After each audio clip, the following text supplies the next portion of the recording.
the spare part.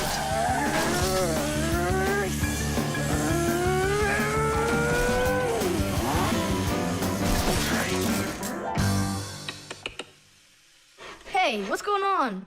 It was just working. Hi there, Tom Thomas. Simka and Nolik. Look, I've got a Sorry, problem. no time to play. We're busy. Busy? With what? We got put in charge here for the day. We even get to use one of the pack-a-mats. Papoose and Marcia went out to visit our Fixie friends. Papoose used to be with them at the Space Center years ago.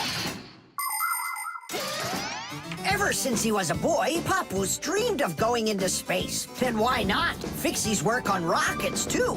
He even got a job at the Astronaut Training Center. He was put in charge of the centrifuge, and he made sure it worked perfectly. The centrifuge is a sort of very fast carousel for training astronauts. And Papoose trained inside of it, too. Unfortunately, Papoose never knew the rocket was scheduled to fly on his day off. And when he found out, it was too late, and the rocket blasted off without him. Since then, Papoose hates his days off. But he still longs to fix something like that centrifuge. You know, something turning around like a washing machine. Too bad for Papoose that the one in his house seems to keep working perfectly fine. So that means today you fix everything? Uh-huh. Well then, it's your lucky day, because my car just broke down. Hooray! We've got work to do. Nolik, let's go!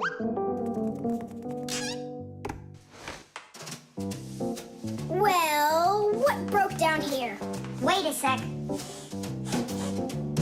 Here, this part burned out. It's all covered in black. I wonder where we can get the same part, but a clean one. A clean one? Nolik! Genius! There's the same exact part inside the dishwasher. We can take it from there. Come on!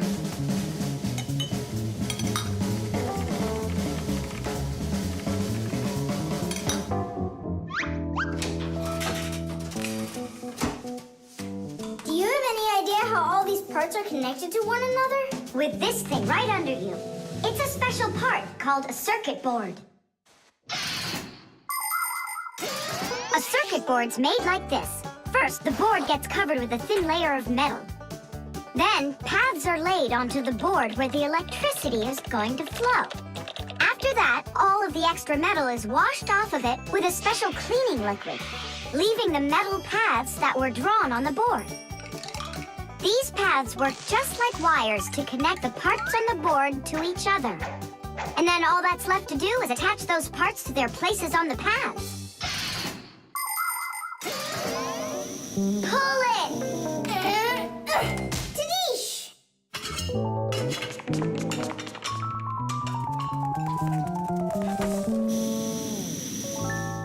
Tom Thomas, Tadish! Hooray! It works again! Tom Thomas, I'm about to start the dishwasher. Are there any dirty dishes in your room? Nah. Slow down! Slow what down? Slow down your mom. We took the new part out of the dishwasher, see? Mom, wait! Don't start it! You need to put in this one, dirty cup. Nolik, follow me. Inside the TV's the same part.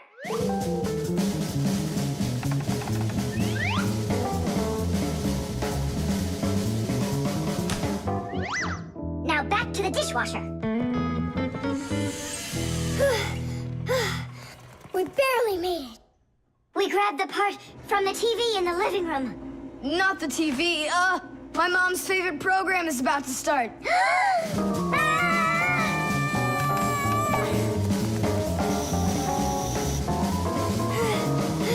The television is working now. And where'd you get the part for it? From your dad's computer in his office. Hi, everybody. I'm home. Hi, hon. Are you ready for dinner? In a bit. I've got to finish a little work on the computer. Simka, hurry! Where else can we find that part? Stop. That's enough running. Here, take it back from the car. And then we put the part back into the computer and it started working again. Oh, that was really silly. Remember, you little experts, never repair any device at the cost of another one. I understand now. And I understand. If you were smart, you could have taken the part out of the old radio in the closet. Papoose, but you know the radio wouldn't work then. That old thing hasn't been working for years. Marcia and I have pulled out half those parts already. The refrigerator.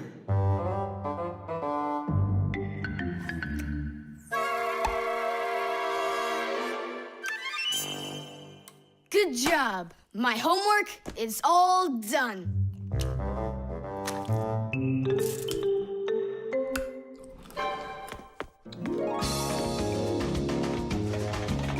Tag, you're it.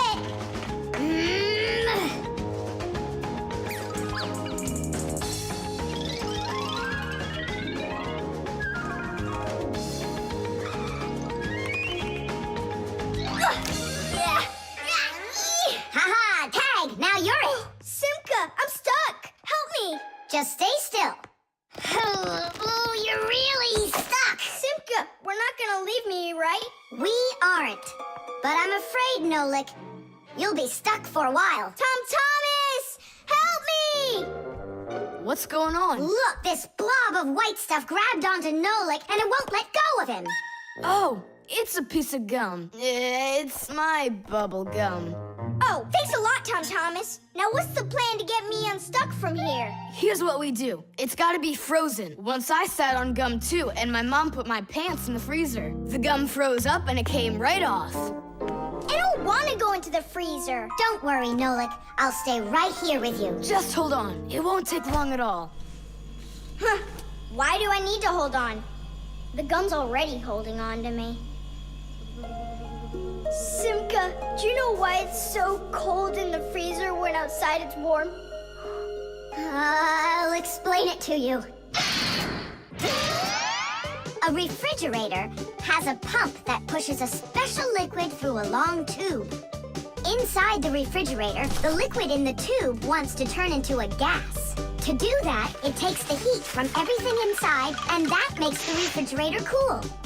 Then the pump sucks in the gas and pushes it out as a hot liquid into the tubes on the back of the refrigerator. That lets all of the heat collected from the inside escape into the air outside.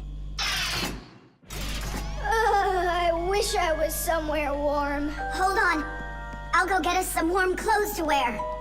I don't want to hold on. I want to go with you. Just hang in there. I'm hanging. Thomas! Open up!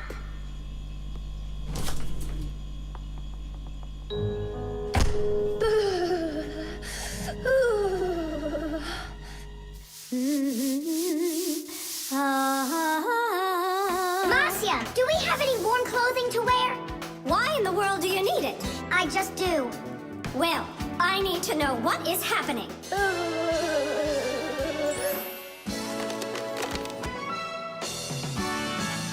Hooray! Thomas! Simka!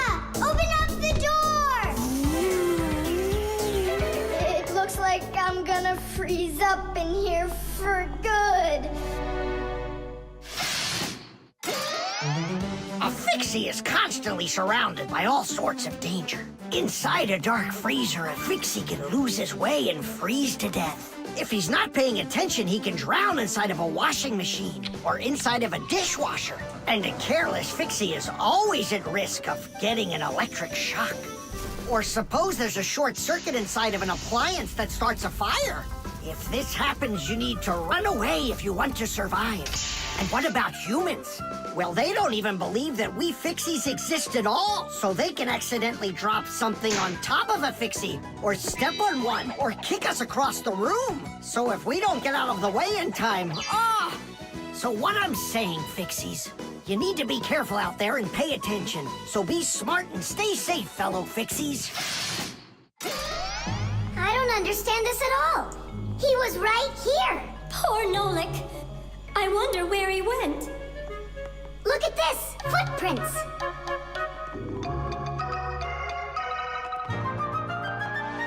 Nolik, you're alive! You scared me half to death. How did you get out of there? Well, you told me about how a refrigerator works. And so I found that cold tube and started crawling on it until it got hot, and then I was here. Hey, there's smoke coming out of you. We need to cool you down right away. Huh? Where? I don't want to go into the refrigerator. Stop! I was joking! look how it froze. I could break my teeth on it. You aren't gonna chew it anymore. I'd never do that, not after Nolik sat on it. Well, you didn't need to stick it where it doesn't belong. Hey, I apologize. I'll go and throw it away. Maybe you'll try the trash can? The magnet.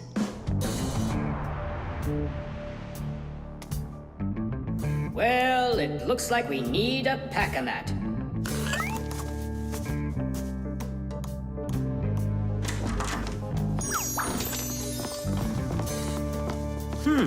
Where did this screw come from?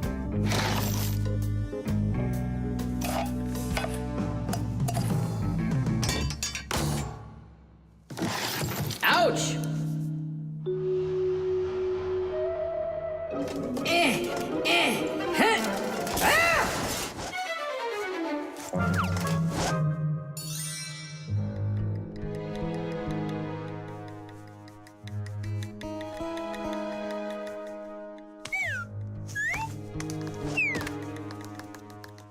Papoose isn't in there either.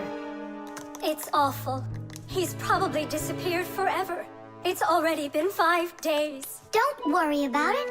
We're gonna find him for sure. Yeah, we'll find him for sure. Let's go take another look in the kitchen. But we already looked in there. We'll look better this time.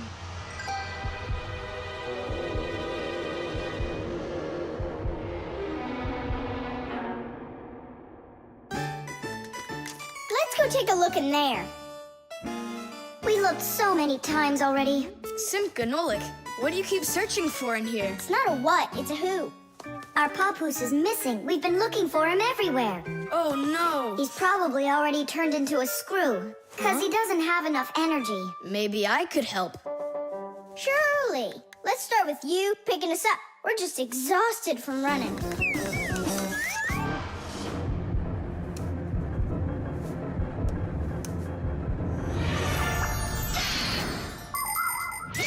In a dangerous situation, a fixie can choose to turn into a screw. But sometimes it happens all by itself. For example, when a fixie doesn't have enough energy.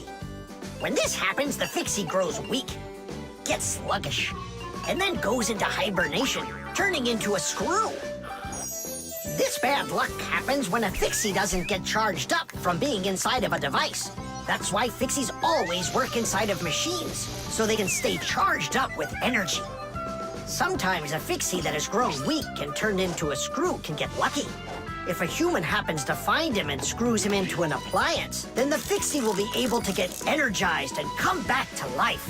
Then he'll unscrew himself and run away, leaving the human wondering, where did that screw go? I know I screwed it in. So, where should we look first? What are you looking for in here, Tom Thomas? Well, And what do you have there in your hand? just some screws of mine. Ah, I just found a screw not too long ago. Maybe it's one of yours. Probably. Where's it now? Here, take it, and don't leave them lying around. Should I turn myself around now so your Papoose can turn back into himself? He's been lying in there for a week already. He doesn't have the energy to turn back into himself.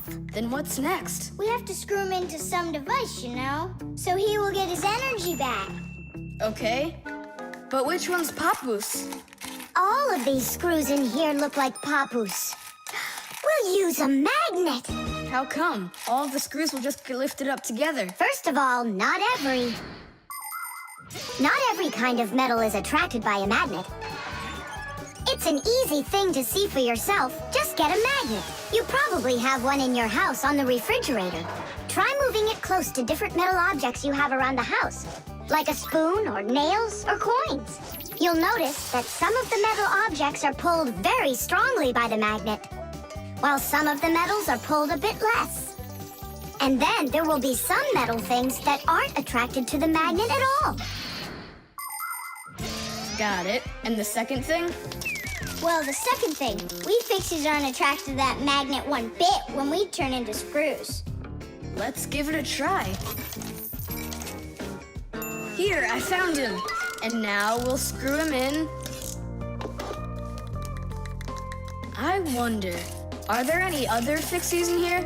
We're not enough for you or something? Not at all, I just wonder. Nothing.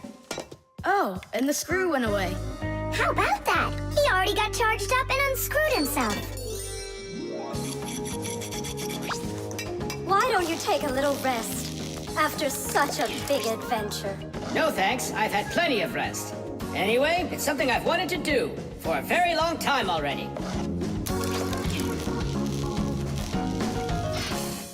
The tin can. Well, what else goes? A flashlight. It's good to have when you're camping. Listen, Tom Thomas. Just leave a little room for me in there. I'm good to have when you're camping, too. I'll leave you some room. Just hide in there so Dad won't see you. And you can't tell Simka anything about me going with you. All right. And last on the list, a few cans of meat. Hi, Tom Thomas. Have you seen Nolik? No. Then who did I just hear you talking with? I was just reading the label. Huh. Where did Nolik run off to?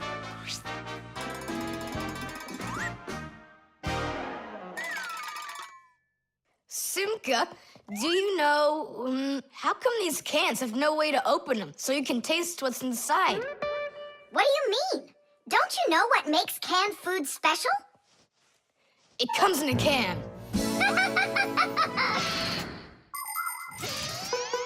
The thing that's special about canned food is that it can get stored a long time without spoiling. You see, meat and vegetables spoil when harmful bacteria start multiplying inside of them. So, if you can get rid of the bad bacteria or stop them from getting into the food will last a long time. That's why jars and cans are sealed very tightly. This stops harmful bacteria and air from getting inside and spoiling the food. So you're telling me that Nolik's not here, right?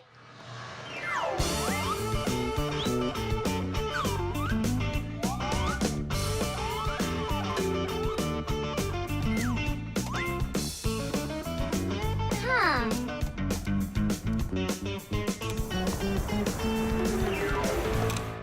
So it looks like he's really not here.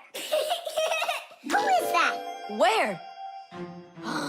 All right, now I remember. There's another can I should take with me. There's something fishy happening here. Hey, guys. My mom threw this can out a long time ago, but I hid it for later. I knew I'd use it someday. And who were you talking to when you said guys? Moi? You're here and I'm here, and that's two of us. Look at this great can I got. There's nothing great about it. Put it down on the floor. You see? What? Oh, it's crooked, and so what? So what? It's all swollen. And when it's like that, you know that inside the can, bad bacteria is growing and spoiling the food that's in there. It went bad? There's a way to check. On every single can, you can find the date it's good until. Sooner or later, even canned food will go bad. And of course, dairy foods like yogurt or milk can spoil in just a few days.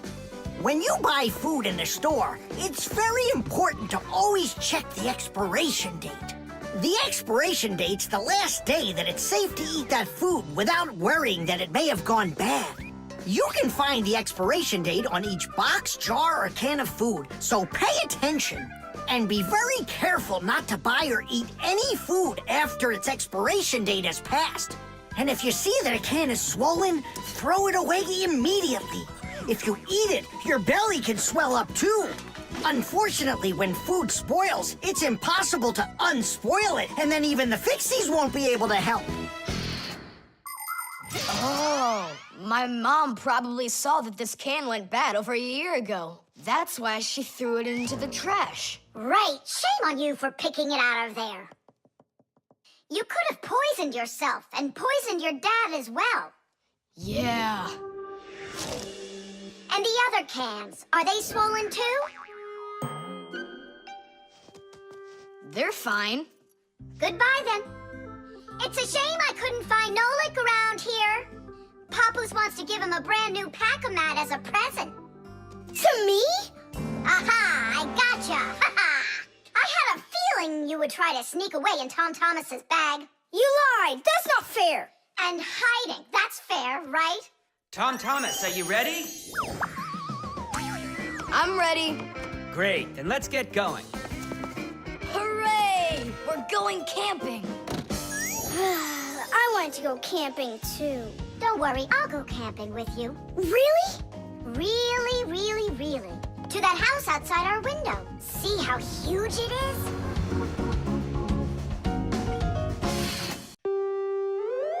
The alarm. Hey there! I'm back. Yoo-hoo!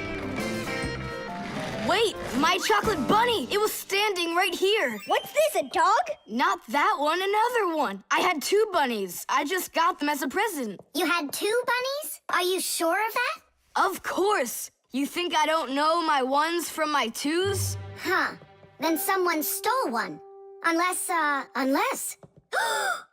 You went and ate it yourself. Me? How come I don't remember anything about it? Maybe you're a sleepwalker. What is a sleepwalker?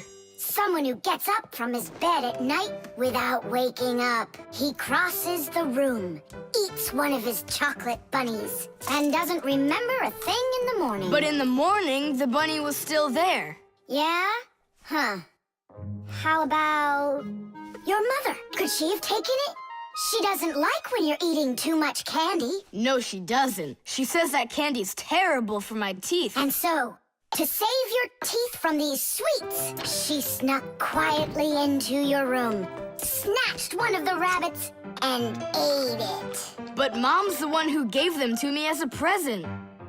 And so why would she take it? Yeah? Then I just don't know. Well, I do.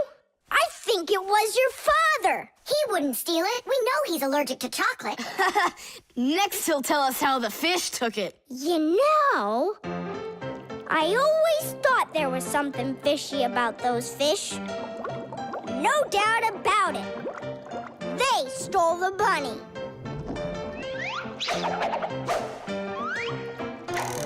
Uh-huh. And then they hid it in their aquarium. Oh, Nolik, that's funny. You know what, Tom Thomas? You need to protect that other chocolate hair. Exactly. It has to be eaten right away. Now, before it disappears. Just wait a little. You don't have to eat it. Let's think of something else. Of course, we need a security alarm. Need what?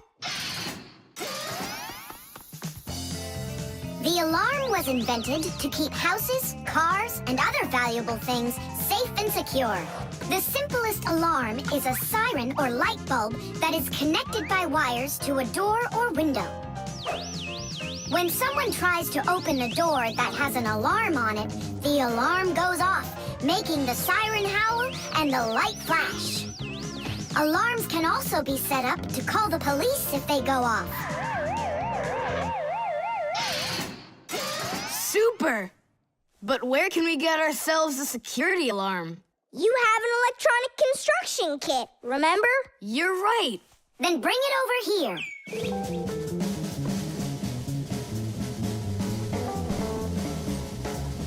Nolik, help me.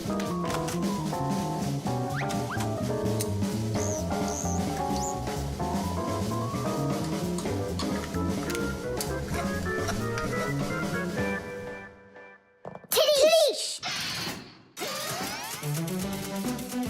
Tidish is the Fixies victory call. When a job is well done and we Fixies are proud of our work, we exclaim, Tidish!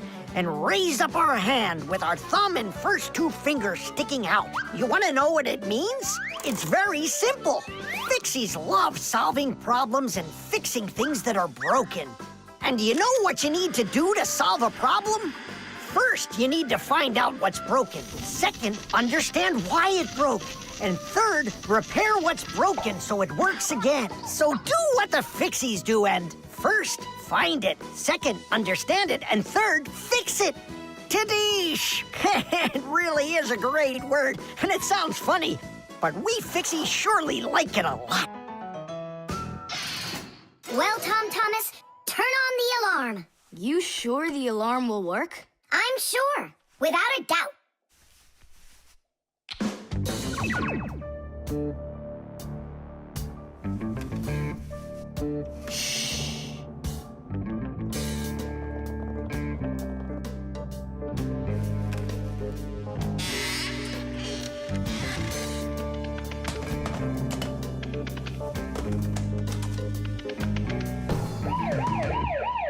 You're under arrest. Freeze!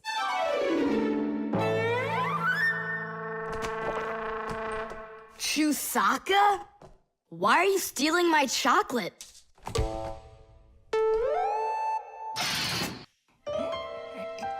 The stapler. Tom Thomas gets the ball. He makes an incredible move. He's wide open.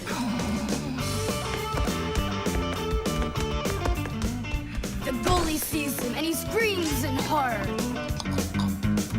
He shoots and score! Yay! Tom Thomas, stop kicking that ball. Your school concert starts in 30 minutes, and I don't want to iron your pants again. All right, Mom. Just one more time, huh? No, I'm sorry. Mom said I have to quit kicking the ball. But Mom said nothing about dribbling the ball. Go, you can do it. You can do it. Yeah.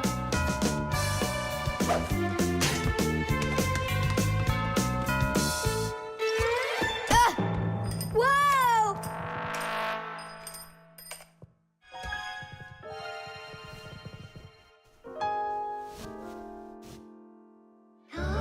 Tom Thomas, your pants. This can't be. These are my special concert pants. Ugh. Yeah, how will you go now? Well, your mom does have enough time to sew them. I'm scared to even tell her about it. She said that I had to stop playing. Hey, I've got it! Here! You think we should fix the rip in his pants with a stapler? Yeah, isn't it a good idea? I gotta try it out. You do. Like this? Stop! Why? What's wrong? My nose itches. That's all. Let's go. You're right, Nolik. It works. That is super! Yeah, the stapler's really great. Do you guys know how it works? Just keep stapling and I'll tell you. The staples for a stapler are lightly glued together. That way you can load many staples at once instead of one at a time. And a spring pushes the staples to the front. When you push down on the arm, a metal tooth pushes the front staple down through a thin space. And the staple punches holes in the paper. Next, the pointy ends of the staple push down onto a plate. And that makes the staple bend behind the paper. And there you go. The papers are fastened.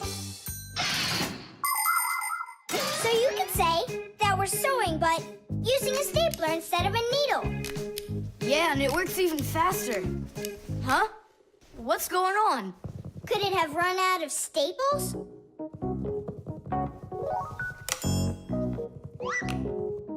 There's still a lot more staples, but one of them got jammed here in the slot.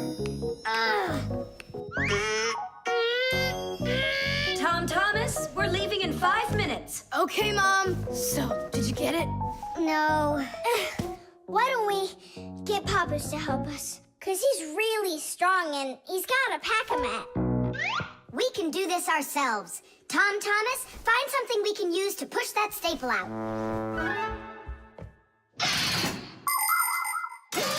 The stapler is not a very new invention. It's been said that the French king, King Louis XV, had a stapler made out of gold and precious gems. Unfortunately, it could only hold one staple at a time. Modern staplers are much more convenient, and people have come up with so many kinds for paper, for plywood, and even for skin. Yes, surgeons often use them during operations. Then there's the staple gun that's used to upholster furniture. And its older brother, the nail gun, can even be used to hold together the walls of a building. And here's an invention almost as important as a stapler. It's the staple remover. With its help, it's possible to remove the staples put in by a stapler. How about the screwdriver? That'll work. Look, the screwdriver fits perfectly into the slot. Ah, that's great. Now push that staple through, only keep your fingers out of the way, or you won't finish sewing. Tadish! It's still not Tadish. You haven't fixed your pants yet. That's it, they're done. Now we can say, Tadish! Tom Thomas, are you ready? Of course. My idea with the stapler was smart, wasn't it? And Tom Thomas's mother won't notice a thing. Will too. Just wait till she washes them. The thermometer. I can't believe the new thermometer isn't working. Tom Thomas, stay in bed. And I'll try and look for that old mercury thermometer. Hey, did you get sick? That's one way of saying it. I don't know how I'm gonna pass that math test today. You're not ready, so you don't want to go to school. Well, yeah. So if you pull a sickie, then you can trick your mom. No, that's not true. I'm just pretending a little bit. You think so? Well, you won't trick the thermometer. Simka, what's a mercury thermometer? Mercury is a type of liquid metal that's silver in color. There's no mercury inside of new thermometers. Now they're electronic. Old thermometers were made with a glass tube with markings and a bit of mercury inside them. When the end of the tube warms up, the mercury inside of it expands and creeps up the tube. And that's how those old thermometers measure temperature. The longer the column of mercury, the higher the person's temperature is. That means I need to warm up the end of the thermometer. Tom Thomas, you're a genius. But how will you warm it up? Finally, I found it. Well, let's see. Mom, can I eat something? Hang in there, sweetie. I'll make you something.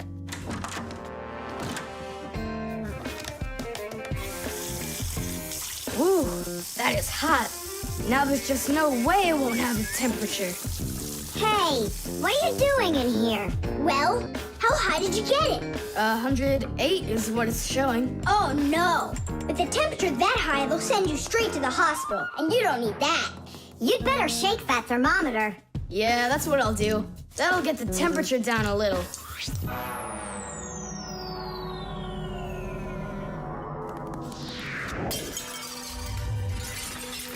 Ah! Well, so much for that. Cheaters never prosper. Tom Thomas, did you see this? Nolik, don't touch the mercury. It's poisonous. Stop it right now. And you, Tom Thomas, you don't touch that mercury either. It's dangerous. Then how can we throw it out? Call your mom and she can help you. I can't. How could I call her? Then she'd find out that I wanted to trick her. Maybe it's better to tell the truth. I can't. I can't do it. All right, then. It looks like there's no other choice. Nolik, call Papoose and Masya. I'll get him. And you go back to your room and wait.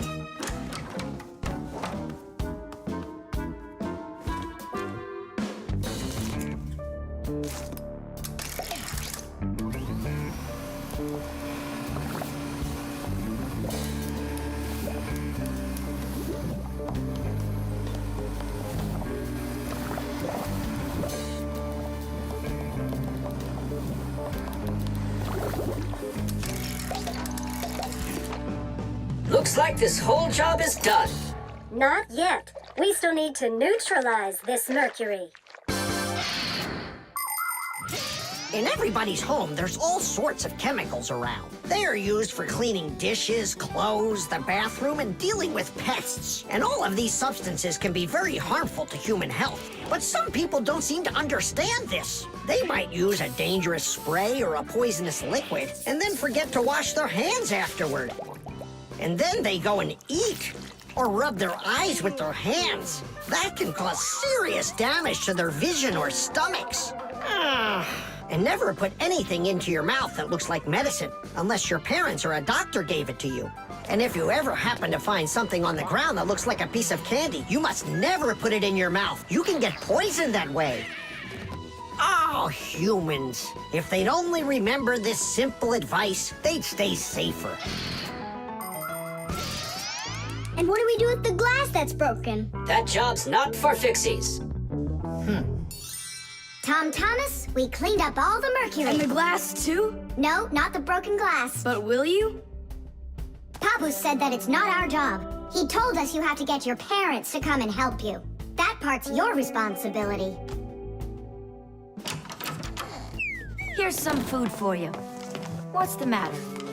Mom, I broke the thermometer. Broke it? Did you cut yourself? No, The mercury, did you touch it? I didn't. Simka, you think he'll tell her the truth? And where did you break it? The bathroom. Why did you go in there? I wanted to trick you.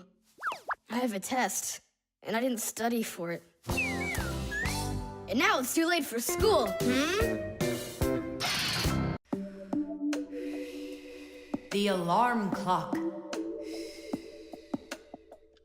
Ha! It didn't ring again. Nolik, let's go fix the alarm clock. Simka, wake Tom Thomas up. Tom Thomas, get up! Tom Thomas! Hey, you'll be late for school! Tom Thomas, get up already! This is really something. And where's the battery in here? No, this is an old mechanical alarm clock. It doesn't work with a battery. It uses a spring. How's that work? People wind up the spring tightly, and then as it slowly unwinds, it turns the gears, which turn the hands of the clock. Achoo! Oh, What? the alarm clock broke. Let's hurry and get you washed up. Tom Thomas, are you just getting up? Dad, the alarm clock didn't go off. It's broken.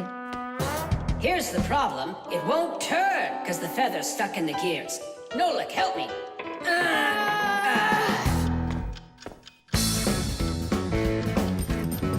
Papoose, what's going on? It looks like it's an earthquake. Huh, it really is broken. About time to throw out this old piece of junk. Tom Thomas, I'm off to work. Don't be late for school. I won't. Where are we? In the trash can. And what's gonna happen to us? Well, you see, Nolik. People throw out broken things without a second thought. Even appliances that can still be fixed end up in the trash all the time. And the trash is taken to a horrible, deadly place called the dump. If a fixie happens to be inside a broken appliance, he will come face to face with great danger.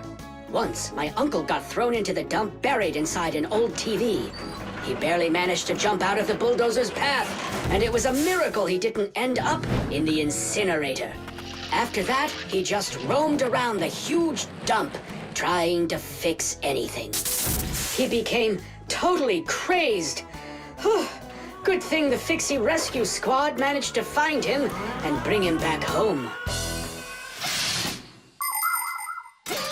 I don't want to scare you, but we might be taken to the dump, my boy. Papoose, I'm scared. Huh? Where is the alarm clock? Maybe my dad took it to get fixed. But Nolik and Papoose are in there. Now just a little bit further. I don't want to go to the dump. No tears. There's only one way out of here. We need to fix the clock and make it ring. But how? Inside the clock, there is the main spring, and there's also a second spring. The second spring is held still by a brake, and so it waits.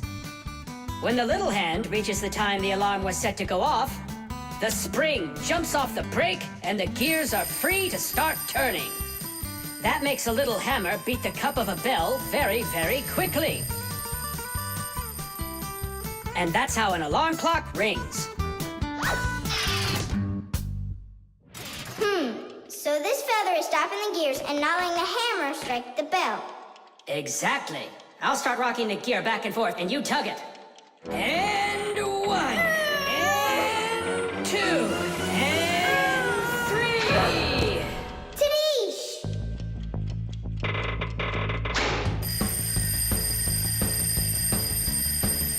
Simka, I think I can hear my alarm ringing. Run to the sound, quickly! Uh-huh. Someone turn the alarm off. Whoa! And here comes that earthquake again! Nolik! I'm here! Nolik. We fixed the alarm clock. So what was wrong with it? A feather got jammed in the gears. And how could a feather get in a clock? Oh, it's probably from when I put the alarm clock under my pillow, so it wouldn't wake me up. Huh, so you mean because somebody doesn't like to get up in the morning? We almost ended up at the dump? By the way, if that somebody doesn't hurry off to his school soon, he'll be late. Oh, you're right, huh? The flashlight. Where is that thing?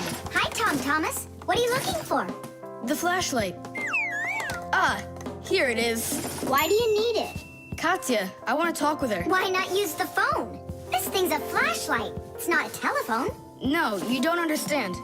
Me and Katya came up with a secret code. If I flash just once, then it means hello there. Oh, and Katya's also said hello there to you. And 2 flashes? What's that? Katya's asking if everything's all right. Now I'll tell her that everything's good. Oh, what's wrong with this? I think it's not working right. I see, Nolik, but what's wrong? Any flashlight is nothing more than a battery and a light bulb connected by some wires that are used to make a switch in between them. To turn on a flashlight, you flip on a switch. That lets the electricity flow through the wires from the battery to the bulb so it lights up. And if it won't light up, that means that the battery is dead, the light bulb is burned out, or the switch is broken. And now let's put all this theory into practice. I'm sorry, but I don't have time right now. Don't you get it? If I don't signal back, she'll think that I don't want to talk to her, and that would just be terrible. Just don't get all worked up. We'll help you. But first we need to get the the pack-a-mat and come right back. See ya. Did you hear that? Masya, what a weird sound. Uh-huh. That's new. Now we know what the noise was. Papoose, can we use a pack-a-mat? To fix a flashlight. Really, did you say a flashlight? Do you know the story about when Granddad had to travel for miles on top of a dog? It's true! He was sent on a very important mission. A huge flashlight repair. What kind was it? A special kind called a lighthouse. A lighthouse is a tall structure with a huge flashlight on top of it that is used to help ships and planes find their way. People have been using lighthouses since ancient times. The most famous of them all is the Lighthouse of Alexandria. It was built in Egypt more than 2,000 years ago, and it was more than 100 meters tall. The ancient Greeks considered this lighthouse one of the 7 wonders of the world. In ancient times, people would burn big fires on top of lighthouses. Today, the light comes from powerful electric bulbs. Many of today's lighthouses not only give off light, but they send radio signals, too. Yes, thanks to lighthouses, ships and planes for miles around learn where they need to sail or where they've got to fly in order to stay safe. And thanks to that heroic deed of your grandfather, that big old lighthouse started working. Since then, not a single ship has ever gone astray. Simka! And what if we don't just fix the flashlight, but we do something heroic? Like Grandpa's did. Uh-huh. All right, what do you say? Let's jump on the back of this dog and get moving.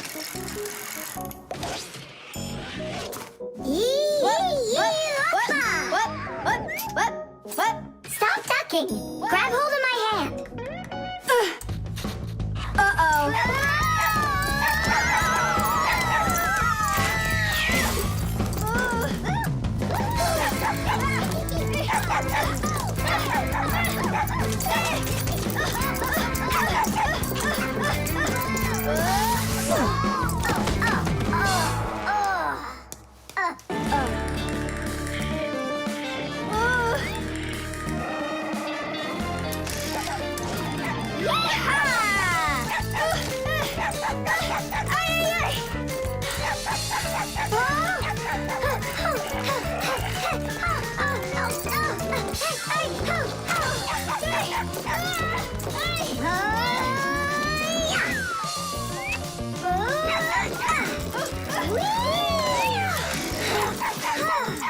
Chusaka, no!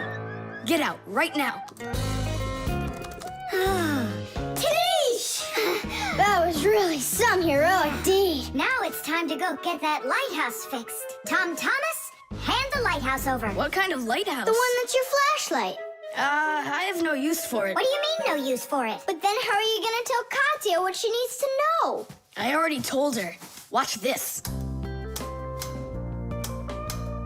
No, that wasn't the deal. Yeah. You want to tell us our heroic deed was in vain? Well, if you need some heroic deed, then sure, fix it. Hooray! The fan. Pass him on the left. Step on it. Now pass him on the right. Look out for the wall. Hit the brakes. Why didn't you hit the brakes?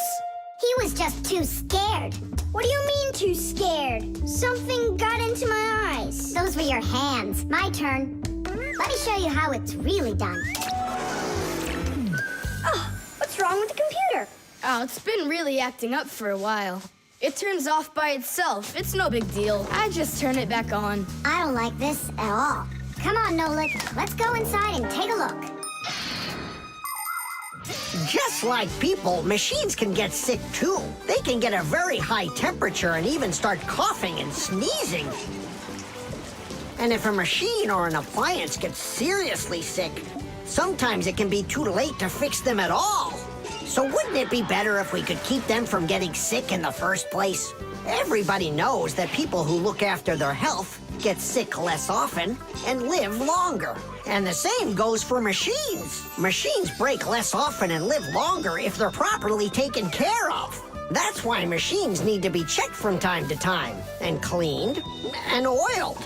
And that's what's called preventive maintenance. And preventive maintenance is something that always should be kept in mind by humans and by Fixies.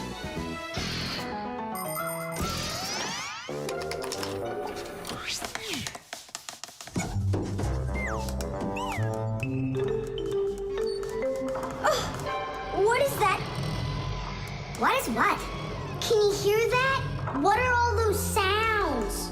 It's probably just, a Fixie eater that woke up. What? What do you mean, Fixie eater? Didn't you know that inside of some appliances there live horrible monsters? They love to attack Fixies and eat them up. And the smaller the Fixies are, the more the Fixie eater likes to eat them. Ha ha! And how come you never told me anything about Fixie eaters before? I didn't want you to get scared. All right, scaredy cat. Let's keep going.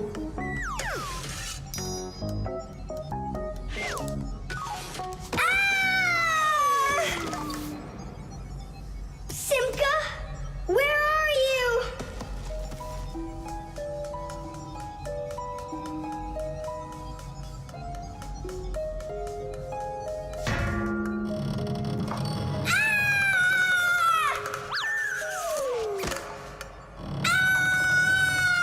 Oh no, don't eat me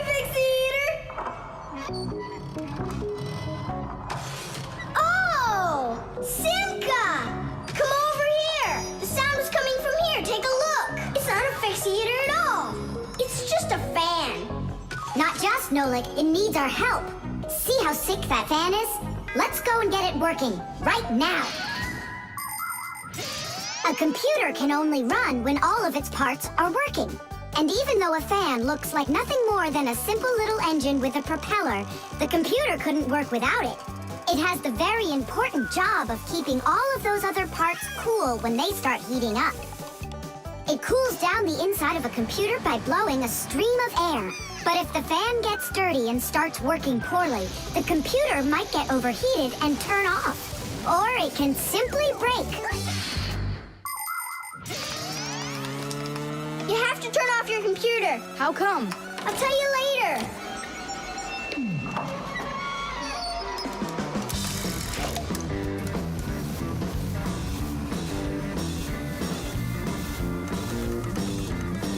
That part's done. Now we oil it. Let me try. All right. It's oiled up. Just like your nose. Tom Thomas! Turn it on!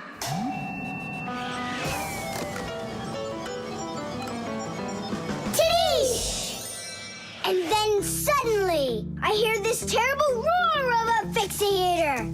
But I wasn't scared one little bit, and I just ran right into the battle.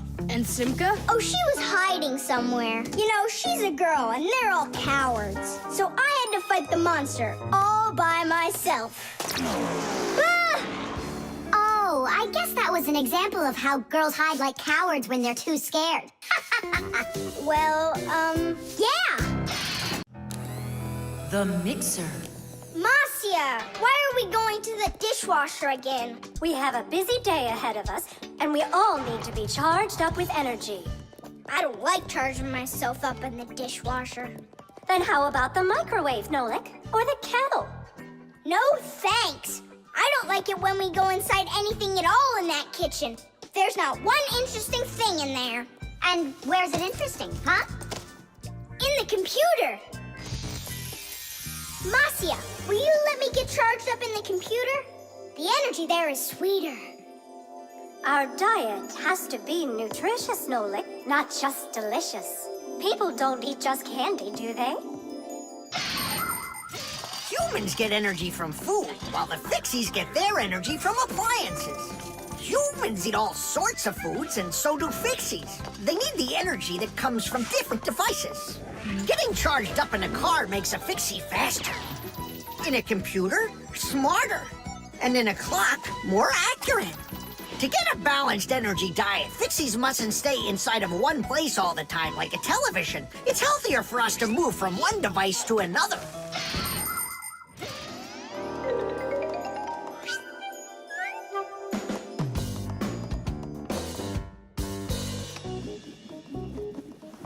Good morning, Tom Thomas. What's the matter? For breakfast, I got cereal with milk. Mom says that milk is so healthy, but I think it's just awful. Aha, Nolik, there you are. Go get charged right now. I'm not going. Look at Tom Thomas. He doesn't want to have breakfast either. Why don't you? Milk tastes awful to him. Taste awful? He just doesn't know how to drink it right. Look what we've got here. What? What? A mixer.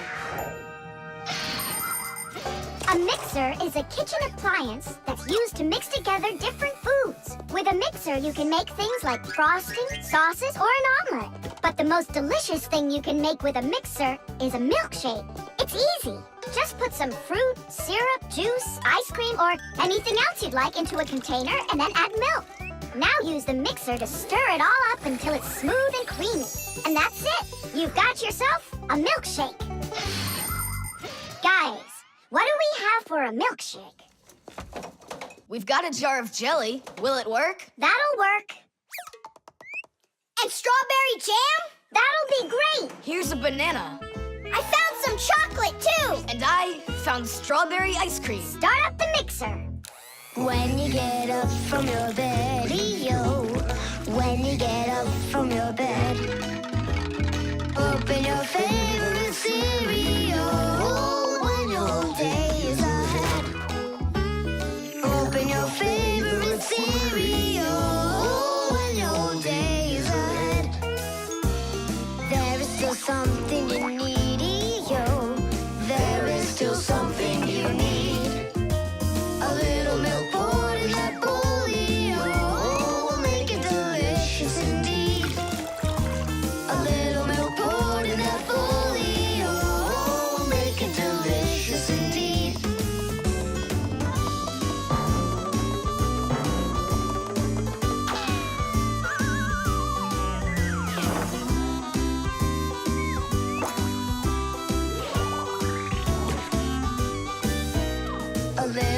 milk's all that you need indeed.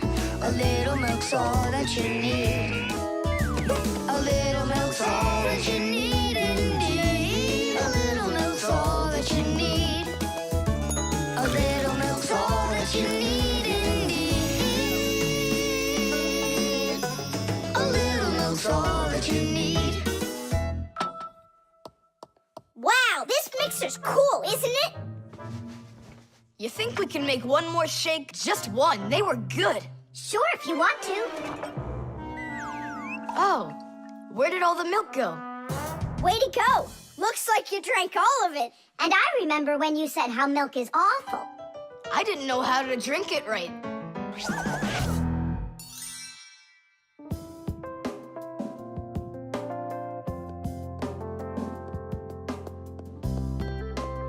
Simka, what in the world were you up to? And what happened to Nolik? Shh. Just come, I'll show you.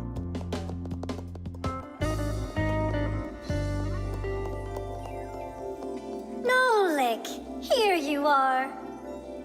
Didn't you say that charging up in the kitchen is boring for you? The mixer's not boring. It gives you energy that's yummy, delicious, and nutritious. The nightlight. They're very close. I can feel them. Help me! Help me! Help me! That's all. You've had enough monsters. It's not good to watch these kinds of movies before bed. Mom, really, I'm not scared. Let me watch the end, would you? I told you, that's all. Well, good night, honey.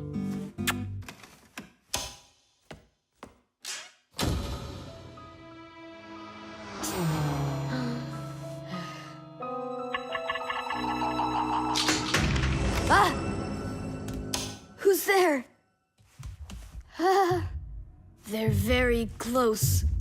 I feel them. Ah.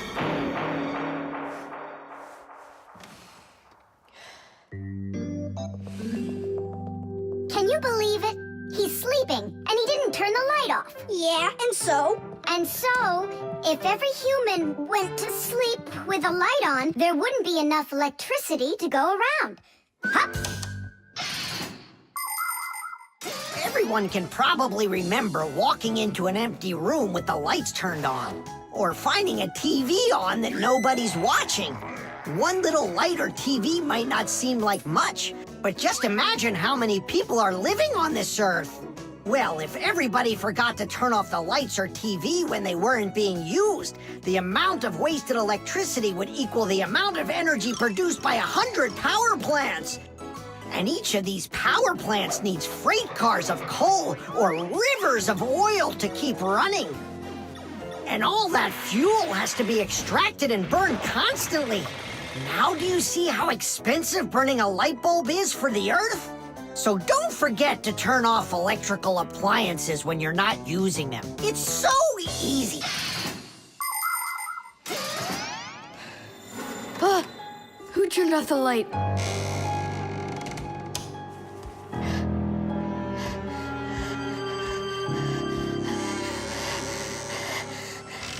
Ah. Ah!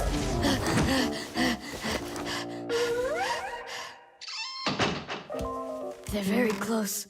I feel them. I feel them. I feel them. Look, what's up with him? I think he's playing sleep hockey. Looks like his position is left out. Ha ha. Anyway, he should get a penalty for wasting electricity. Monsters! Hey, what do you think we are, hockey pucks? Nolik, Simka, forgive me. Who did you think we were? Monsters. Huh. Well, I see how you could mistake Simka for one, but obviously not me. Tom Thomas, what are you doing? Why are you sleeping with the light on? I was so dumb. I watched this monster movie on TV before bed. Now I'm scared to sleep without the light on. And that dumb old monster flick, why were you watching it? I felt like getting scared. Ah! You're great at getting scared. Keep quiet, or we'll wake up your mom and dad. How am I gonna fall asleep now? Here's a good idea. You can use a nightlight.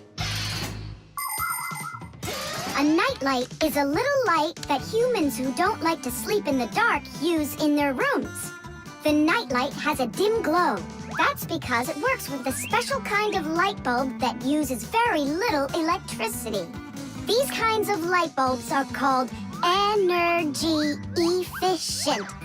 That's hard to say. And you can find nightlights that use such low energy bulbs that they can work off of a battery. But you know there isn't a nightlight here. How would you get by without us? Tonight, I'm here to help you. I'm gonna be your nightlight. Look, right there. There's our lampshade.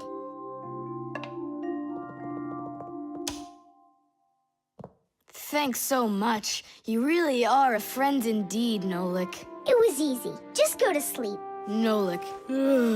Do you know any good stories? I know one about a big meat grinder. Nah, no way. You'd better tell me a story about a nice kind fixie. Ah, I know a good one. And here's how it goes. Grandpoose was working inside of a very big clock. Actually, the clock wasn't that big. And I'm not sure if it was Grandpoose, but it was a clock. I think. The vacuum.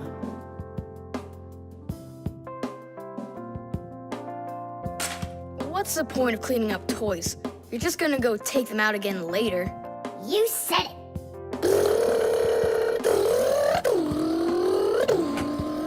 Thomas, if you're done cleaning up, go and eat your lunch. Okay, be there soon. Nolik, you wait for me? Uh-huh.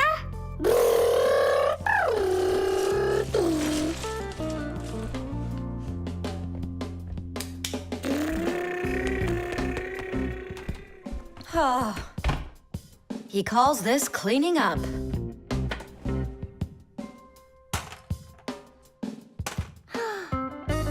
Uh-oh.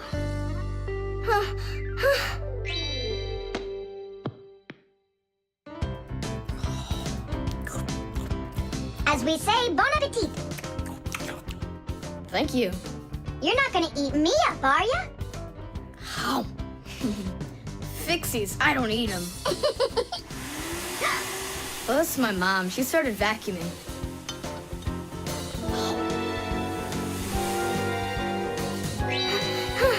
Please help! Help me! Help! Help! Please! It really is weird. How's it possible a vacuum cleaner can take all that dust in, and none of it gets back out? Oh, come on. It's simple. They taught us about it way back in 3rd grade of Fixie school. You can think of a vacuum cleaner as nothing more than a fan with a net. The fan spins backwards, so it sucks in air with dust and dirt. If you put a net in front of the fan, the net will catch everything that is in the air and let the air pass through. Then all you need to do is add a pipe and you've got yourself a vacuum cleaner. But instead of a net, vacuum cleaners use special bags to collect the dust and dirt. It's as simple as that. Oh, whoa, Simka. Nolik, could he get sucked into the vacuum? Oh, no! Did he stay back there? Thomas, what's the matter? Mom, I can finish vacuuming you. I mean for you. All right, I'll go clean the dishes. Nolik! Nolik! Nolik! Nolik! Nolik! We better go and get help right away. Marcia! Nolik got sucked up inside the vacuum. It's impossible. He can't fit in here. No, not in this vacuum. Into the big one, the human. It's just terrible. Nolik, my Nolik, he could suffocate in there. Come on, quickly. Yuck! This stuff And it's awfully bad for you, too. Dust is a tiny enemy. It's so small and unnoticeable. But if dust gets inside machines and appliances, it's a disaster just waiting to happen. It can keep gears from turning properly. Dust can make appliances overheat. And if dust gets onto electric contacts, it can create a short circuit that can even cause a fire. That's why we Fixies have to constantly clean the insides of appliances from dust, even though a lot of us are allergic to it. Choo! If only people would just dust a little more often than they do right now. Choo! At least people could dust more on the outside. That would make our work so much easier, and their equipment would break a whole lot less often.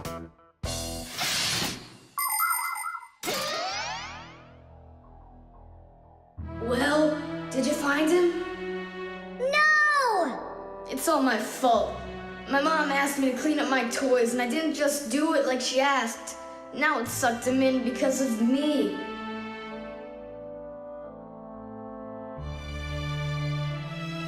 Nolik! Nolik!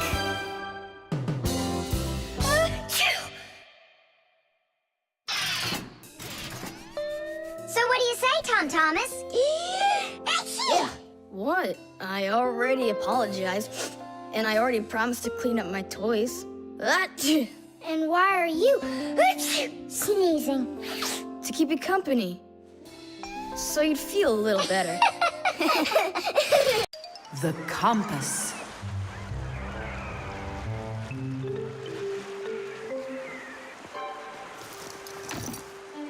Pipe all hands on the deck. Aye, aye, mateys. Shimmer me timbers. Simka and Nolik, what you doing here? We're not Simka and Nolik. We're courageous pirates. Yeah, pirates. And today we leave home for the sea. Are you with us? Yes, I am. Hooray! You mean no? No hooray? Oh, yeah. You can't join us without a test. Go and find a special thing. Something no sailor should ever sail the sea without. I can do it, but how? With a map. And it's over there. I've never seen a map that's this puny. What are you talking about, puny? That took us a half hour to make. From where you're standing now. Uh-huh. From here, you mean? Guessed it right. First head to the north until you will find... Hold on. But where's the north? It's where the North Pole, ice, and polar bears are. But how do I know which direction the North Pole is? By compass, of course. A compass is a special tool that helps sailors and pilots know in which direction they're traveling, whether in the air or on the sea.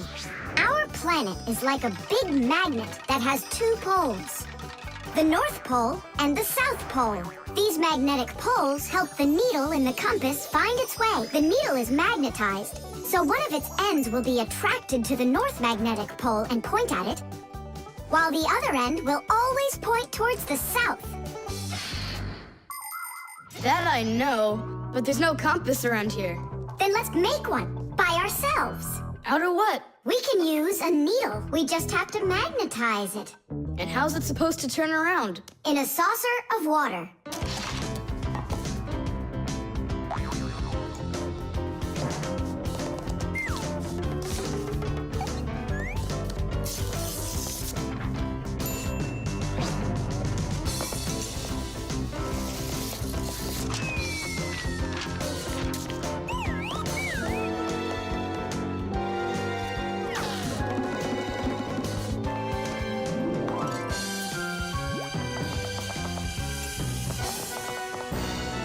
Well, there you go. Now one end is pointing in the direction of north and the other to the south. But which points where? Well, there's the window, so that can't be the right way. The north is there. I'm really liking this sharp little fella we've got here. You calling me a little fella? No, it's just the way us pirates talk. All right then, north we go. First head to the north until you see a sleeping monster. Mateys ahoy! Monster on the horizon. Let him do it himself. Now turn to the left and go 300 paces more. 300? Exactly. I counted on myself. Uh-huh. Okay, then that means I'll go 1, 2, 3. Now straight ahead until you get right up to the giant tree. You call that a tree? Wow, amazing! I can't believe my eyes. It's a real ship compass. It's also called a marine compass. The first compass was invented more than 1,000 years ago in ancient China. With its help, the Chinese were able to travel across the desert. And about 200 years later, the compass appeared in Europe. Whether the Europeans came up with the idea for the compass themselves or took it from the Chinese isn't clear. But one thing's for sure, we Fixies remember how those early compasses were built. The first compasses were made with a magnetized needle on top of a floater inside a bowl of water. Later, the needle was put on top of a pin that let it spin freely, and it started to look like the ones we use today. Since the needle of a compass always points to the north, a sailor can easily figure out which direction he needs to turn his ship. If he wants to go north, he follows the needle north. If he wants to go south, he goes in the opposite direction.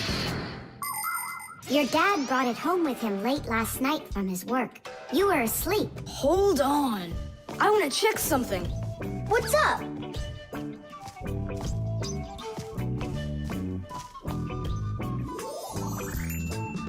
Yeah, they line up together. Of course they line up. If not, how else would you have gotten here? We're done with the needle. It has to go back. First, head south 600 paces. 6 for you, matey. The zipper. Hey, Nolik, look. Why did Tom Thomas go to sleep like that? Maybe it was some kind of homework for one of his classes. Uh-huh, gym class homework.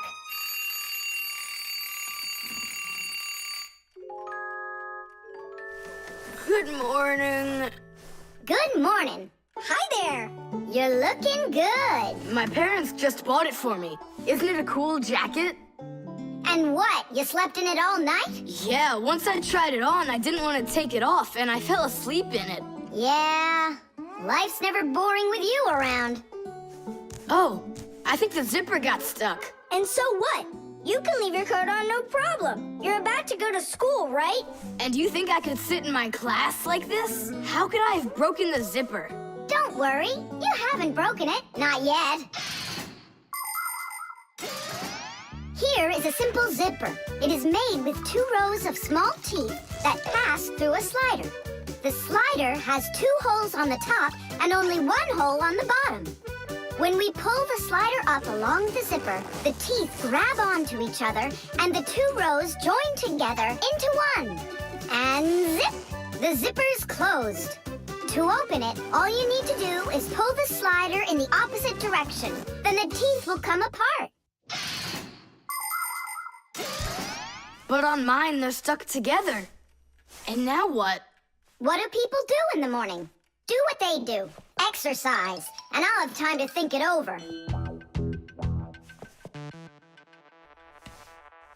1, 2, 3, and 4. 1, 2, 3. And then what about me? Go exercise too. 1, 2, 3, and 4. And 1, 2, 3, 4. 1, 2, 3, 4. 1, 2, 3, 4. Simka, come on, think of something. I'm sweating already. Soon, okay? Go get washed up in the meantime. Whew. Do you think I could help you think? I think not. I think you'd be better off washing. How's it going, Tom Thomas? Did we think of anything yet? What? Did we think of anything yet? Ah, gotcha. Nope, she hasn't thought of anything so far. It's so hot. Just pretend you're a polar scientist. They always work in their parkas, and you know what? I'll be the penguin. Hey, where are you going? I can't take it anymore. All right, just sit right here, and I'll try to find the problem.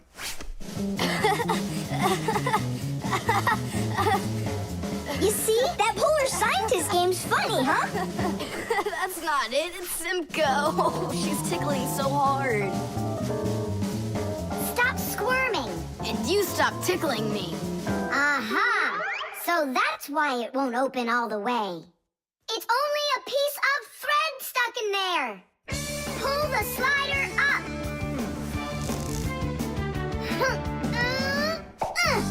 Titties! You can unzip it now. Thanks so much.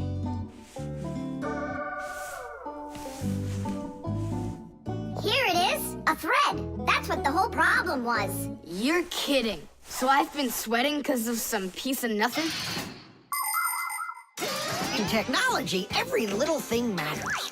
I remember when scientists built one of the first computers around 60 years ago. It was a giant machine. It filled up several rooms and had more than 1 million parts. It was a technological wonder. But all of a sudden, this technological wonder went kaboom and broke, and no one understood why. The computer just stopped working, and that was that. The scientists were going crazy. They couldn't find a problem. Turns out that this huge computer broke because a little butterfly had flown inside the computer and got stuck in between some contacts. Yes, it's true. This huge machine went crazy because of a little butterfly. And that's how it goes. So you see, every little thing really does matter. Tom Thomas, breakfast is ready. What are you doing in your jacket? It's 'cause I was playing Polar Scientist.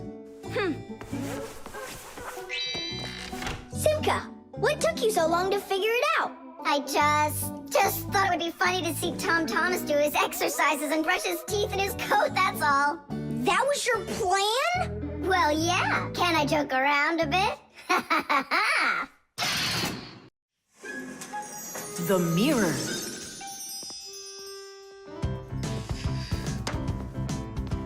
Hi there, Tom Thomas. Why has this mirror been standing here in the hallway for a whole week already? My dad can't seem to find any time to hang it on the wall. Are you sure it won't fall? It hasn't fallen so far. So, Nolik, do I look like Spider-Man? Ah! No, you don't look like him at all. Yeah! Hey! You can't climb on walls like Spider-Man. Yeah, I'm sure you can do it. I can do it. Just give your chewing gum to me.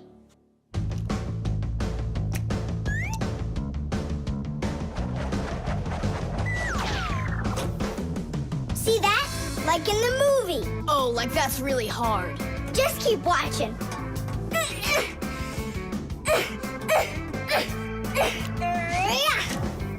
That's hard. Feast your eyes and see what the only spider fixie in the whole wide world can do.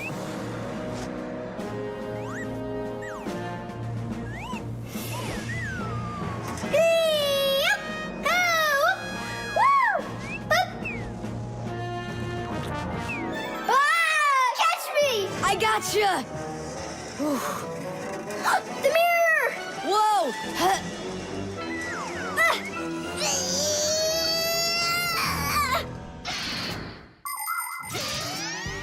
Long ago, the only way humans could see their reflection was to look into water. The very first mirrors appeared about 5,000 years ago.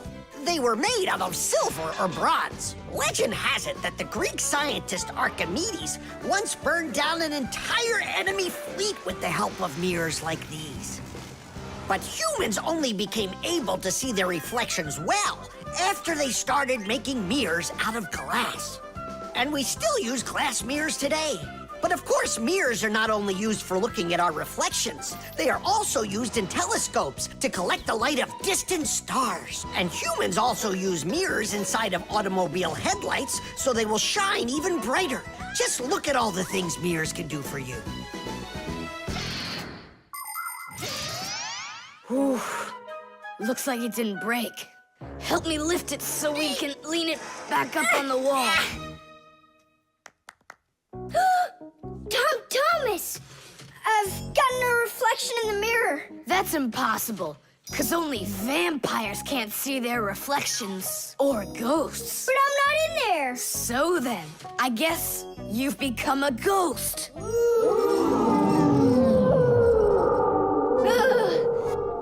not a ghost. I don't like them.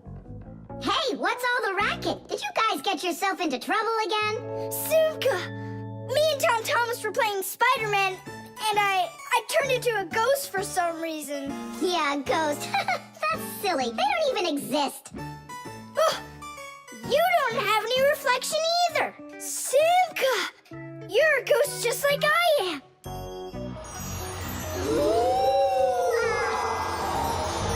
That's just goofy. Look! Just look! Here I am! Well, hi there. But why couldn't I see myself over here? It's probably because the mirror is scratched on the back. Tom Thomas, do you think you can rotate the mirror? It's just like I said. Some of the special coating got scraped off of the back. A mirror is not just a piece of plain glass. Plain glass lets light pass through it, but a mirror reflects light. To turn a piece of glass into a mirror, people spray a special shiny coating on one of its sides that reflects everything. And then to protect the shiny coating, an extra layer of paint is put on top of it. But even with that protection, you still have to handle mirrors carefully, because mirrors can easily scratch or even break. And do you think that this one is possible to fix? Yeah, we can do it. It's a good thing you have a pack-a-mat with you. I thought we might need it after you started screaming over here. Don't tell me you've got paint in there for a mirror. A pack-a-mat's got everything you'll ever need.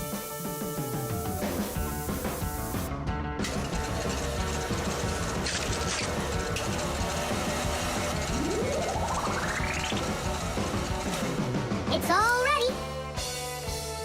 My dad's coming. Tom Thomas, what are you doing here? Checking if you hung it. Yeah, right. I'll definitely hang that mirror on the wall soon. Like tomorrow. Or next week. The combination lock.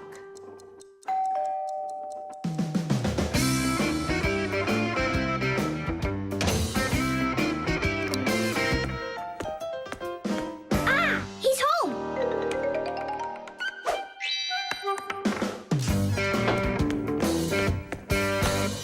Nolik, are you here? Stop your hiding. I'll still find you. Nolik, is that you? Hey, come on. That's not fair. You saw. Let me go again. I don't want to. You want me to play hide and seek when I got a brand new game to play with? Where is it? I don't see it anywhere in the room. I took it to school with me For what reason? to show it off.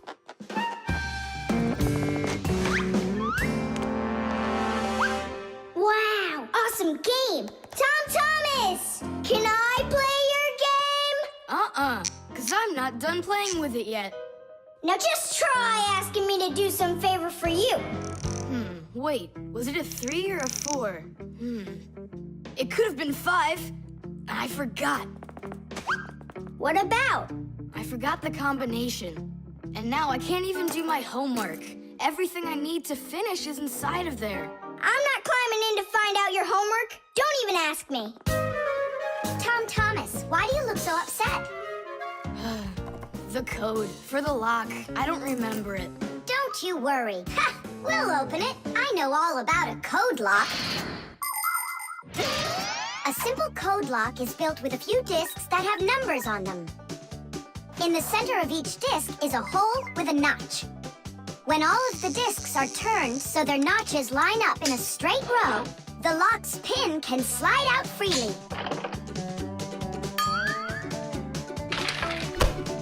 And to get the notches to line up, just turn the discs to the lock's code and the lock will open. It's that simple. It looks like we gotta take a look inside the lock. Ah, I see. Nolik, where are you? There's work to do. I won't do it. I'm not gonna yourself such a greedy boy? Nolik, won't you help me out here? And I won't be so greedy anymore. All right, you broke me down. Only as soon as we're done, you're gonna let me play with the game. Right. There's no room in here. Hang in there. We'll start turning the discs one at a time, and you yell stop when they're lined up. Stop! Turn the next one now. Stop! Stop! Now try. Yes! Alley-oop!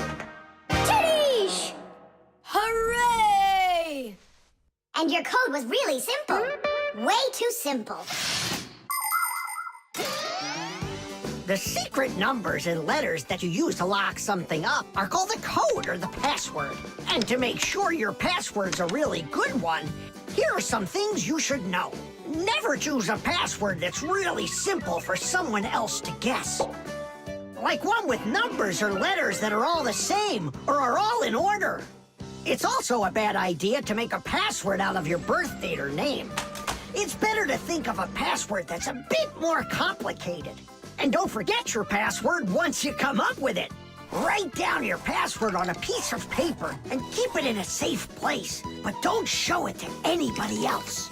And then, if you happen to forget your code or password, you'll be able to remember it with the help of that piece of paper.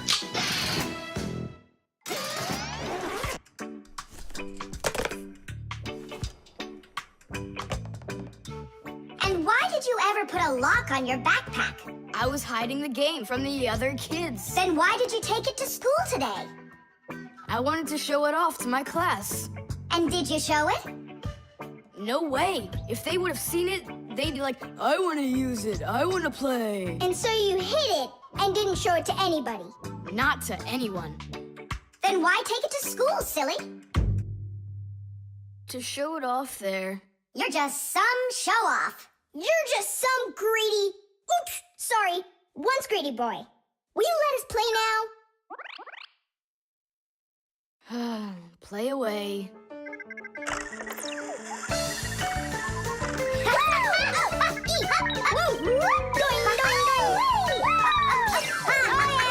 We're not bothering you, are we? Can you jump a little easier? You're shaking the whole desk.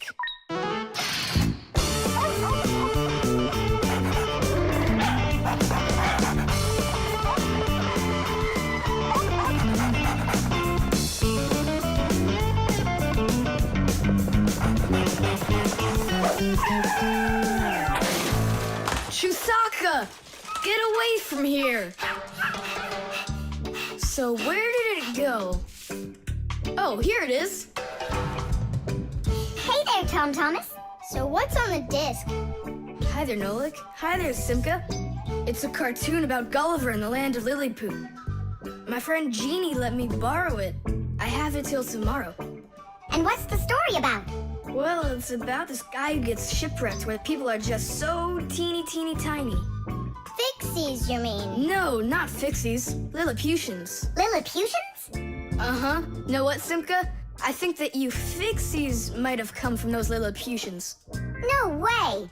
Our grandpa told us a completely different story of the Fixies. When something is very well made, then the saying goes that it was made with just a little bit of soul. In old times, craftsmen made things to last, and in each appliance, they would leave just a little piece of their soul. Those little pieces of their soul would turn into tiny craftsmen called Fixies, who would then make the appliance their home and take care of it every day. And that's how the very first Fixies came about. But as the years have passed, fewer things are being made by hand, and more things are getting made by machines in factories. That means there are less and less new Fixies coming from human souls. Luckily, Fixies can fall in love with each other and have their own family, raising their children and teaching them well, so they'll grow up to become skillful and honest Master Fixie repairmen. So you're mistaken. We're not Lilliputians at all. We're Fixies. Yeah, Fixies. Listen, Tom Thomas, why don't you show us the movie? Yeah, I want to learn about Lilliputians too. do. Really, I do. Sure, I'll show you.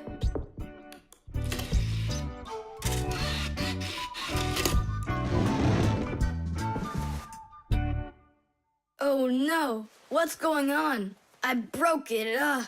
I can't give her back a disc that's messed up. Don't panic. We'll take a look at it. Come lay it down over here.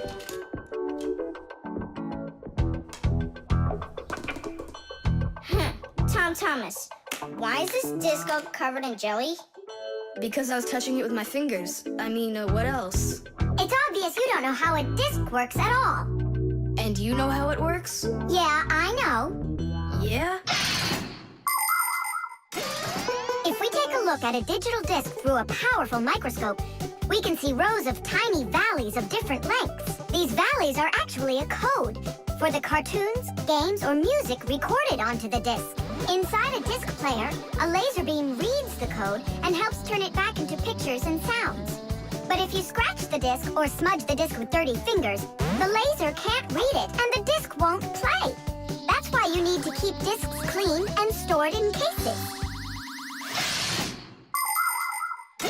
So that's why you should only hold discs along the edges. And when you're done watching them, you have to put them back inside their boxes. And what about this one? Do we have to get rid of it? Not so fast. Nolik, this calls for a major cleaning. Let's get the brooms.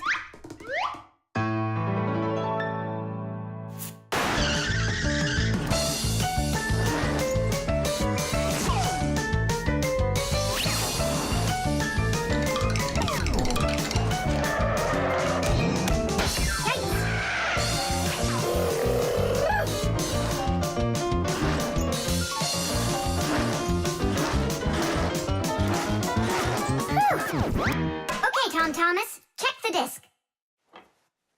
There you go. Now you're holding it right.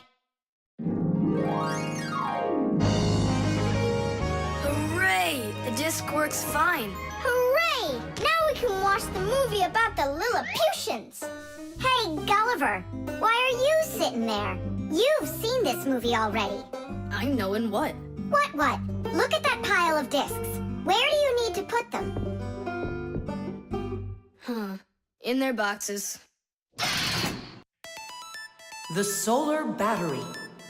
Let's see. 3 times 648. He won't get it himself. Nope. Well, I bet he will. Tom Thomas is so smart. Yeah, smart, but lazy. I'll bet you a flick in the head. Then get ready. Huh? Shh. We promise. We can't bother him during homework time. I really wish I didn't have to write this out. Why write everything on paper when you got a calculator? I knew he'd say that. Without a calculator, he can't get it. It seems like the batteries are dead. Did you see that? The calculator won't turn on, so he's gonna have to solve it by himself. What's the problem? Come on. Where are the batteries here? Simka, Nolik, just come out already. I can hear that you're here. Hi, Tom Thomas. Well, you can't figure out where the batteries need to go? I don't get what's so funny. Because there are no batteries inside of this thing. What do you mean, no? Then where does the calculator, get a... Where does it get electricity? Uh-huh. There's a solar battery in there. The sun turns it on? A long time ago, it was discovered by scientists that some materials produce electricity when light hits them. Sheets that are made out of these materials are called photoelectric cells. By connecting a few of these photoelectric cells together, you can build a solar battery. A solar battery in a calculator sits behind a small clear window. And when light hits the solar battery, it produces the electricity that powers the calculator. I don't see a little window anywhere on here. That's because you covered up the window with a sticker for some reason. The reason is that it looks great. Good job. It looks really great, but it can't work now. Well, farewell, sticker. I can't get it off. Then just leave it alone. Go ahead and solve the problems calculator. Then I'll be the one flicking you. Flicking who? Did you forget? We're the Fixies, and we have to fix everything. Ah, Simka, that's a sneaky plan. It's not sneaky at all. You better find something to tear off the sticker with. Okay, how about them?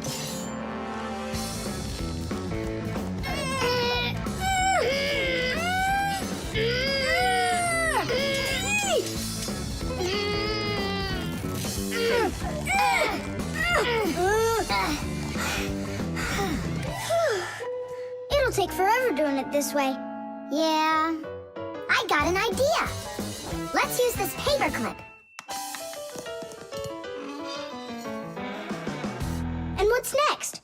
I'll just stick the end to the paper clip and then wrap it around. Tidish! With the help of solar batteries, we can produce electricity without burning any oil or coal. Unfortunately, these batteries aren't very powerful. A calculator can get enough energy from a small little battery. But in order to power a whole city with solar energy, you need to have power plants with huge fields full of solar batteries. And of course, it's best to build these plants where the sun shines bright and long, like out in the desert. By the way, in outer space, the sun shines very brightly, and it's never blocked by clouds. That's why all of the vehicles and satellites in space use solar energy for power, including the International Space Station, where astronauts from different countries work together. Tom Thomas! What, you guys all done? Uh-huh. Now you can go solve your problems on the calculator. But I already solved them on paper before you peeled off the sticker. Hooray! I'm the winner! Ow, that's totally unfair. If it wasn't for the sticker, you would have lost. What's going on? Nothing, never mind. That's nothing to you? Well done, Tom Thomas. You got them all right. Now it's working. Look, a picture of our Nolik. Where? Right there on the calculator. Oh, I got it. 0 means null, Nolik.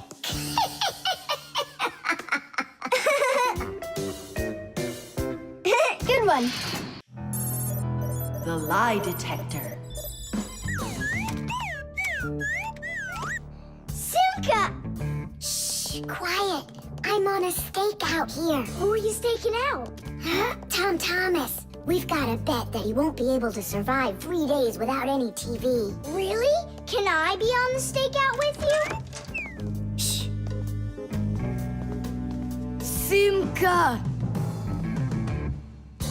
Ha!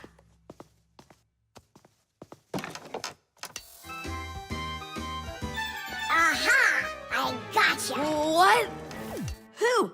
You lost the bet, Tom Thomas. Just tell me you didn't. I didn't. Why didn't you? It's because I'm not Tom Thomas. What? I'm Tom's brother. That's totally not true. We know Tom Thomas doesn't have a brother. I meant his first cousin. Then how come you two look so much alike? It's 'cause our mothers are twins. So what should we call you? Who, me?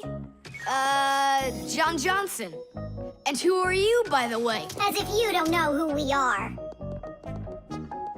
This room is beautiful. Sure is bigger than mine. I don't believe you. You're telling a lie. And what is your proof? Maybe he's not lying. There's a way to check it. How? Yeah, how? With a lie detector. You'll see. A lie detector is a device that is used to help figure out if someone is telling the truth or if they are lying. You see, when someone is lying, they always get a little bit nervous.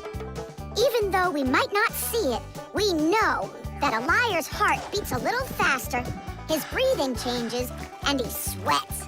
A lie detector can pick up on all of these little things. And that's how a lie detector can be used to help find the truth. But you don't have a lie detector. But we know how a lie detector works, don't we? Or are you scared, Tom Thomas?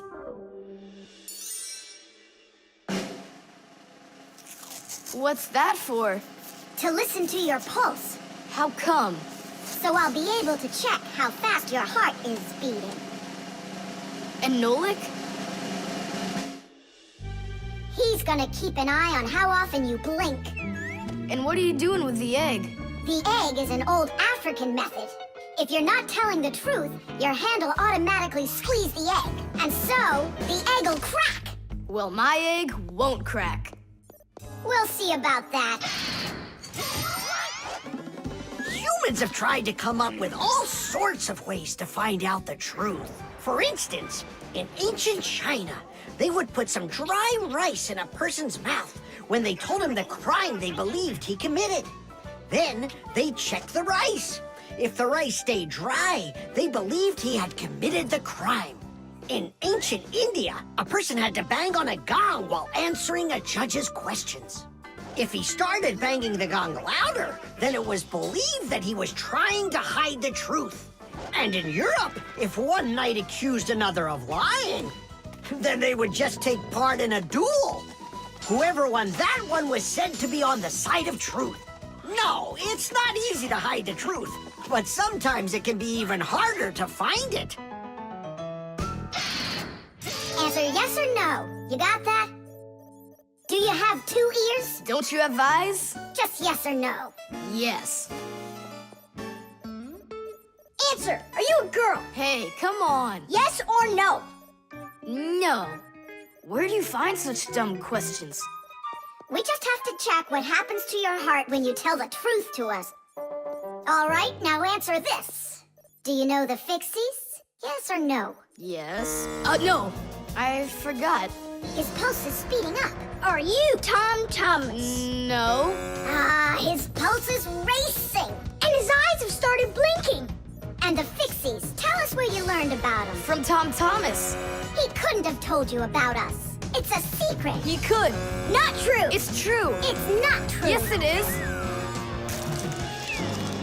Hey, look! The egg cracked! Just give up, John Johnson. All right. I'm Tom Thomas, guys. Tidish! Is it really possible to know if you lied just by measuring your pulse? With pulse, you really can. But you probably couldn't with the egg. You tricked me then. That wasn't nice. You weren't tricked. John Johnson was. Huh. You know what?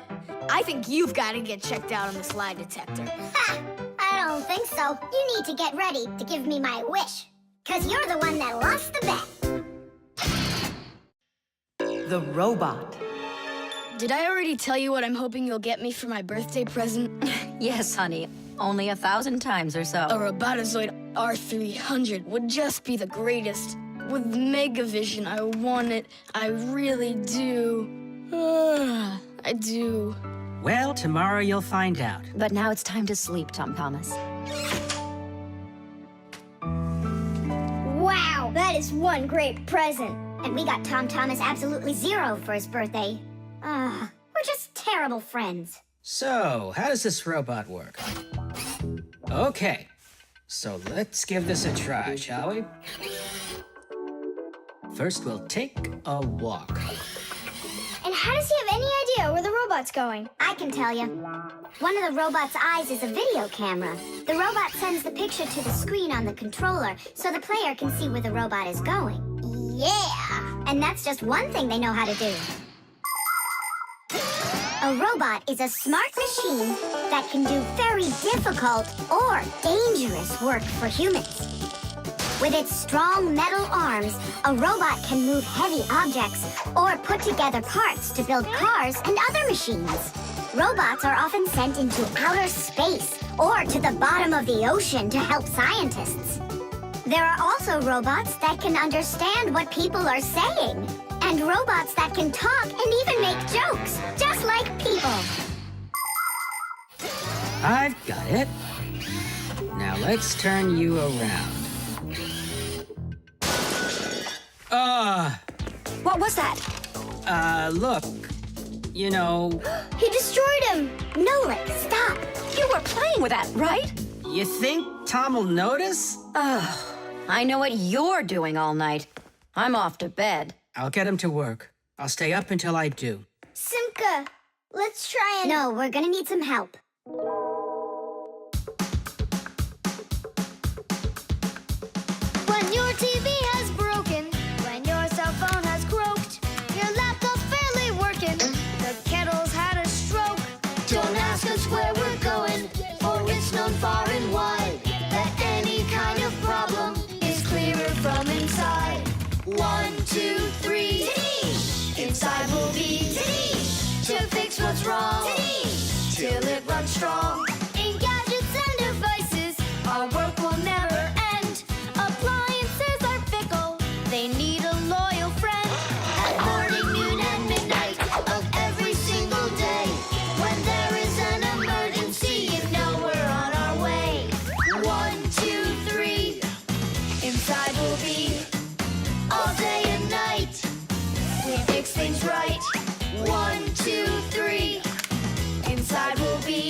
things right. We live to keep on working, and work for us is fun. So we'll just keep on working, 'cause our work's never done. And deep inside of gadgets, if you look when it's dark, you might just see us race around like multicolored sparks. 1, 2, 3, Tadish! Inside we'll be Tadish! To fix what's wrong, Tadish! Till it runs strong. 1, 2, 3, Tadish! Inside we'll be Tadish! All day and night, Tadish! We fix things right. 1, 2, 3, Tadish! Inside we'll be Tadish! To fix what's wrong, Tadish! Till it runs strong. 1, 2, 3, Tadish! Inside we'll be Tadish! All day and night, Tadish! We fix things right. Wow, you got it! We need to hide. A robotizoid R300, I can't believe it!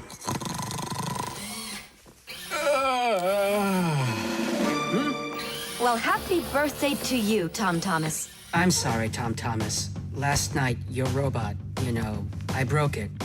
Dad, it works perfectly! Don't you see? I'm so proud of you. You fixed it. I couldn't fix it at all. I tried everything. Oh, you want to tell me that the robot fixed itself? What a joker.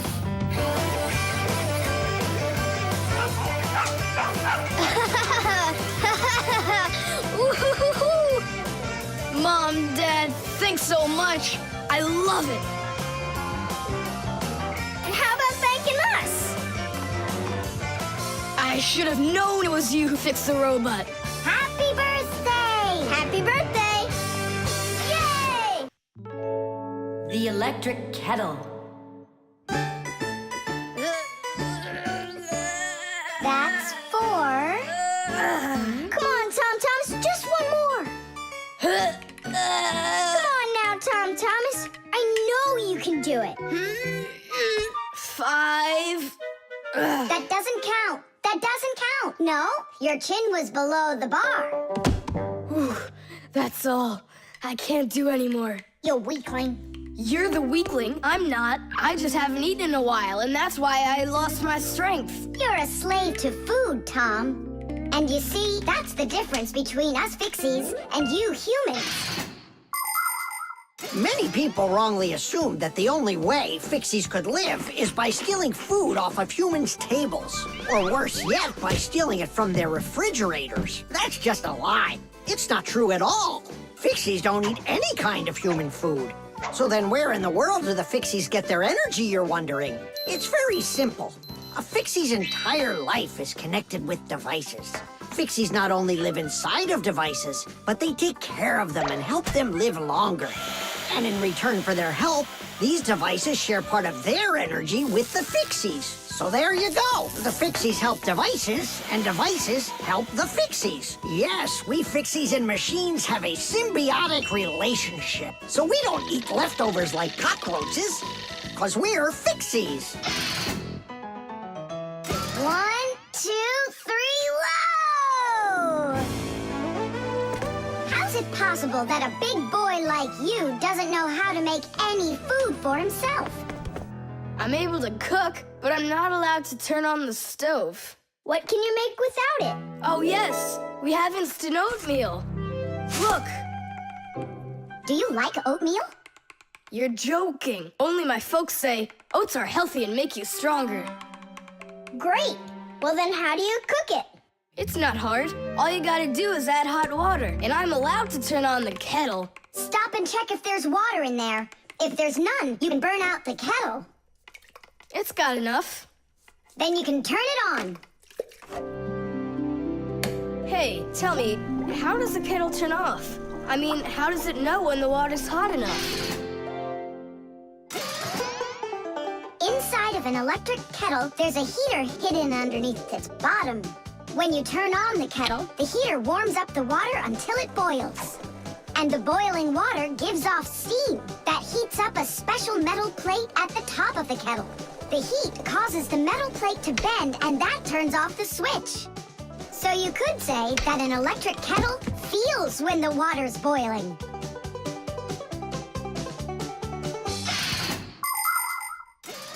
Okay, now I understand. Hey, why do you need 3 bowls? You don't need to make any oatmeal for us. It's not for you guys. It's for my mom and dad. Start out here. No! Keep pouring into this one. And I say pour it here. And I say first you should pour it into mine. Oh, Nolik, where are you? I'll find him. Hang on, I'm going in. Ah! Simka! She was right over here. Nolik! Over here. Simka! Here. Nolik! There. Ow!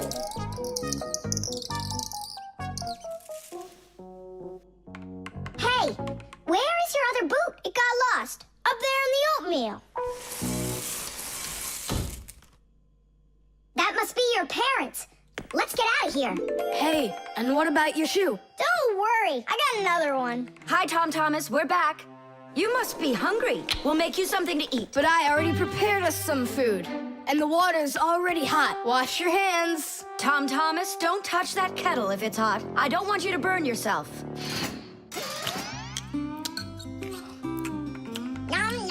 So today we're eating oatmeal for dinner. Delicious. Maybe you have something else? Why something else? You're the ones that say that oatmeal's great for you and that it makes us stronger. Well, yeah, that's what we say. I'm glad that our son pays such careful attention. Isn't it delicious? Really? Huh. What's that? Oh, look, you found the boot, Dad. What? It's nothing. Just eat your food and don't get distracted. I'd like to see that oatmeal all gone, okay? And whoever doesn't finish won't get any candy. The microwave.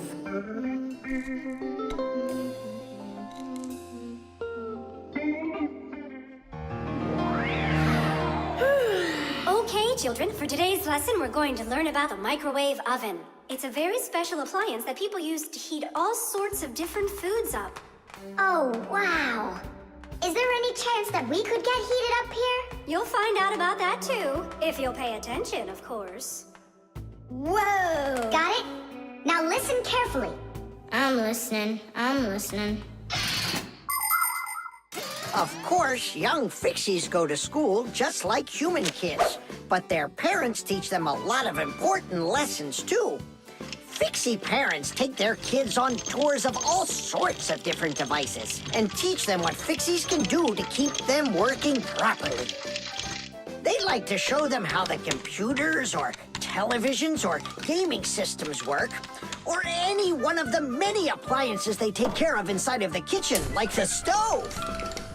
Every once in a while, a new device appears in the house, something that the Fixies have never dealt with before. To learn how this new thing works, the Fixies gather together and read the instructions that the humans keep printing up, but almost never seem to take the time to read for themselves. And so now it's time to look at the magnetron. That's what emits the microwaves. Oh, and so the food absorbs the microwaves, and that's what heats it up.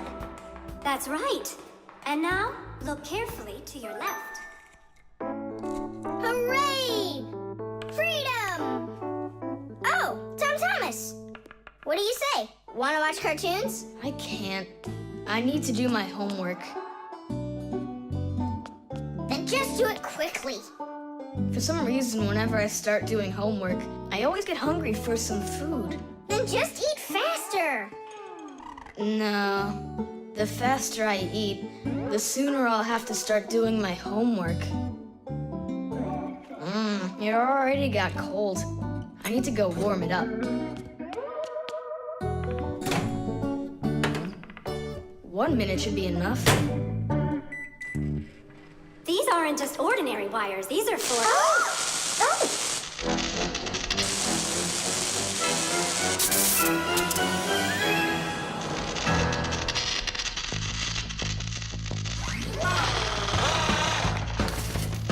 Marcia, what's going on? It looks like it might be an overload. The microwave might burn out.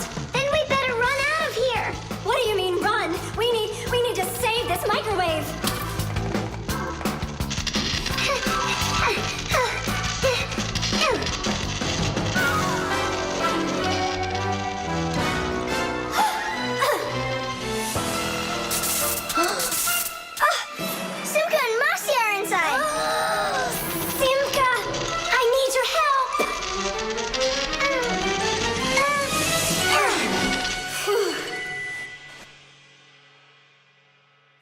Yeesh. Oh, what's wrong with the microwave? It looks like it just broke. Who cares if it broke? What matters is that Simka and Masya aren't broken. Look, there's no one here. Of course not.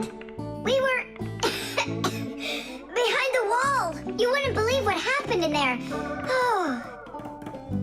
Oh, there you go. Tom Thomas, why did you put that fork into the microwave? Why not? You mean I'm not allowed? Remember, never put any metal objects into a microwave. If you put forks or spoons in a microwave, you can burn it out. And then not even a fixie will be able to fix it. Even a thin metal border on a plate can cause serious problems. Also, never warm up food in sealed packages or bottles inside a microwave. And one last thing, don't even think of cooking eggs in their shells in there. They'll just explode. Sorry, I didn't know any of that. Nolik, and what were you thinking? Why didn't you warn Tom Thomas about this? Well, Oh, today you skipped school. And now you don't know it either. Nolik, where are you going? I'm talking to you. where else? I gotta go study all about microwaves. And I'll go do my homework now. But first you'll sit down and eat for a while, right? No, I'm not gonna eat food. First I'll go and play some games for an hour or so. The aquarium. The coast is clear. The humans have left. Come on, let's go.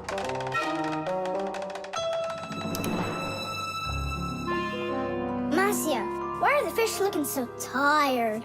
'Cause they're not getting enough air in there. The water in the aquarium is dirty and it needs air, but the filter isn't working. The filter? Yes, that device over there. These fish need our help, and if we don't do something right now, they could die. Right. First I'll fix that light, while you and Masya go over there and see what is wrong with the filter. But I want to go and look at the filter too. You're too small for this. Oh, whoa. And you're a giant. I mean, you're like 6 feet tall, huh? That's enough arguing. Nolik, let's go.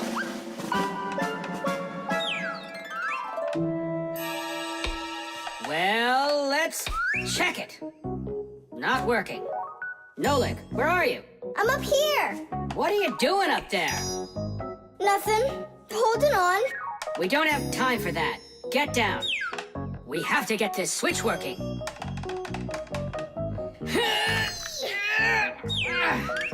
Masya, what's the matter with the filter? Well, probably something's caught inside and it's stopping the motor from turning. A filter is used to keep the aquarium water clean. A motor in the filter turns the paddles and pumps water through a fine net or a sponge. The dirt in the water gets trapped in there, and the cleaned water is put back into the aquarium. Many filters not only clean the water, but also add air to it, so there will be more oxygen in the water. You see, even though fish live their lives in water, they need oxygen just like all of us.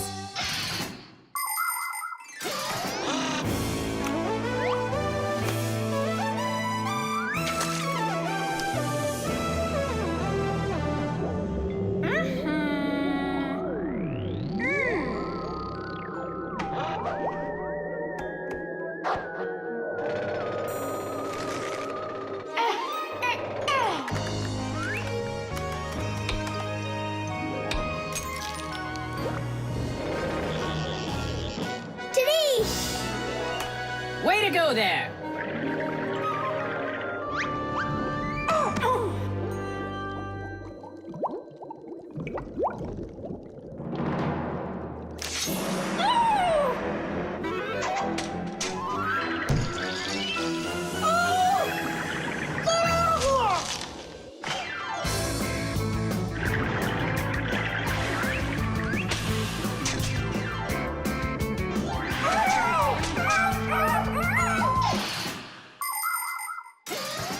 There are lots of ways for people to breathe underwater. As an experiment, try putting an empty glass upside down in water, and you'll see that some of the air stays in there. That's the idea behind the ancient diving bell. An empty bell was lowered under the water, and some of the air remained in there for the diver to breathe. And about 200 years ago, the first diving suits were invented. The diver got air from a hose that started above the water. This let the diver spend a long time under the water and even walk around on the bottom, but just not too far. Later on, people learned to squeeze a lot of air inside of metal tanks, and that's when scuba diving started. Scuba divers breathe the air stored in these tanks so they can swim freely and even dive deep down below the water. Our work is done. The light is on, and the filter is working. And the fish look so excited! As if they're not fish, but monsters. Thank goodness they're behind glass. Papoose! Just hang on. We'll be right there to save you. But I don't even have my pack-a-mat. Ooh, look how they're chopping their teeth. They must be so hungry. You're right. They're hungry. Nolik, come on.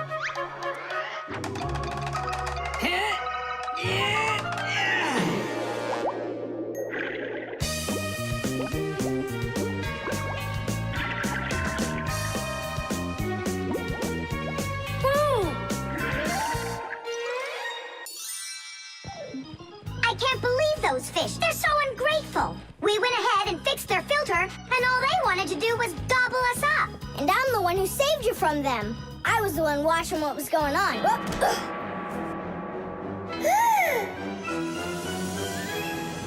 Oh, gee. Hold it. Do you think giving her some food will help?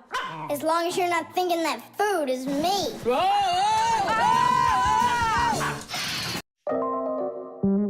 The hairdryer. Nolik, are you here? Yep, I'm here. I got a cool trick to show you. What? Oh, That was real magic, dude. Took long to learn it? no, that's not the trick. It's a trick with helium. Oh, what is helium? Well, helium's a very light gas they fill balloons with so they float in the air. That's not magic at all, you silly. Who's never watched a flying balloon?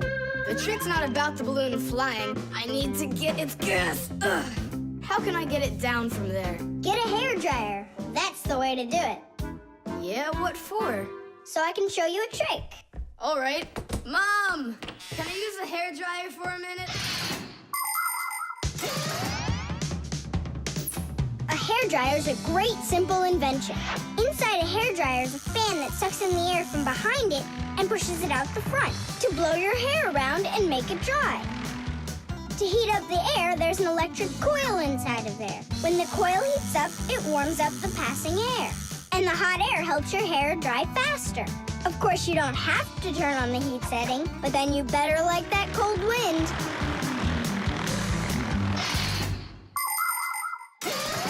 Nolik, I'm right here. here's the dryer. I want to see your trick. All right, flip the switch. Now you lay the ball right into the airstream. Oh, great! The ball's flying. And now it's my turn to fly. Really? Whoa! Yeah!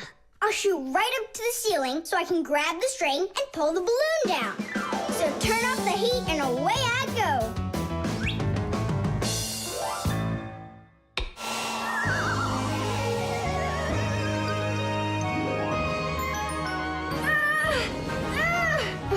Switch it on to high. Got it. Give it to me. I can't get it down. It's probably because you're little and weigh like nothing. And what? Do I have to wait till I'm heavier and older to get down? I don't know. Then you'd better get my sister. She'll tell us what to do. Simka, come on out. Well, what's going on? Look. Hi there. How'd you end up on the ceiling? I was just showing off that funny hairdryer trick. I'm laughing out loud. Ha, ha, ha. I can try flipping on the hairdryer and lifting you up to Nolik.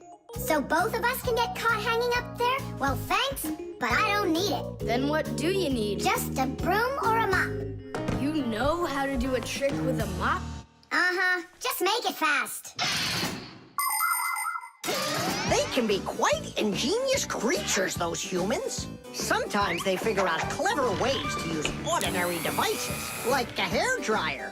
Of course it can be used to dry hair, but it can also be used to dry a wet spot on clothes. And a hairdryer can even be used to remove a sticky price label. Now, suppose you buy yourself a new cup that has a terribly sticky sticker that just seems impossible to peel off. Well, try warming it up with a hairdryer. The glue will dry up a bit and the label will come off easier. There's no doubt that a hairdryer can be very useful in any household. But you need to be extremely careful with it, especially in the bathroom. If water gets inside a hairdryer, there's a real risk of getting a horrible electrical shock that can seriously hurt you and destroy the hairdryer as well.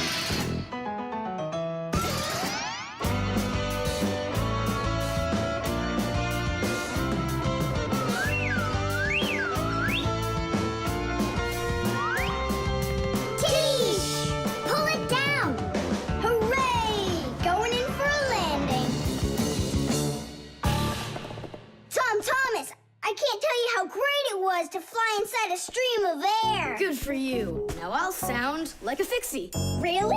Uh-huh. Huh. Watch me. Hey, what are you doing? Just look. I'll breathe in one breath of helium. Isn't it bad for you? You can only breathe a little. Hey, hi there. Oh, Tom Thomas became a fixie. And that's my trick for you. Funny, huh? Oh, that's too funny. What a squeaky little voice you got there. See, I'm already not a fixie. The helium stops working after just a couple seconds.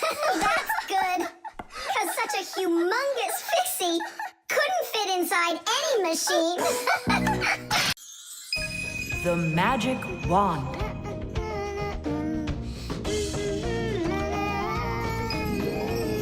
Oh, Tom Thomas, how did you get here? It was a piece of cake. I just got this cool magic wand as a gift, see? Wow. There's no such thing as a magic wand. I don't believe you. You just wait. Any wish is the wand's command. Check it out. Today I want my school to be closed. Golden wish, Tadish! Tom Thomas, your teacher from school just gave me a call. She said your school has totally disappeared. How odd. So I'm not going to school? Well, how? Instead of school, we'll go to the park. Hooray! Real magic. Oh, it's so great. No, there's no magic. They're only illusions. I don't know what illusions are. It's when what we think we're seeing is not what is actually happening. Have you ever seen a magician pull a rabbit out of an empty hat? Do you think it's magic? No, it is only an illusion. In reality, the rabbit's hidden inside the table that the magician puts his hat on. The lid of the hat is made with a secret hatch. And when the magician puts his arm inside the hat, he grabs the rabbit from the table below and ta-da! How every magic trick works may be a secret, but every illusion does have an explanation. I'm telling you, this wand's totally magical. Right now, I can make a rabbit appear out of this trash can for you. Golden wish, Tadish! Oh, that wasn't the idea. Looks like a dog to me. Wait, one more time. Golden wish, Tadish! Golden wish, Tadish! Tom Thomas, will you cut it out? One Chusaka was already enough for us, and now there's 3.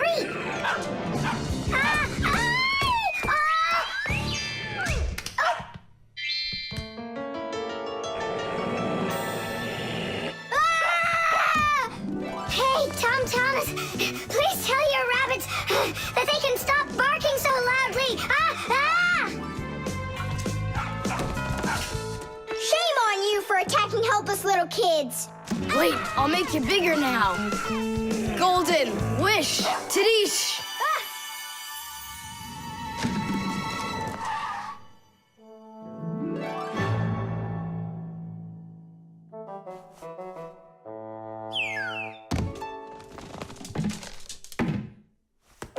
You scared? So you're only brave enough to chase little kids around? Wow, I'm huge. I'm as huge as Tom Thomas. I'm huge. Oh, Nolik, be careful.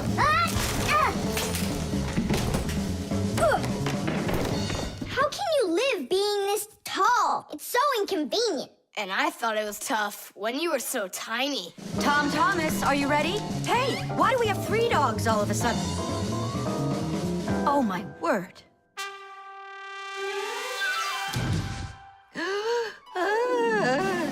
No! Why are you screaming? I was dreaming that someone had given me a magic wand. And then I had to make it big, see? And my mom saw you.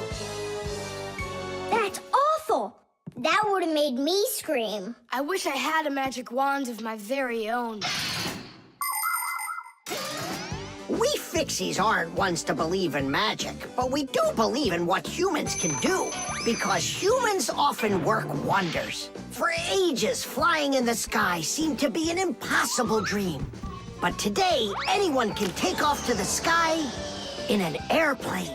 It used to be that humans thought that only magic could take them to the moon. But now astronauts have already walked on its surface. In fairy tales, people were able to see and talk to each other through a magic mirror.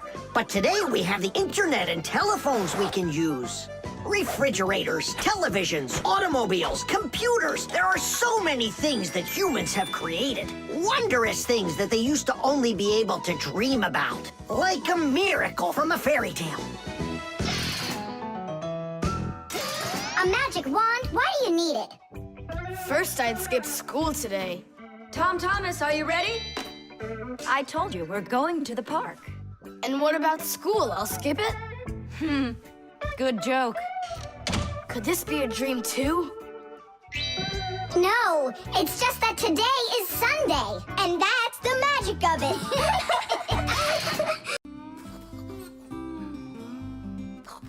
The remote. Hey, Simka, the button got stuck on the remote. How can we get it back out of there? Look and learn, Nolik. Please help. Oh, come on, come on, come on, come on, come on. Oh, oh, oh. Should I let it go now? Oops.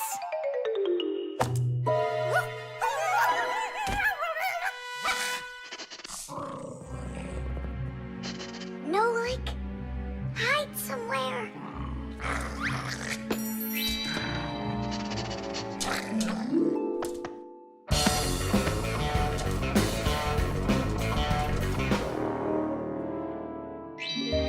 Nolik, she stole the remote. Nolik? Where are you hiding? Nolik! Hello there, Fixies. Hey, where are you? Hey, Tom Thomas, you got here just in time. Chusaka ran off with the TV remote. And so what? I can turn it on without it. And my favorite cartoon is just about to start. Forget about the cartoons, will ya? Nolik is missing! I'm afraid Nolik hid inside of the remote. And Chusaka took it. Oh no, Nolik's in big time trouble. Tom Thomas, there must be something you can do!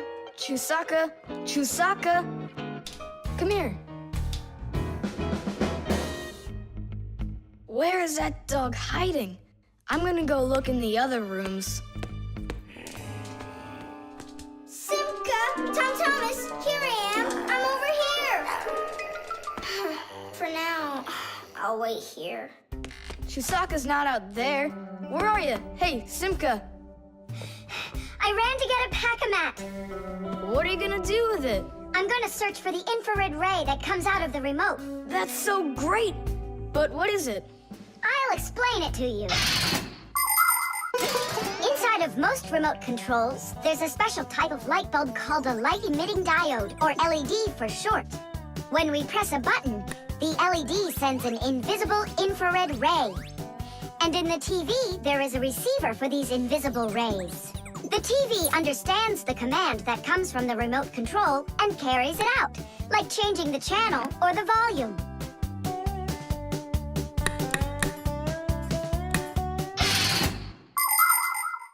If the rays are invisible, then how is it possible to see them? In the pack-a-mat, I've got these special goggles that can help me.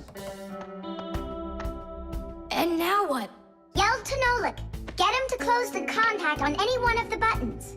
Nolik! You gotta push one of the buttons down on the remote. A button? But how am I gonna do that? Wait, 1 second. Chusaka Chusaks with a brain full of rocks. Meow. Meow. Oh, Mamma Mia! Now she'll eat me together with the remote. Nothing for you here. But here's something. There he is. He's over there. Chusaka, come here. Do you want a hot dog? So you want to play tough? All right then.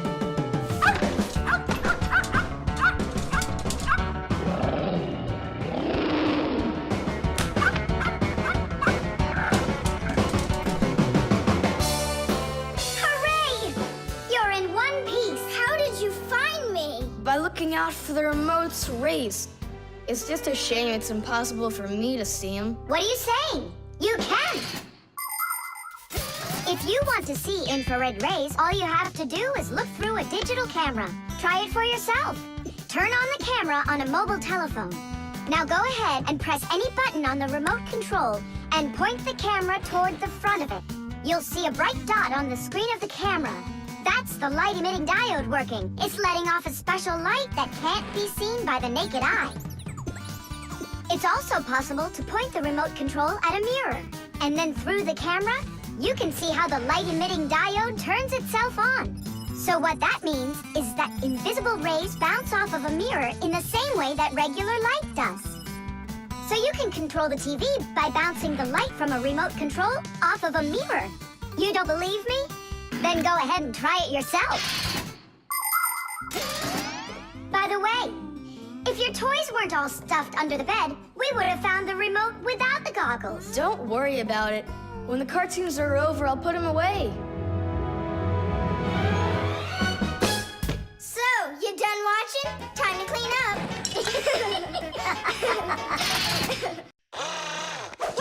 The ship in a bottle. Simka, Nolik, here, take a look at this. Oh, wow! Awesome! Where did you get this from? From one of the shelves in Dad's office. He's got lots of cool stuff in there. That's cool. I'll be the captain. This is like a totally real sailing ship with masts, cordage, and everything. And how can it all get in there through such a little hole? A ship in a bottle is a real miracle. Do you want me to tell you the secret of how it gets inside? It's like so. All of the ship's masts are collapsible. Before the boat is put into the bottle, the masts are folded down and pressed against the ship's body, so it's small enough to fit through the bottle's neck. And once the ship is inside the bottle, the masts and sails are opened back up by pulling on a thread. Hands on deck! There's a giant octopus starboard! I'm an octopus, huh? Oh, look out. Brave sailors like us, we're not afraid of storms. Tom Thomas, be careful! Hey! Oh, Did it break? no, it's all trish. It's not close to Tadish. Take a look how this mast broke. Whoa! What have I done? Don't worry, we can fix it. Get some glue, okay?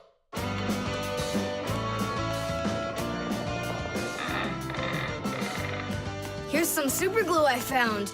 This is the kind that'll keep things stuck forever. Nolik, come and help! Achoo! Phew! This stuff is so stinky. Tadish! Ooh, that's better. Thank you, guys. We sailors, never let a friend down. Nolik, you gotta get out! You'll get sick from that stinky air! I can't get loose.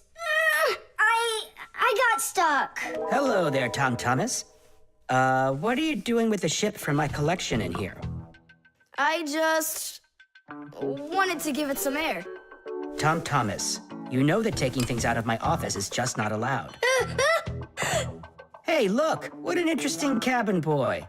I never noticed him before. I'll take it, Dad, and put it back on the shelf, okay? Who just sneezed? I did. Achoo! Well, all right then. Do your homework and please don't set foot in my office again. Simka, where are you going? To save Nolik. I'll come with you. You're not allowed inside that office. Your father said no. Sweetheart, your soup's getting cold. I'm coming. Nolik, where are ya? Simka, why is everything turning? Because you inhaled the fumes from that stinky glue. Ah, phew. Everybody knows how strong the smell of paints, cleaning fluids, and glues can be. But the nasty smell is not where the real danger lies. Breathing in the fumes from paint or glue can give you a terrible headache. Or even worse, it can make you faint. That's why when the Fixies need to paint or glue something, they're supposed to put on a safety mask called a respirator. And humans need to remember to wear masks just like Fixies when they're working with fumes. And never forget that the fumes from glue and paint can be flammable. It only takes one spark and kaboom! There can be an explosion. So always remember to have plenty of clean air moving through any room where you are gluing or painting anything. Simka, hurry up. Hang in there, Nolik. I'll get you out of there.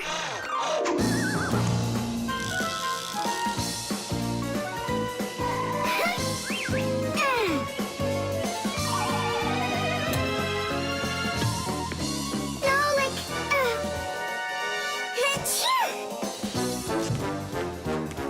Oh no, is he okay? Nolik! Nolik! Nolik! Oh, you're alive. Turning starboard. Turning port. Piasters! Piasters! Oh, whatever. He's gonna be fine. Nolik, do you know who I am? A giant octopus?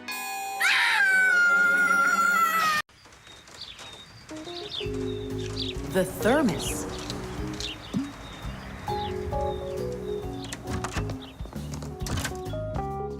Where should I put it? Put what, Tom Thomas? Oh, it's you. My ice cream. Are you joking? Eat it! I can't. Tom Thomas, are you all right? I'm fine. It's just that it's a present for my mom. Today is Mother's Day. Then you need to go give it to her. I can't. Dad and I are going to congratulate her together. What's your dad gonna give her? I don't know. But when he gets back home, the ice cream will have melted. Then put it in the freezer. And what if Mom looks in there and finds it? The surprise will be ruined. So where won't she find it?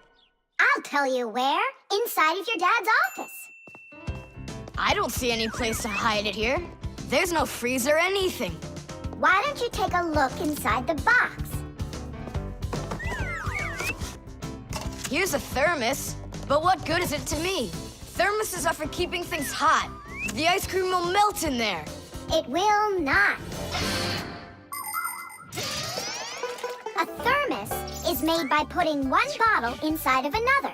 Between the bottles is an empty space, and that's the secret of a thermos. That space stops heat from getting out or in. So if there's hot tea inside, the empty space doesn't let the heat from the tea get out. And if there's ice cream in the thermos, the space stops the heat that's outside from getting in. And that's how a thermos keeps hot things hot and cold things cold.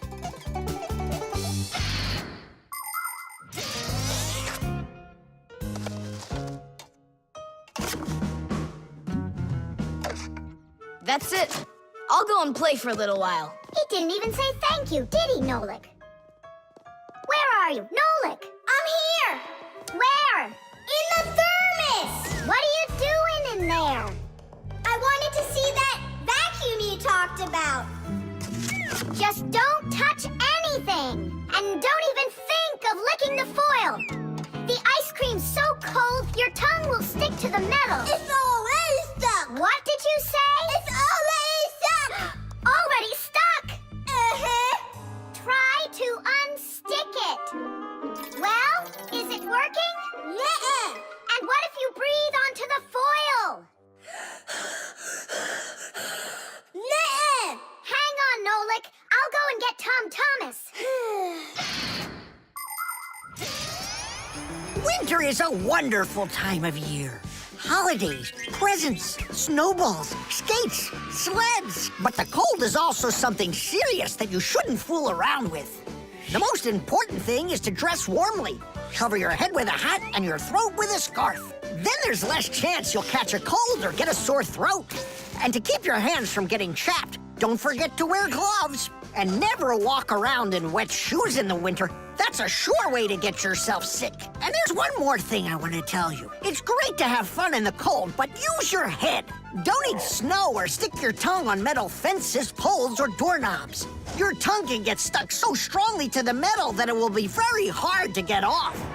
I wish you all a glorious winter. Tom Thomas! Nolik's tongue got stuck. Where? In the thermos. Hurry! I'll explain everything later. Dad, you're already home? Mm-hmm. Dad, why are you taking my present? What do you mean, your present? I mean this one. Since when did it become yours? Oh, hi there. What's the fuss all about? Oh, it's nothing at all. I have a surprise for you. I want to wish you a happy Mother's Day. A thermos. How wonderful. Thanks so much. Is there something in here? I don't think so. Inside there's a present from me. Vanilla ice cream. My favorite. And how did that end up in there? Thank you so much, my sweeties.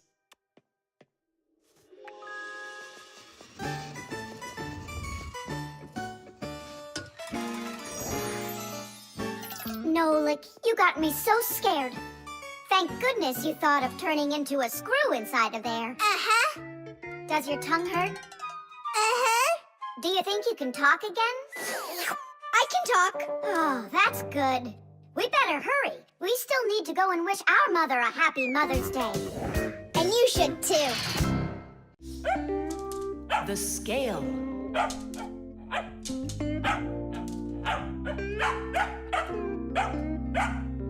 Chusaka, that's enough already. But what if it's something important? Come on, she's just a dog. They say that cats and dogs have a sixth sense that we don't have. What's that? Well, they feel all sorts of things that we humans don't. I better let her in.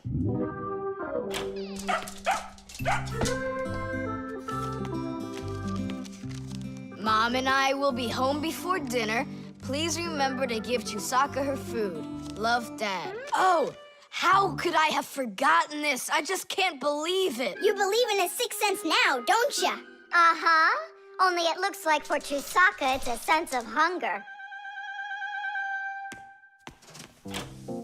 How much food should I give her? Look, it's all written on that chart. For each kilogram of the dog's weight, serve 1 level scoop at every feeding.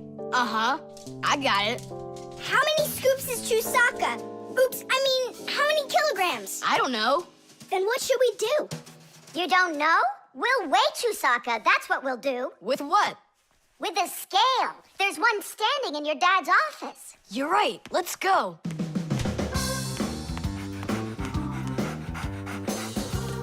I was wondering, does it bother your mom that only your dad has his own office and not her? Nah, Mom says she's got her own office. It's called the kitchen. Hey, look, there's the scale. Did you know that humans have had scales like this for more than 7,000 years?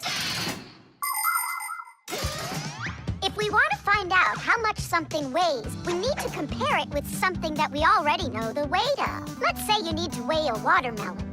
You put it on the scales pan and it drops down.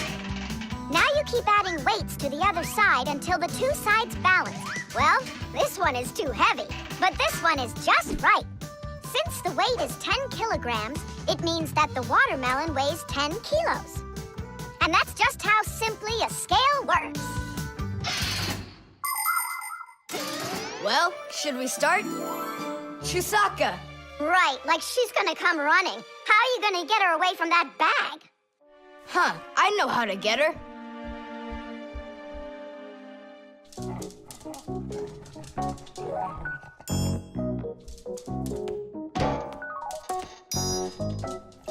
Here, hold this little piece of food while I weigh her. This may be literal, but it's way too heavy. Just hang on. Please, hurry up.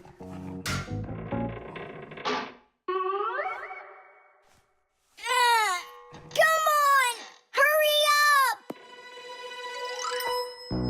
Done. Her weight is 2 kilograms.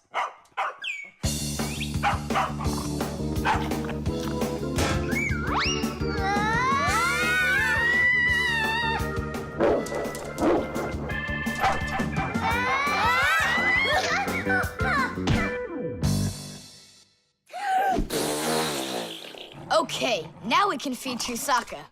Chusaka weighs 2 kilograms, so 2 cups will be just right then. Do you think that you can feed your pets any kind of food at all? Oh, no! For them to be healthy, pets just like humans need to have a nutritious diet. Today, there are special pet foods for birds, fish, dogs, cats, and all sorts of other pets. These foods are made with everything your pets need to stay healthy, like meat, fish, fruits, grains, vegetables, and vitamins. These kinds of foods give pets a well-balanced diet, and there's no need to cook them. They're ready to eat. Just pour them in a bowl and your dog will be happy. And so will your cat, and your bird, and your fish, too.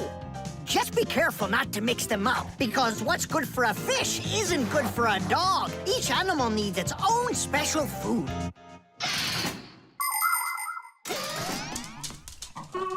Stop!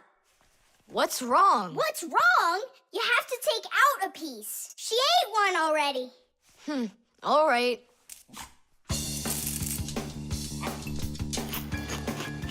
So, that's 6 cents. You still think it's true, right?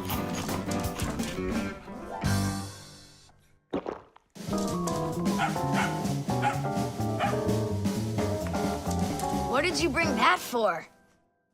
Oh, Mom is calling. No way. How could she know it would rain? I knew that Chusaka had it. Hello? It was a 6 cents, wasn't it? The cartoon. Yeah?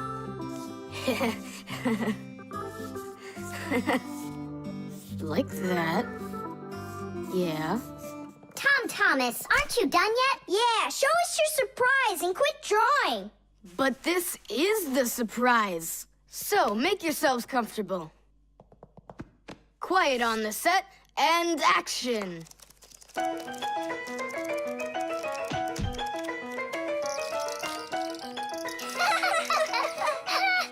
crash, huh? You should put a huge bump on his head. It's just like a cartoon that you drew in there.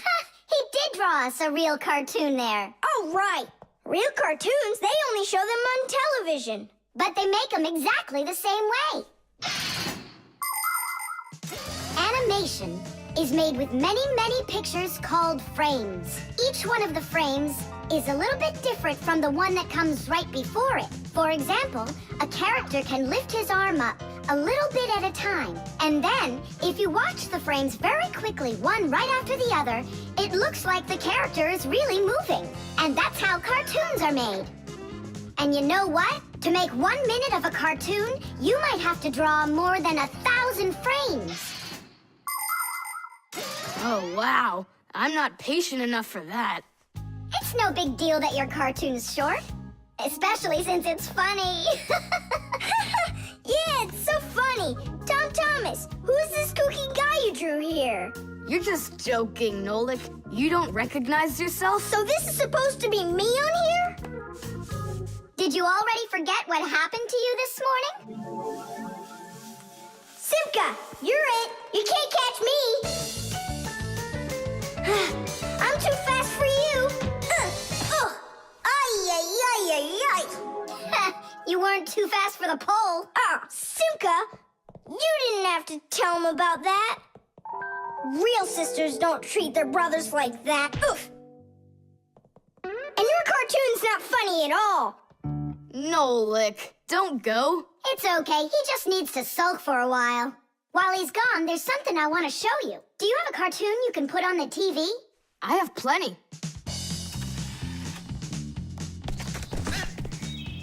What should I do? Let's watch it again. But now I want to show you the same cartoon a frame at a time. Here, take a look. This is a frame, and here's another and another. Isn't that cool? Uh-huh. So cool. And then back at regular speed, there's 25 frames every second. What should I do? It's magical. Simka, you know, I feel awful for Nolik. Yeah, I feel awful too. There are many different ways of making animation. Hand-drawn animation is, of course, drawn by hand, and stop motion is made like this. The animators pose the model and take a picture of it. Then they move the model a little bit and take another picture. And they do it again and again and again until there are enough frames to make the characters look like they're moving very smoothly across the screen. Another popular style of animation is clay animation. In these films, everything is built and rebuilt out of modeling clay. But today, most of the cartoons are made on a computer. At first, they make a computer model of a character, a sort of digital puppet. After the models are built, they are colored and animated to move. This is the kind of animation that's used in the Fixie cartoons.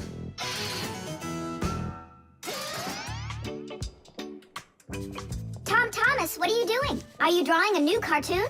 Nah, I started fixing the old one, so Nolik will stop being angry. Good. Keep drawing, and I'll go and get him.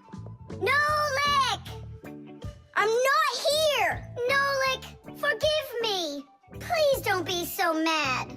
There's a cartoon to watch. I've already seen your stupid cartoon. So what'd you do now? Put a huge bump on my head? Not a chance. I did it all over again. I'm sure you'll love it. You're sure of that? All right, go ahead. Show me your cartoon. Quiet on the set, and action.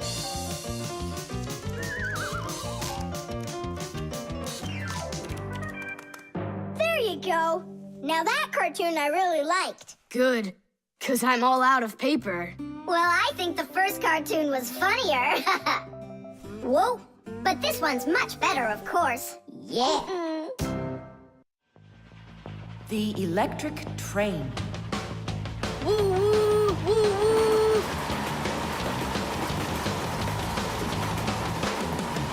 Zoom, zoom.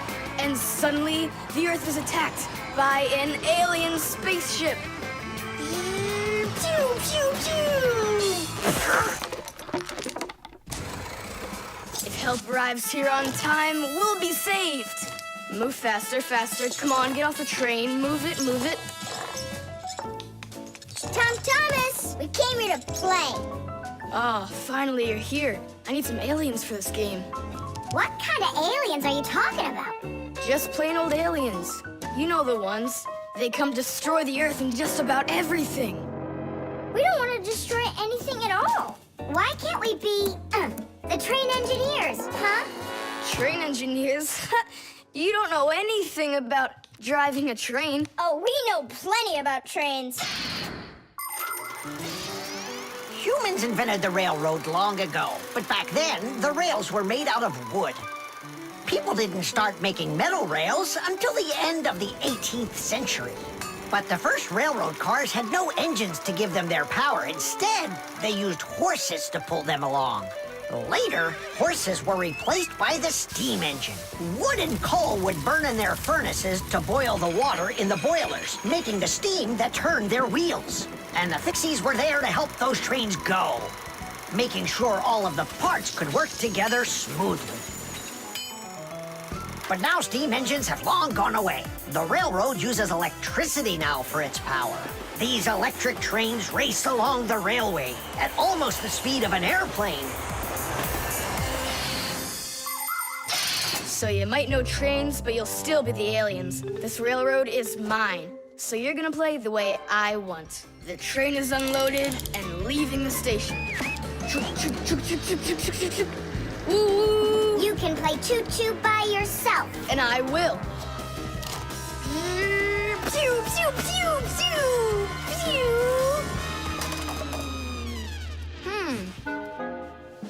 Hey, why did you stop?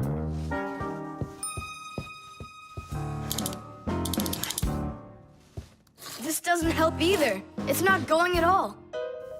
Simka! Nolik! Where are you? Did I hurt your feelings or something? Mom, is Dad gonna be home soon? No, is something the matter?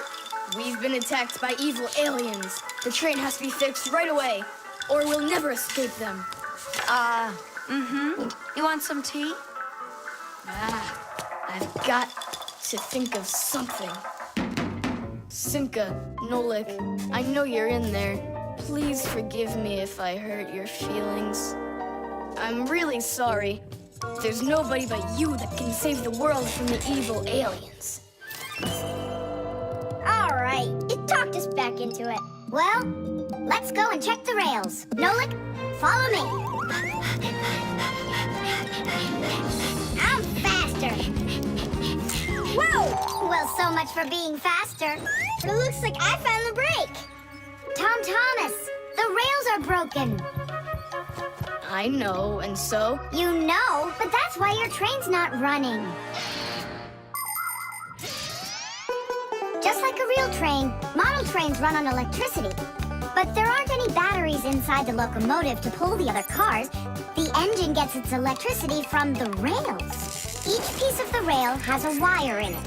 If the rails come apart, the electricity can't flow through the track and get to the train. And without electricity, the train's engine just stops going. So reconnect the rails and your train will run again.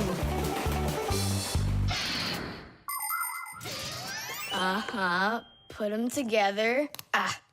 Yes! Hooray! The train's running! Way to go! So will you play with me now? And which way are we playing this time? Whatever you want, I'm with you. The train rushes down the track with Nolik as its engineer, when suddenly from out of the sky comes an alien spaceship.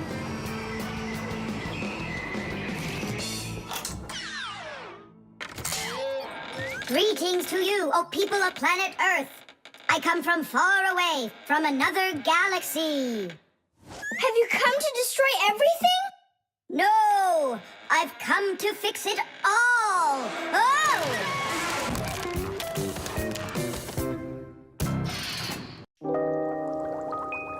The toothbrush. Once I finish you, my top secret growth potion, I will create my own giant canine crew! And then I'll rule the...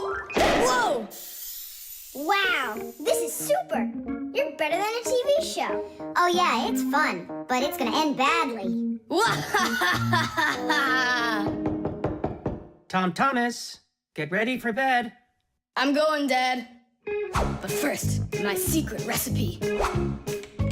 We start with a bit of carbonatorous. And now a little bit of bread and butterous. And finally, beard of foamerous.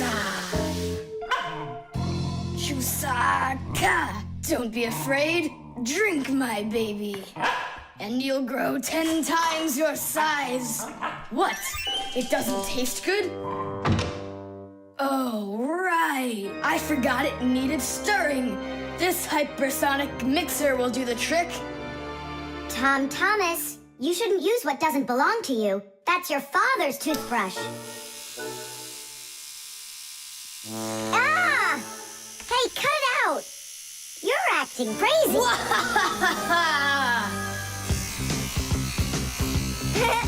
Bubbles! Hey, boom, boom, boom!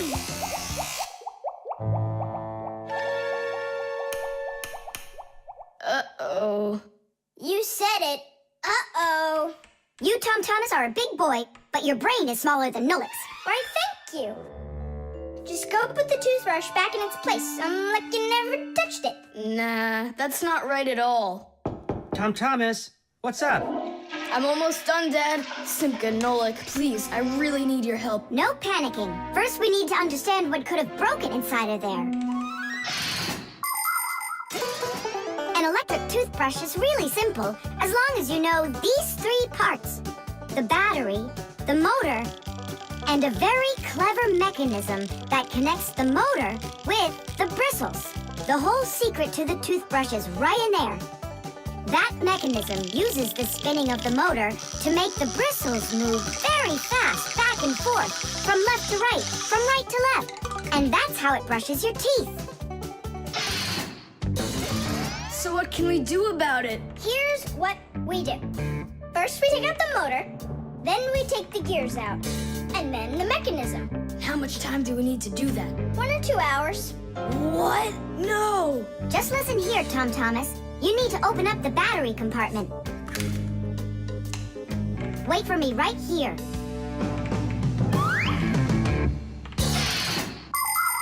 These are your teeth. Well, I mean, they're not your teeth, but you get what I'm saying. Nowadays, we use a toothbrush to clean our teeth, but it wasn't always that way. The ancient Egyptians used a chewed stick to scrape their teeth, while the ancient Greeks rubbed their teeth with a rag. And the Vikings, well, who knows what they used? And then, only 200 years ago, an Englishman named William Addis came up with something better. He drilled holes into a meat bone, inserted bunches of bristles into them, and there you go, the toothbrush. And here's what I need to tell you all as a fixie. That is, as a master repairman. You need to make sure to brush your teeth often, especially after eating, or you'll be getting them repaired often at the dentist. Well, is something wrong with the mechanism? No, it's fine. Is the motor burned out? No! Then what's wrong with it? You're not gonna believe it. But the battery died. That's all? I know what to do. I'll put in new ones.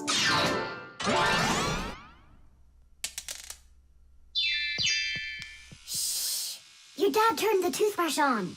Looks like everything's fine. It's working.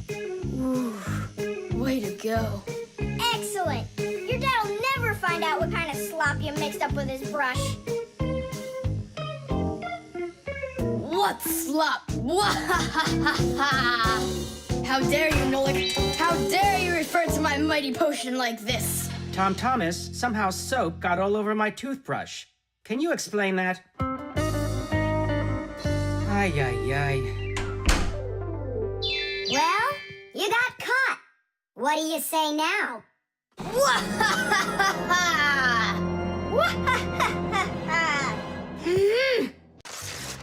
Candy.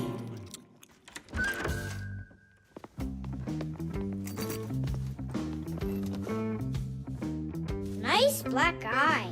Tom Thomas, did you fall? How did you hurt your eye? I had a big fight with Johnny. Oh, wow! How could you? What was the fight about?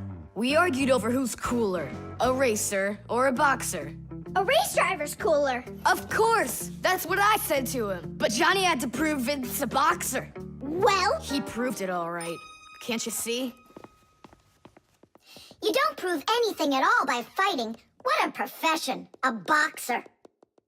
Yeah. Now your dad, he's got an amazing profession. A journalist. He gets to travel to different countries and brings back all sorts of funny stuff. They even show him on TV. No. What do you mean? Boxers are cooler. Everyone's really afraid of them. Don't be gloomy, Tom Thomas. Have a candy. I've got a good idea. How about a taste tester? That's the best job. And what is he testing? A taste tester is someone who tests the tastes of drinks and food. Yeah, how come? They want to find out if the food is delicious and what all the flavors are in it. Super! What a great profession. But a taste tester's not a job just anyone can do. I can do it. Then let's check. So open your mouth and then close your eyes.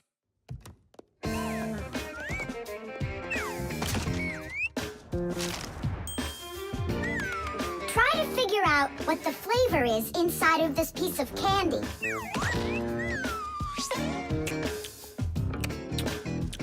Strawberry.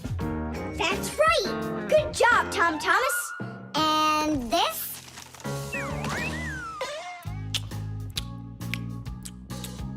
That tastes like orange. You missed that one. It was lime. Yeah, Tom Thomas. If you want to be a food taster, you're gonna need to do some serious practicing. Let's do it.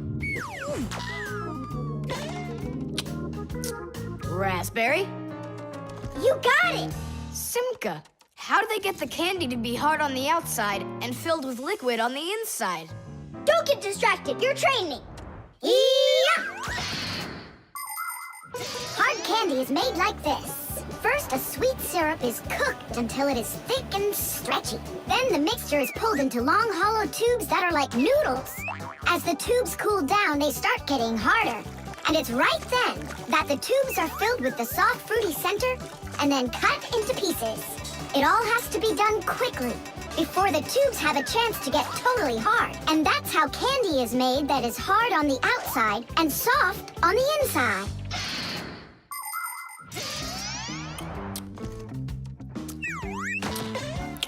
It could be strawberry, only I just can't tell anymore. Ouch! What's wrong? My tooth. Was I hearing things? Or did someone yell?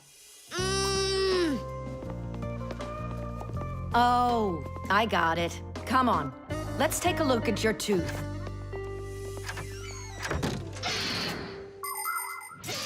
A taste tester has to be the most delicious profession in the world.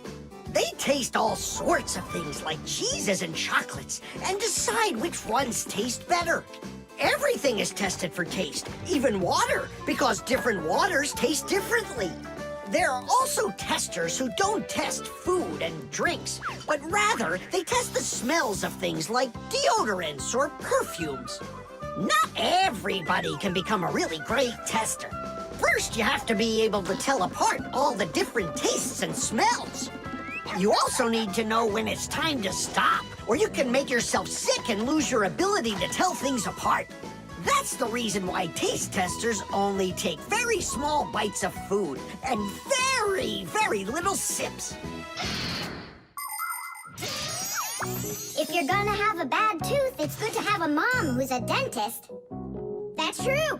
She's a good dentist. She'll fix it in no time. She'll pull that tooth right out.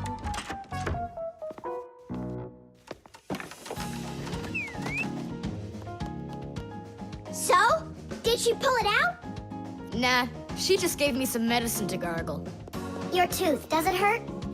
Yeah, it hurts a little.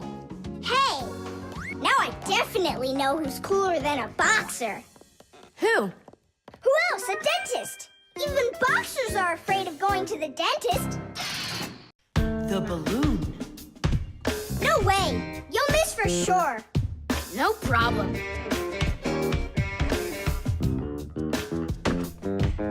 Huh. Anybody can do that. But I bet you can't do it if you tried bouncing the ball off the floor first. Just look. Oh, what are my parents gonna do to me?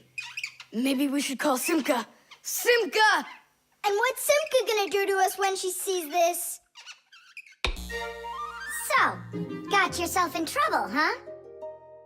You shouldn't be playing with a ball inside. And now we have your lamp to fix. But how? Only my dad can reach all the way up there. Why just your dad? You have a hot air balloon over there. That doesn't fly. It's just a toy, see? Well, it might be just a toy to you, but for us Fixies, it's absolutely real. If an object is lighter than water, it floats up to the surface. And in the same way, if something is lighter than air, it floats upward. Did you know that hot air is lighter than cold air? Well, it is. And that means if you warm up the air in a balloon, it will float up. Hot air balloons use special gas burners to heat up the air inside of them so they will get lighter. And the bigger the balloon, the more people it can take up into the air. I know what you're saying, but where do we get a burner? You think Fixies don't have their own burners? Sure we've got him. Bring it down here, and I'll go talk to our parents. No, no, and no. The human child must never see us. Listen now, Simka. We already don't approve of him seeing you and Nolik. He won't look. Papoose, please. You're the one who told us how you dreamed of flying since you trained to go into space. Yeah, for 2 years I waited on standby, but I never went up. And you've never flown in a hot air balloon either, honey. So let's call it a deal. I talked them into it. There's just one condition. You can't watch. Okay. You can come in now.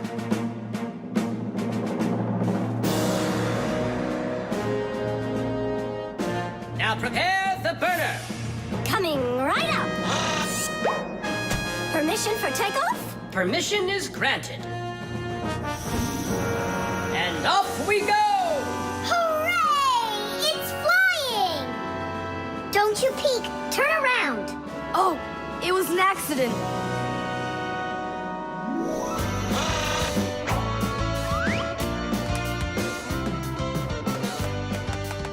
I'm going to evaluate the damage. Maintaining proper altitude.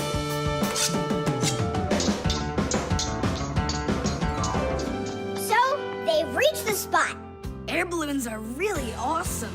I wonder, who figured out how to do that? It was the Montgolfiers. The hot air balloon was invented in the 18th century by the Montgolfier brothers from France. In those days, there were no gas burners, so they heated the air inside the balloon by burning straw. At first, there were no passengers on their balloon. Not counting the Fixies, of course. I mean, how else could a balloon get up in the air without them?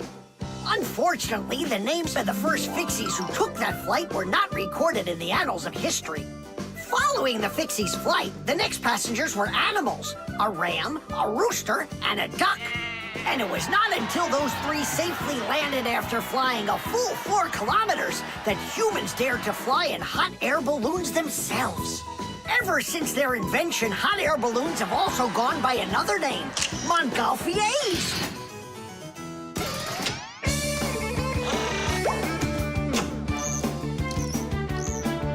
Hooray! Tadish! Didish! All right. Simka, please let your parents know that I'm so very thankful. Okay, by the way, now you can turn around. You know, Simka, let's fly the balloon just like them. There's no way, Nolik. We would need to use the burner, and kids aren't allowed to play with fire. I'll give you a ride. Look, I still need to put it back up on the shelf, so climb in and let's do it.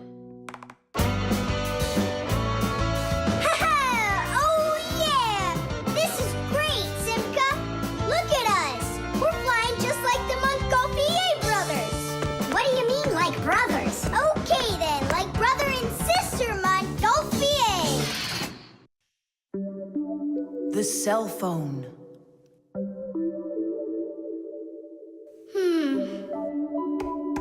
Hey, Nolik, come on out and play. He's not allowed. He was punished. Can you tell me what you did? I grabbed a Pac-Man, and I forgot to ask. How long do you have to sit there? Until Mossy and Papoose come home from their boozness. What did you say? Business, a work trip. They're inside of your father's cell phone right now. They were busy doing repairs in there when he left the house for work. Do you know the reason why a mobile phone is also called a cell phone? Mobile phones are connected to other mobile phones with the help of special radio stations that are put on top of towers and building roofs. Each one of these stations sends signals to its own area below, and each area is called a cell. A mobile phone works anywhere it can find a nearby station that it can connect to. So as long as there is a station nearby, you can talk as much as you want. You can even move from one cell to another.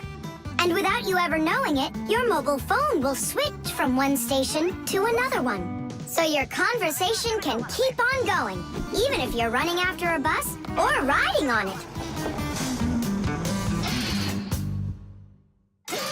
Tom Thomas, hello. There you go. My dad came back home already. Hi, Dad. How are you? Can you believe it? It looks like I lost my phone. What do you mean you lost it? Where? I have no idea. So what? I'm gonna have to sit in here forever now? You? Our parents are missing. The phone stopped shaking a while now. We're probably already at home. Not home to me. How can we ever get home to our children? Where's my Marcia? Don't whine. We'll work something out. Don't worry. I got a phone. Let's give him a ring. They can't answer your call. But what if they answer us? Call them, Tom Thomas.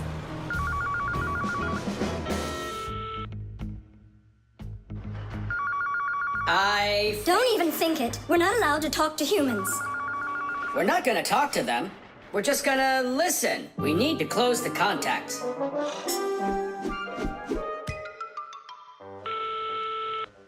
It's no use. Oh, they answered the phone. Let me talk. Papoose, Marcia, it's me, Simka. Simka? Yeah, Marcia, where are you? In the telephone! The phone part is not what she's asking you. Oh, it smells a lot like gasoline in here.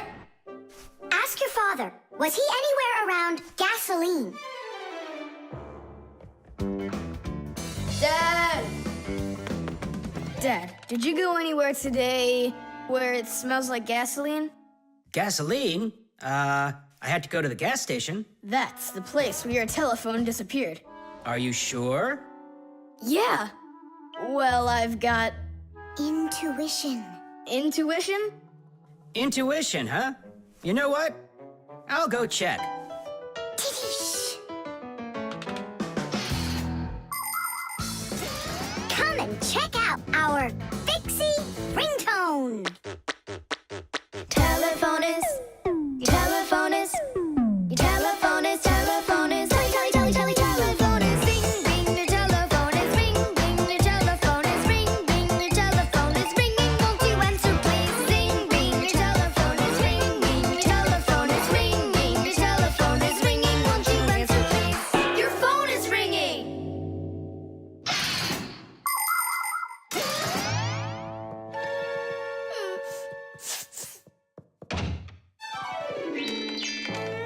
It's just incredible. You see? I found it. Son, you're one clairvoyant. I didn't notice when it fell out of my pocket back at the gas station. My children! Oh, my Marcia. Papoose. Aw, my sweeties. So, just by any chance, you think you might happen to know where I can find that nice watch I lost? No.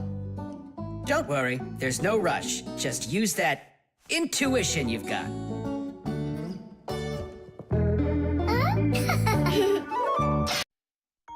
The drain. Hey, Nolik, come help me. The fan in the computer needs dusting. Not right now. Me and Tom Thomas are painting a card for his parents' anniversary. Oh, look, poor you. You must be so tired. Hi, Simka. It's really great you're here. I have a question. 12th anniversary, is it spelled with an F or is it with a V? You know what? First put down the number 12, and then put a dash on there, and then a TH. Oh, right. But first I'll change the water. I'll be right back. Oh, Mama left her ring here. Whoa! No! Oh no, what have I done? I spoiled my mom and dad's special day. Where? In the bathroom? My mom's ring was lying there, and I dropped it into the sink, and now it's washed away. There goes the day. It didn't wash anywhere. Don't you know anything about how a drain trap works? About a what? A drain trap's a special curved pipe under the sink basin. Water flows out of the faucet and flows down into the drain trap, and after that it goes down to the sewer. But when you turn off the water, not all of it washes away. Some of it stays down in the drain trap. It's made that way so the smell from the sewer won't get back into the house. A ring is much heavier than water, so if you happen to drop it down the drain, it won't wash away. It will stay at the bottom of the drain trap. Well, that means we still got a chance. Yeah, but how in the world can we get it out of that trap? Who knows? I don't know how to swim. Don't worry, it's all under control. Do you have any thread? Plenty of it. Go get it, and I'll be back in a flash. I can't fix it like this. I need my welder. Papoose, I need to borrow your pack-a-mat for a little while. Now that's a coincidence. I need to use it too. Marcia, then I need to use your pack-a-mat. What? I'll bring it right back. Hey, where are you going? Just watch what you're doing, dear.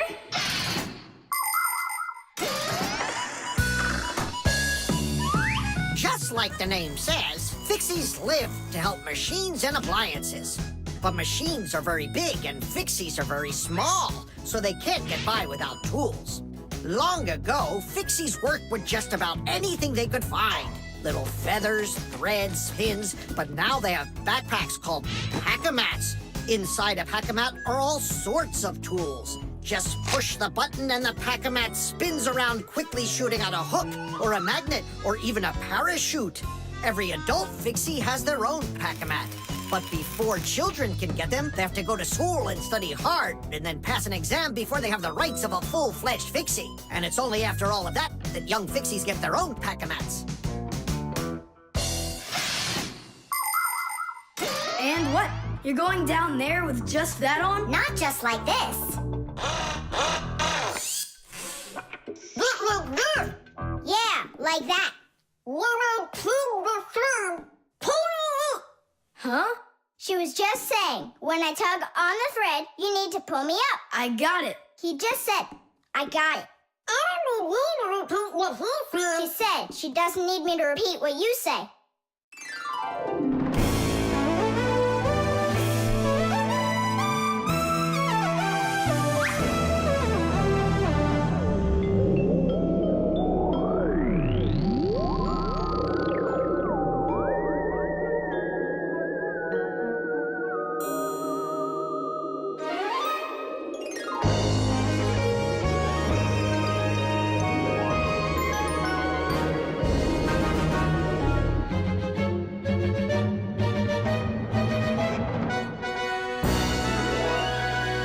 Simka, Nolik, thank you. You really saved the day. That's what Fixies are for. I said that's what Fixies are for. Tom Thomas, who are you talking with in there? Oh, your mom came back. No one.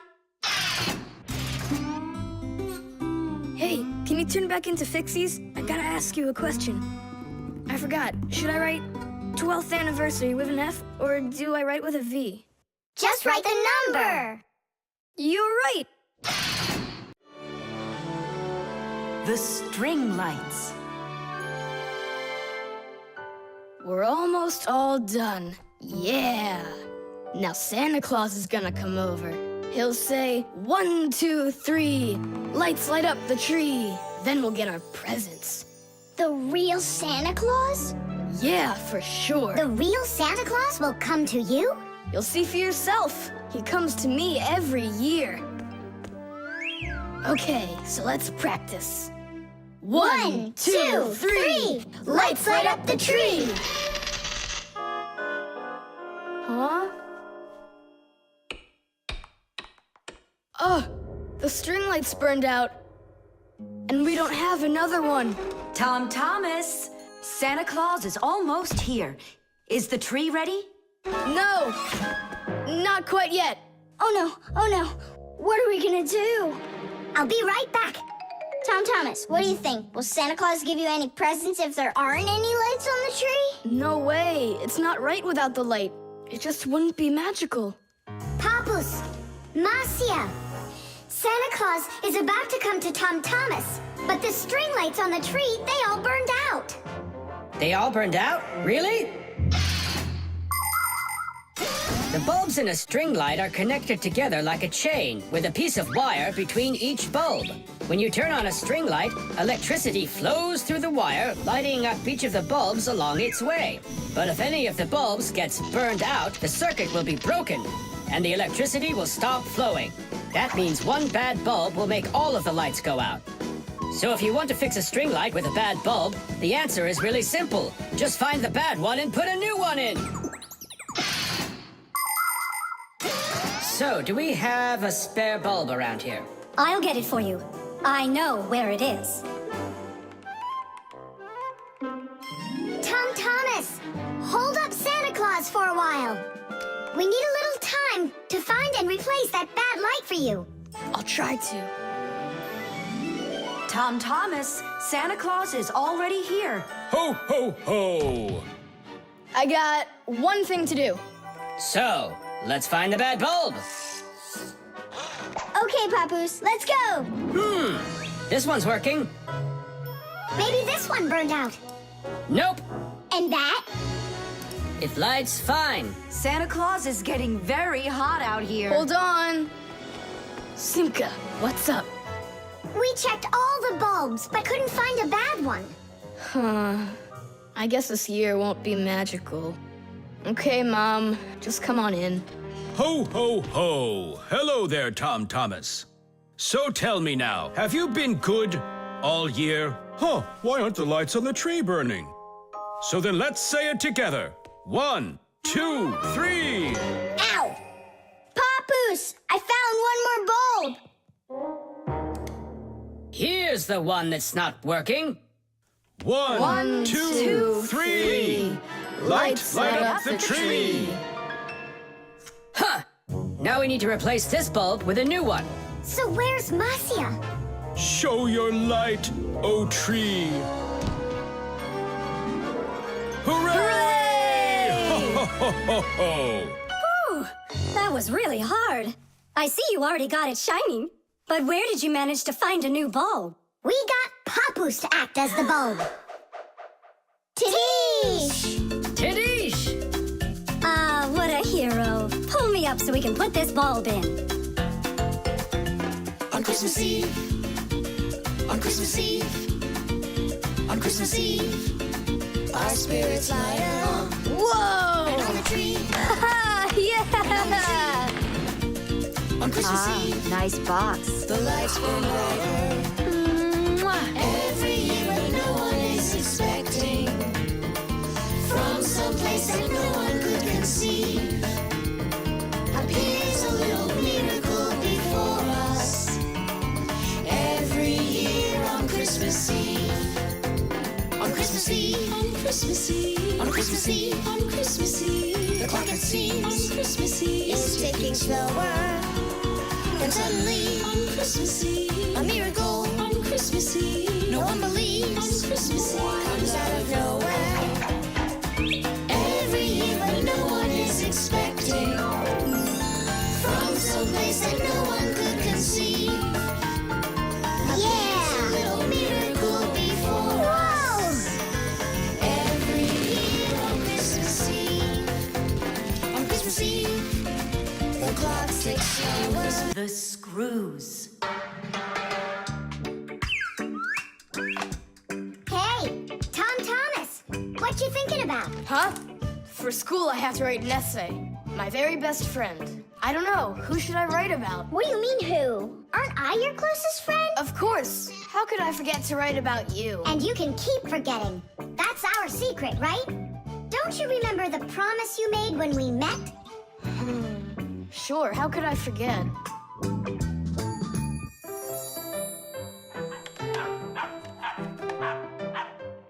What's wrong with Chusaka today?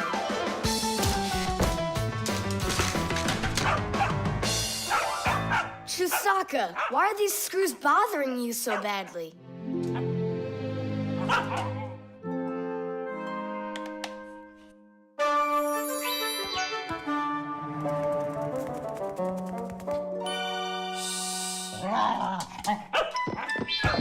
with you? Leave them alone already. Will you just calm down? You're gonna destroy my plane.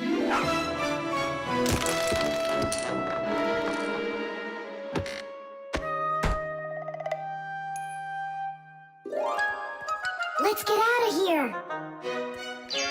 Ow! What's going on? What's going on?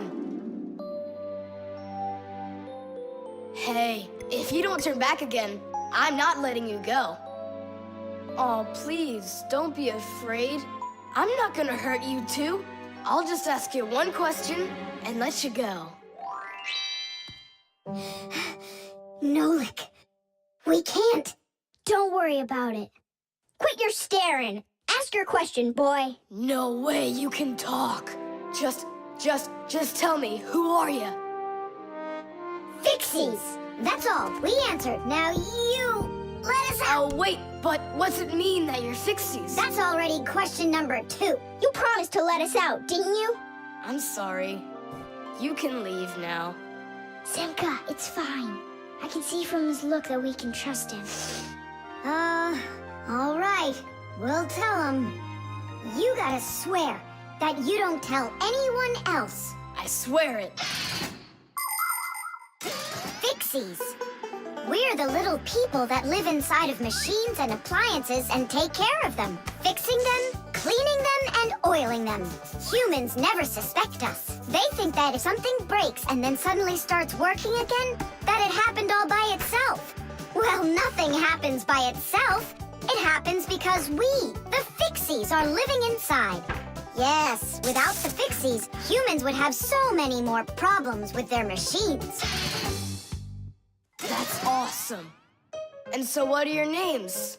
That's already question number 3.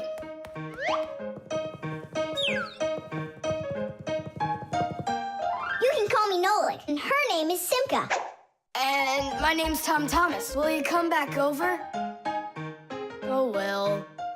I was this close to becoming the first kid in the whole world who made friends with the Fixies. I thought you guys would never come back over. And we didn't plan on coming back. But then we thought it'd be really great to be the only Fixies in the whole world, who are friends with the only kid in the whole world, who is friends with the Fixies. Ah! And who has told no one about us. The Fixies do everything they can do to hide from humans. They are afraid that if humans discovered Fixies, they would hunt them down and capture them and start keeping them in cages, just like pets. And worse than that, they would take them into their laboratories and start examining them under microscopes, even conducting scientific experiments on them. Or suppose that humans thought we'd do all their work for them, and so they decided that they didn't have to take care of their appliances any longer. Well then, let me tell you this. If humans decided that they didn't have to clean or fix their own appliances, then not even the Fixies will be able to stop them from breaking no matter what they do. That's why the Fixies are very smart to hide from humans. Okay, then, I'll write about someone else. I have the very best friend ever. Period. When something's broken, he repairs it. He's the one and only the one and only Nolan. The magnifying glass. Case number 1. Let's begin. Well, well, I see evidence of the criminal. The criminal's fingerprints, to be exact. He won't get away with it.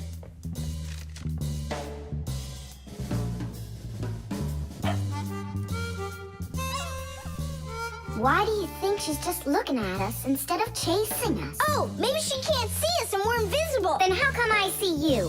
Simka, Nolik, be careful. Don't destroy the tracks. What kind of tracks? Whose tracks are they? Shh, I have to solve a crime. A crime? What kind? Someone stole a wing from this plane, but I'm on the trail. Take a look at that fingerprint. I'm looking. Well, and so? Each fingerprint is unique, so if you can find fingerprints, that means you have a good chance to find out who left them. Class! It's been known for quite a long time that all humans have their own unique fingerprints. It's true. No two people have the exact same fingerprints, and this fact helps the police catch criminals. It starts by finding fingerprints at the scene of the crime. Then the police compare those fingerprints with the fingerprints of someone who may have committed the crime. If they match, they found the criminal. This method is called dactyloscopy. Besides catching criminals, fingerprints can also be used to replace ordinary keys. When you press your finger against a special electronic lock, the lock recognizes your fingerprint, and then it's "please come on in." By the way, unlike humans, we Fixies don't leave fingerprints anywhere, and that's why even the police can't find us. Now we'll put a dog on the scent of the criminal. Chusaka, sniff. Pick of the trail. Now go find. Hey, what's wrong? Chusaka's broken. We've got to fix her then. How? She's not a vacuum cleaner. She's a real live dog. Fixies know how to fix it all. Not true. Almost all. The first thing we have to do is a thorough inspection. Let's see now. Her eyes are looking quite healthy. Good. Tails in one piece. Ears are clean. Yeah. Tongue, rosy pink. Tom Thomas, stand her up on all 4 feet. No, paws, I mean. Uh-huh. Chusaka, go on, you're fine. Now I understand. Here's what's out of order. It's her right paw. But I can't see what's wrong. I wonder if something's broken on the inside. Wait, maybe something really small is stuck in her paw there. Tom Thomas, we need your lens. Here. In order to examine a small object, you need a lens. A magnifying lens is a special piece of glass that is thicker in the middle than on the sides. It bends the light that passes through it. And that is why, if you put this kind of lens between your eyes and something small, it looks like the thing got bigger. If you put 2 lenses in a frame, you get a pair of glasses. And if you add a handle to the lens, you get a magnifying glass.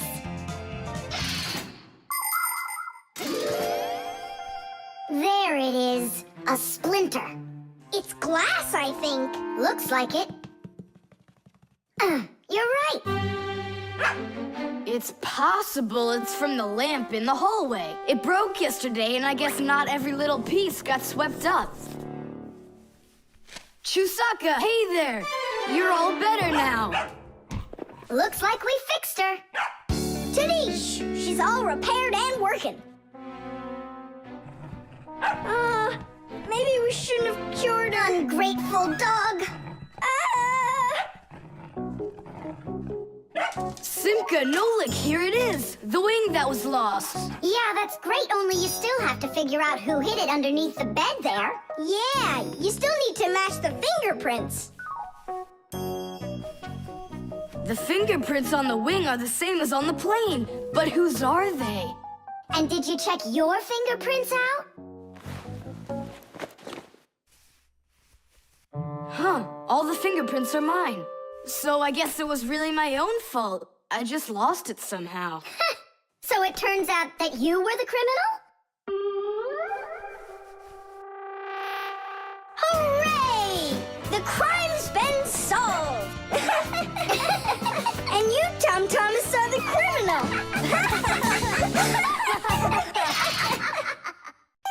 The microphone. And what do you think? Should we go and see a movie?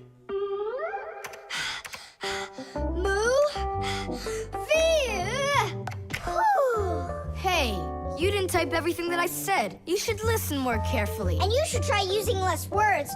Nolik, hey. Helium? What are you arguing about? Well, I was writing a letter to Johnny. I was, not you. I messed up my finger, and Nolik offered to help me. I had no idea that you're such a yapper. Oh, Now I see. Tom Thomas. Didn't you know that you can call Johnny straight from your computer? You sure? You see that picture of the phone? Just click on it.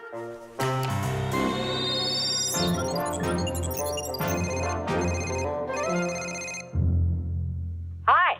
So what movie do you want to go see? Hey there. I don't care. Just not pirates and those robots. Hey, Tom Thomas. Why aren't you answering me? I am answering you. Hello? Hello? Talking to the microphone. I don't have a microphone. There you go. End of conversation. All right, then talk right into there. Simka, come on. You use headphones to listen. It's a joke. It's no joke. We talk into microphones and listen through headphones. But both of these devices use a special membrane to do their job. The membrane inside of a microphone is used to capture sound that is then sent through wires as an electrical signal. And inside a pair of headphones, a membrane helps turn that electrical signal back into sound. So it turns out that a microphone and headphones are built in a very similar way, even though they are used quite differently. And so I talk right into here? Johnny, hello? Just wait a second. First, we need to plug your headphones into the hole where the microphone gets plugged in. Ah, I get it. Go ahead. Now it's a microphone. Johnny, I'm here. Can you hear? Yeah, he can hear, but you can't. Nolik, switch it over to the headphone jack. I already saw a robot. And I already saw it. Nolik! I don't think there's anyone who didn't see it. You didn't see it? Then let's go see it. No, I don't wanna. I think the robots will be even more boring than the pirates. Do you want to see the pirates? Make up your mind. Do you want to see the pirates or the robots? I don't want to see either one. Nolik, what are you doing? What am I doing? It's because you and Johnny don't listen to each other. I've got a good idea. You need to talk like police on their walkie-talkies. When they're done talking and they're ready for an answer, they say, over. Great idea. When we talk to someone using the telephone, there are two channels for the sound. We talk through the first channel and listen to the other person talking through the second one. But sometimes two people need to talk to each other using only one channel. For instance, sailors and taxi drivers use one-channel radio sets. When a radio set's turned on, you can hear the other person talking, but they can't hear you talk unless you push a special button down. Then they'll hear you, but you won't hear them. So that means you have to take turns talking, because if everybody tries talking at once, nobody will understand anything.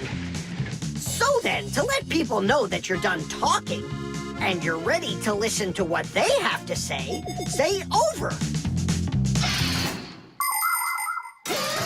Johnny, hello. Why don't we try talking like police on their walkie-talkies? Whenever you're done talking, say to me, over, over.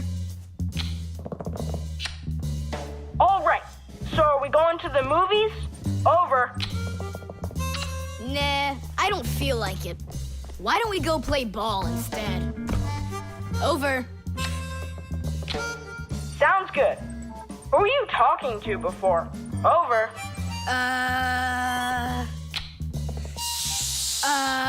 I can't tell you that. It's classified. And we policemen, we follow the rules. Wow, that worked out great. You two are the best. Over. Oops. We try our best. Over. We do.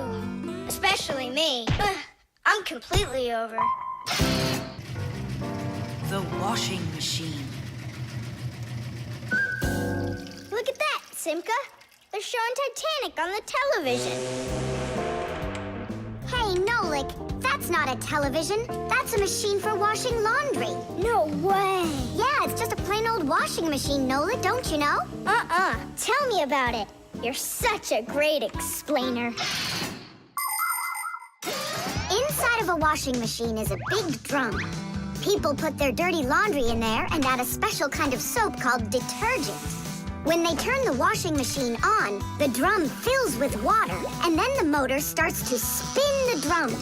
That makes the laundry rub together, forcing the soapy water in and the dirt out to make your clothes clean. After that, all that's left is to get out the water by spinning the drum really fast and sending the water down the drain. Oh, thanks a lot, Simka. I always wondered, why would you want to put laundry inside a television? Are you joking with me? Uh-huh. Oh, I'll show you a funny joke. Get over here. Shh, it's Tom Thomas's mother. She's got headphones on. We're safe. She doesn't hear anything except the music.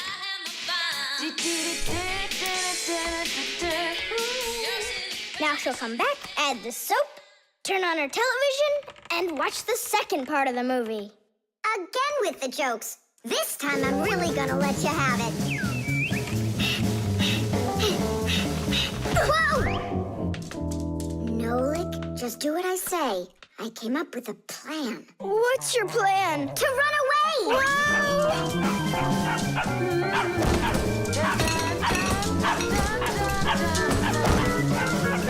Who's here? Hello? Huh.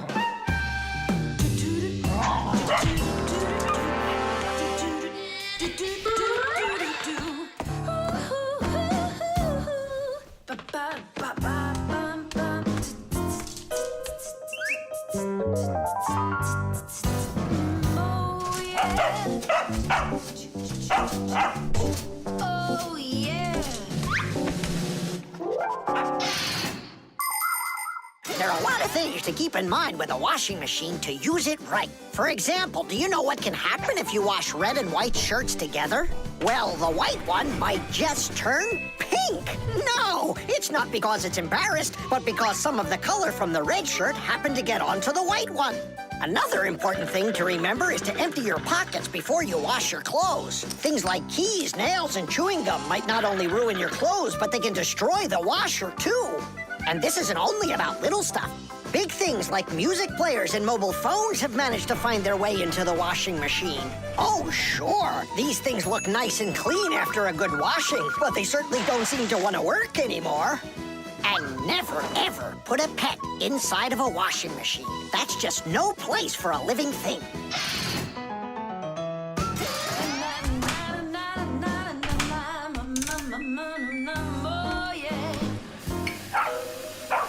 You know what, Simka? I've never been laundered in my entire life. We better get out of here, Nolik, right now.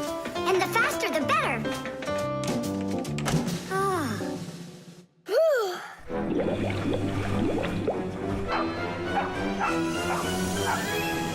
Come on, let's get going. And what about Chusaka? What about Chusaka? Let her get washed up a little in there. Maybe it'll make her nicer. But she could drown, the poor thing.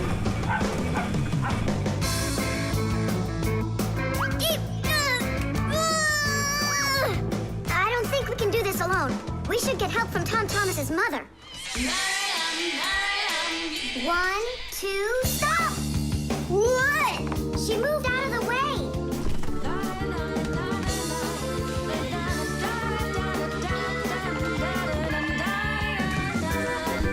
And 3.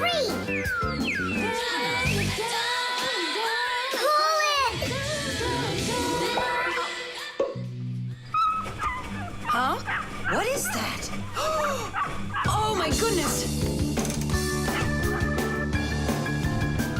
Oh, my sweet little baby. How did you get in there? You wait right here in the tub and I'll go get you a towel. So, you wild little beast. Looks like we saved your life. We're friends now? Nolik, sure doesn't look like she wants to be our friend. So what do we do now? Same old plan. Run! Paper. Hey, Tom Thomas! You're watering plants? Not only, I'm writing an essay for school. I don't get it. I have to write an essay that's called How I Take Care of Nature. Only I have to write what's true, so I'm writing what's true. Watering my plants. Oh! Chusaka. Chusaka, come here, girl. Stop. Don't be scared. Why did you pick her up? I want to pet her a little so I can write about how well I take care of animals. Tom Thomas, I want to take care of nature too. That sounds good. And what should we be doing? We could try saving air by not breathing as often. Awesome idea! Way to go! Saving air! Let's go for it. And ready?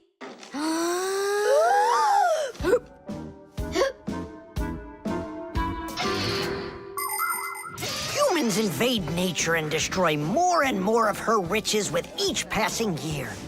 They extract her minerals and oil, cut down her trees, and pollute her air and water. They do all of this to produce food and all sorts of other things. It's a shame that people don't really need all these things that they produce. They often buy something and then just toss it away when it's still almost new. And then there's all the food that humans buy and just throw away. So if you want to help nature, try not to buy anything that you really don't need. And take good care of the things that you do buy. And you can be sure that we Fixies will do everything we can to make your things last as long as possible.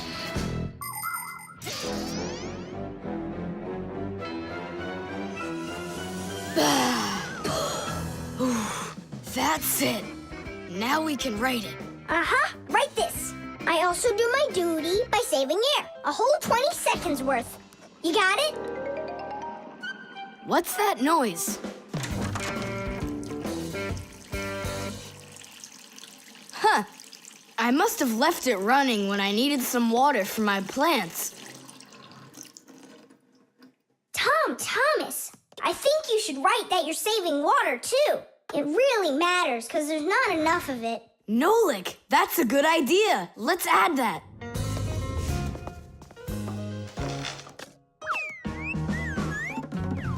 Hi there.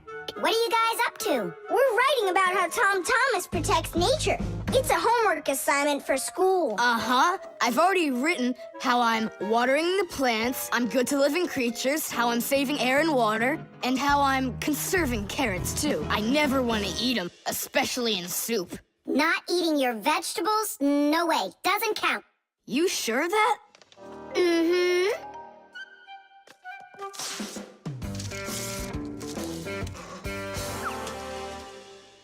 Why did you rip your paper out? You won't let me say how I'm conserving carrots, right? So I'll have to rewrite it. You're not taking care of nature. What? Where'd you get that idea from? That's all I'm doing. No. When you keep on throwing your paper out, it means you're not taking care of trees out there. What trees are you talking about? Didn't you know humans make paper out of trees? Humans make paper by cutting down trees and shredding the pieces into chips. The chips are then placed in water, chemicals are added to the solution, and then it is all mixed together into a mushy, watery substance called pulp. Next, the water is drained from the pulp, and with the help of huge rotating drums is flattened into thin sheets of paper. So you see, to make new paper, humans have to keep cutting down trees. And you should know this. If every person on the planet would use one less sheet of paper, you know, they'd save 1 million trees all together. You sure? I'm sure. And now that you know about trees and paper, what are you gonna do next? Hey, you know, I've decided not to write any essay for school. You what? I want to help save more trees by using less paper, that's all. Oh, Tom Thomas, you're my hero. The keyboard. 5, 4, 3, 2, 1. Ready or not, here we come. Tom! And where is he hiding this time? Tom Thomas! Yoo-hoo! Tom Thomas, you didn't forget about your grandma's birthday, did you? No! Oops, I did. We found you this time. Hey, that's not fair. It was my mom that found me, not you. Then go and hide again. Not now. I have to draw a birthday card for... my grandmother. So, we need one clean sheet of paper. When's your grandma's birthday? Tomorrow. But your card won't get there on time. Oh, then what can I do? Come on and use your noggin. Pick up the phone and give her a ring. Your grandmother will be really happy to hear your voice. No, we've got a tradition. We send each other birthday cards. And what's the internet for? Why don't you send off an electronic card to her? Simka, that's genius. Oh, this one's cool. Now go ahead and type your message.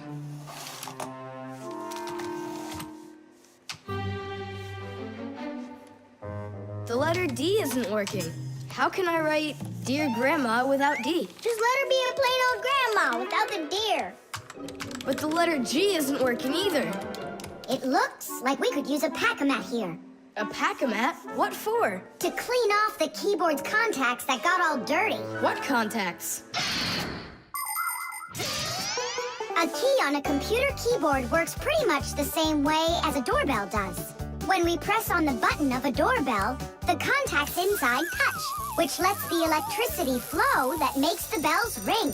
And when we press a letter on a computer keyboard, an electrical current runs from the keyboard to the computer, and that letter appears on the screen. But if there's dirt between the contacts that stops them from touching, then the current can't flow.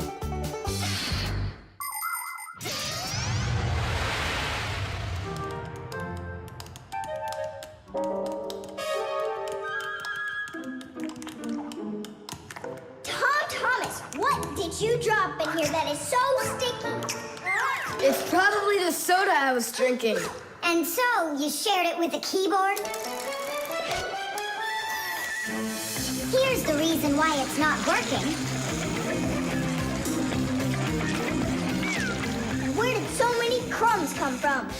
They fell off my sandwich.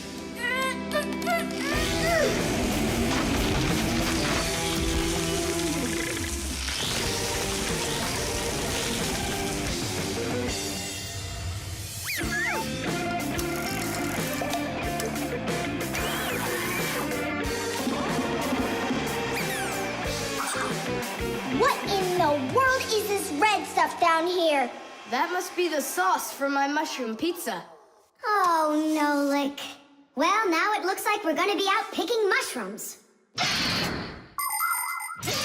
The Fixies are always ready to help people out, but there are some people we really don't feel like helping. I remember when I was working as a Fixie back in one house. It was a disaster. One day, the owner spilled coffee on the remote for the TV. As I was running to clean the remote, he starts pounding the TV with his fist because the channels won't change. So now the TV is broken too. Well, with no TV, he decides to listen to some music, and he carelessly pulls the music center onto the floor. So he tries to fix that himself and manages to break it for good. And then he sits down on top of his telephone and breaks that to bits.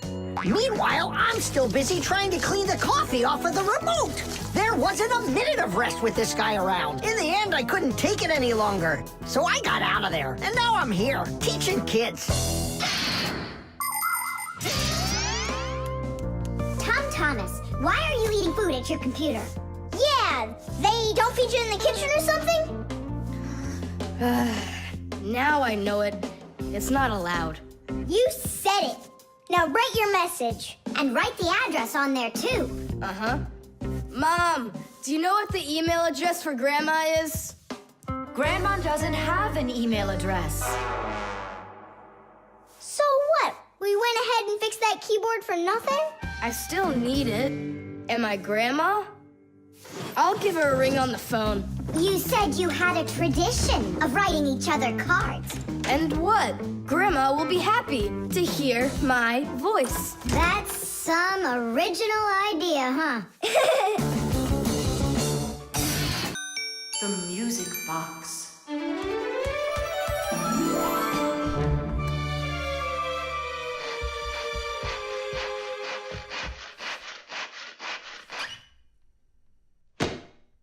And when the Pied Piper began to play his magical flute, the rats came out of their holes and followed him. And they never would be seen in Hamlin ever again. Whew. And then what, huh? I can't read anymore. My legs got tired. Whew. Simka, Nolik, something's rustling in there. In where? In Dad's office, it's on his desk. It's inside the wooden container. So maybe there's a mouse inside it. Tom Thomas, sit right here while Nolik and I go and check. And if there's a mouse in there for real, then how are we gonna get it out? Those rodents are really so big. And why was I reading that book to you, huh? Just grab a flute, give it a toot, and the mice will scoot. And where are the flutes gonna come from? We'll make 'em. Toot, toot, toot, toot, toot. You got it? Sure I did. Wait a second. Let's get a little closer.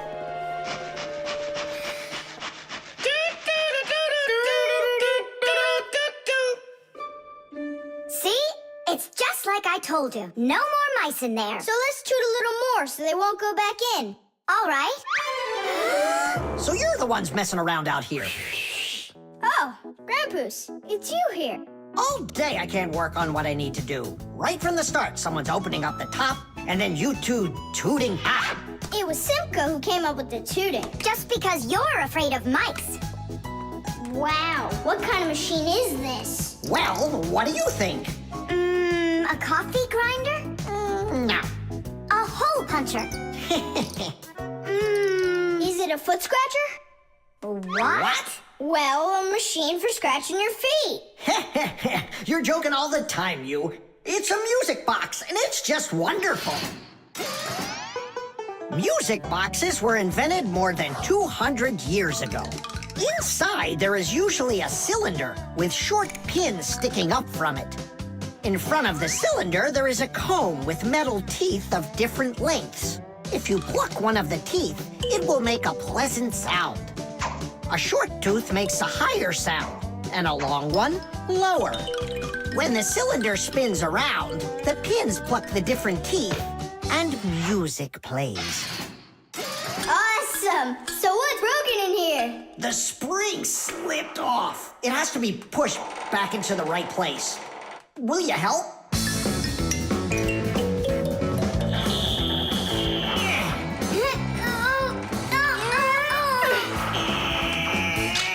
There we go. That's better.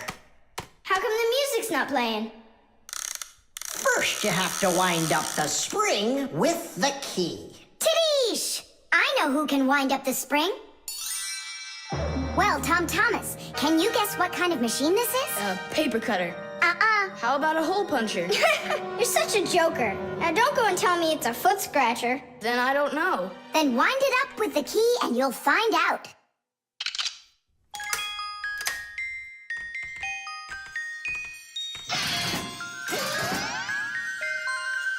Do you want to know how the higher and lower sounds come out? Put a regular ruler over the edge of a table. Hold down one end of the ruler and pluck on the other.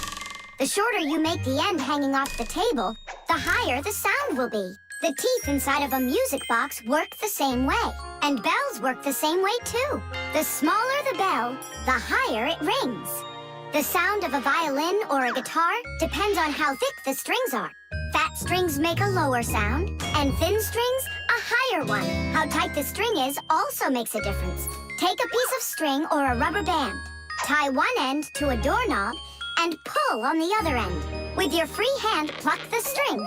The tighter the string gets stretched out, the higher the sound. If you want, you can even play a tune. I think I got it now. It's an old player for music. That's close, but not it. A music box is what they call it. I just said that. So, what was it in there, Just a broken spring. It's not the thing I'm dying to know. Who was moving around there? All I'll say is we, Tom Thomas, won't let that secret out. Shh. The piggy bank. Mwah.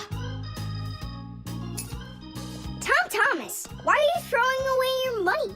That's not what I'm doing. I'm storing it. This is a piggy bank. Oh, here's another coin. I don't like its snout. That's one very suspicious-looking pig. Are you positive your money's safe with her? Don't worry. Whatever I put into my bank here is not getting back out.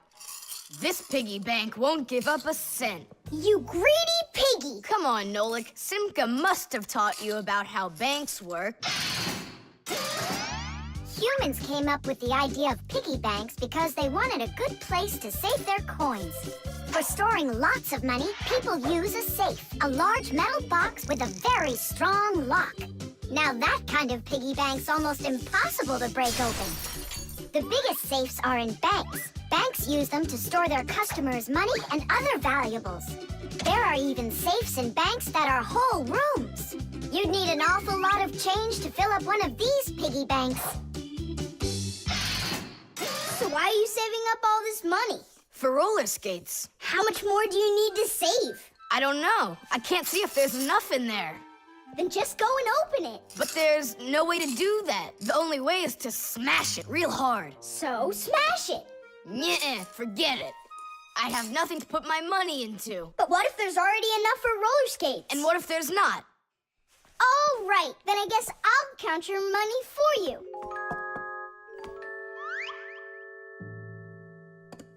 Tadish! Oh, whoa! Tom Thomas, you've got a fortune in here. There are many different kinds of money, and they're not just coins either. Long ago, people paid each other with shells and squirrel skins and even parrot feathers. And of course, metal coins are more convenient than any of those things. And paper money is even more convenient than coins. One piece of paper can be worth as much as 100 coins, or even 1,000. All that needs to be done is to print more zeros on it, and that's all. Today, humans can pay for almost anything without paper money or coins whatsoever.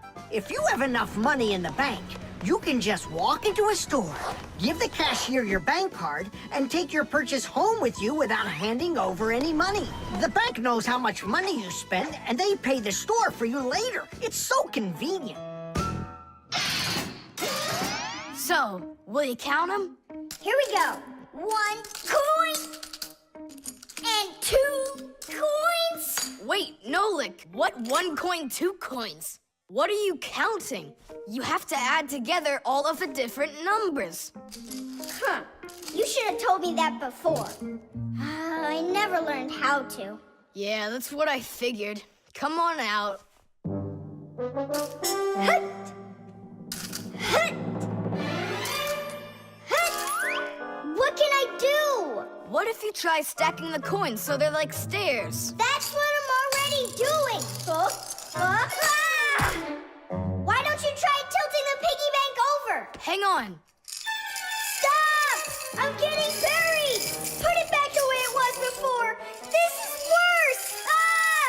Just put the pig down! Nolik, hang in there, please. I'll get some thread and lower it down to you. Ah! Eeh! I can't get a hold of it. It's too far away. Hey, Tom Thomas, smash the piggy bank. What? Just smash your piggy bank. But I like it. And what, you don't like me? Of course I like you. Well, who do you like more?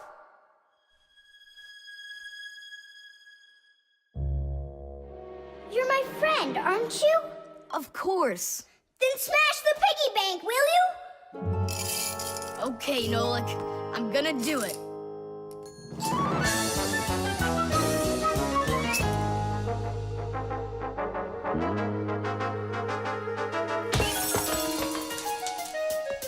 Nolik, Are you okay? I'm okay. Thank you, Tom Thomas. Thank you, my friend. No problem. At least now you can count up how much money you have. Nah, there's no reason to do it. There's no way it's enough for roller skates. You sure? What a shame. But now you've got all of this money here to buy a piggy bank that's totally brand new. The lever.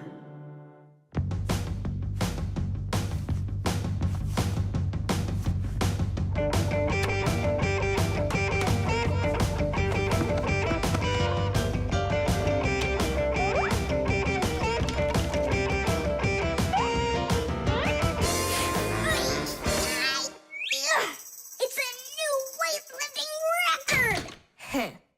You're so strong. That's so light I could lift it up with my finger. Oh my! But do you think you could lift up your nightstand? Don't know. Never tried it. So then go on. No way! And you are so much bigger than that nightstand. But watch, I can lift this big pencil. And just look how much smaller I am. So, who's stronger, you or me? Well, I guess it's not me. The Fixies may be very small, but they are actually much stronger than humans. Yes, it's true. What, you don't believe me? Well, who's stronger, an elephant or an ant? You think it's the elephant. Well, of course, it's so much bigger. But did you know that one ant can lift up 50 ants its own size? And an elephant? It can't even hold up one. So it turns out that for its size, an ant is much stronger than an elephant. And the same goes for Fixies. Fixies are incredibly strong for their size. They can lift things that are 100 times heavier than they are. And Fixies can jump 50 times higher than their own height. If humans were as strong as Fixies are, they'd be able to lift an automobile all by themselves. Yeah, Tom Thomas. It's time you built up your strength. Well, how? Start lifting dumbbells. Or if you want to, you can use my barbell. No thanks. I'll use the dumbbells my dad has. They're in his office, I think. Oh, there's one. And where's the other one? Aha, there you are. I'll get you out of there. Come on. I'm helping you here. It's stuck. All right. Move aside. I'll get it right out. What is this, glued to the floor or something? Hey, what's all the racket? Hi there, Simka. We can't get the dumbbell out from under there. Well, of course you can't. The sofa's pressing down on it. So that's what it is. And I was worried that I lost all my strength. Well, that means we have to lift up this sofa. We can't do that. It's too heavy for us. We can do it. Tom Thomas, get me your hockey stick from your room. We can't move a sofa with a hockey stick. Don't worry, you'll see. Here, I brought it. What is it for? We're gonna use it as a lever. A lever? Well, yeah. A lever works the same way that a seesaw does, with a board resting on top of a piece called the fulcrum. But with a lever, one side is longer than the other, and that's the secret to its power. With a lever's help, it's possible to lift any weight. All you need to do is get the short arm of the lever under the load and push down on the long arm. And the longer the arm, the more weight you can lift. And that's how a lever makes people stronger. Well, can we find a fulcrum in here? Maybe this dumbbell. Can that be our fulcrum? Great idea. Now you're thinking the right way. You ready to go? Let's go! Lean on it, Tom Thomas.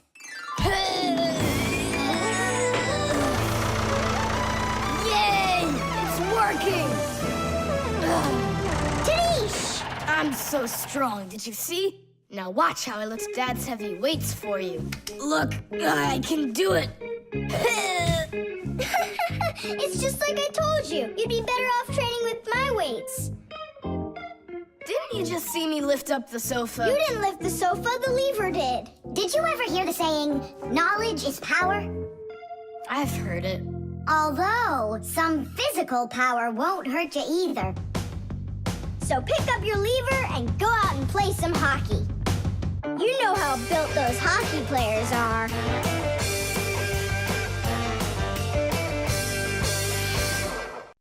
The short circuit. Are you sure we're allowed to play in your dad's office? We're not gonna play in here. We came here on a tour. I think this place is like a real museum. Just take a look at that. I have no idea what it is. And this thing is a complete mystery. Keep it down, this is a museum, you know? What a great museum guide you are. You know absolutely nothing. How can you say you don't know? I know.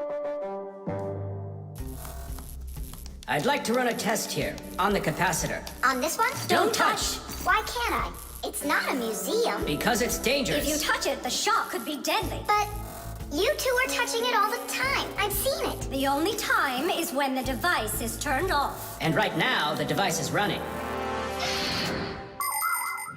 For many centuries, the Fixies only had to work on mechanical devices. But after the discovery of electricity, the Fixies had to master electrical devices as well. At first, Fixies were getting terrible shocks, and they really, really hurt. Over time, the Fixies figured out that you can't fix appliances when they're turned on, and bare wires should never, ever be touched. And Fixies also learned that electricity can travel not just through wires, but through plain old water. So that's why if a broken wire ever ends up in a puddle of water, you must never get close to it, or you could get a terrible shock. Fixies learn all these important rules, and they hope humans understand that they need to learn them as well. Look. Now here's one I know about. It's an old radio my dad got from my grandpa. More than 60 years old, can you believe it? Your grandpa? The old radio. That was a joke. Is it still working? I don't know. Let's check.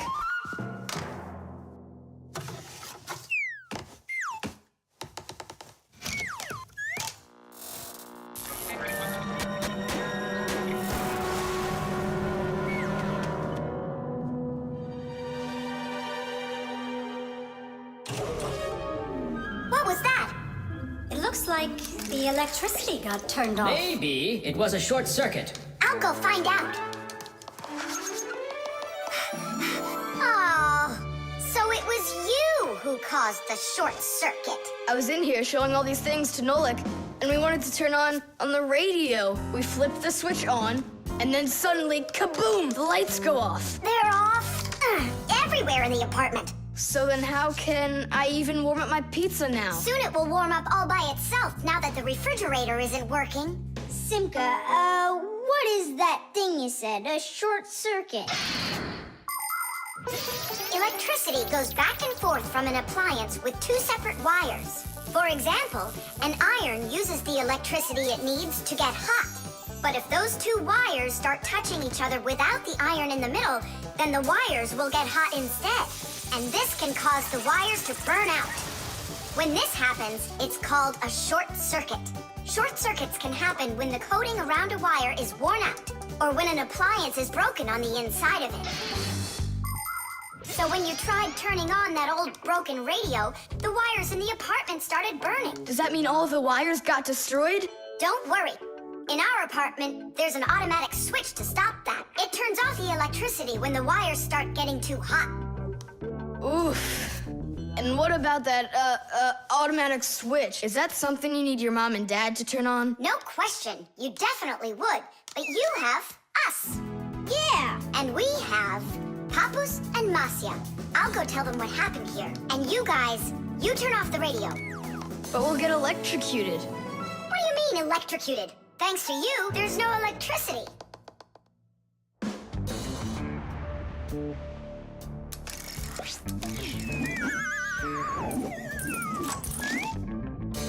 Are you ready? Pull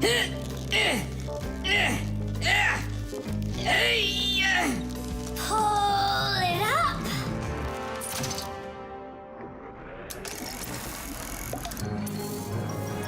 Hooray!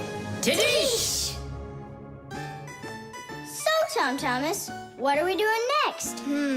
Why don't we continue with our tour? Hey, wait for me. I'm coming.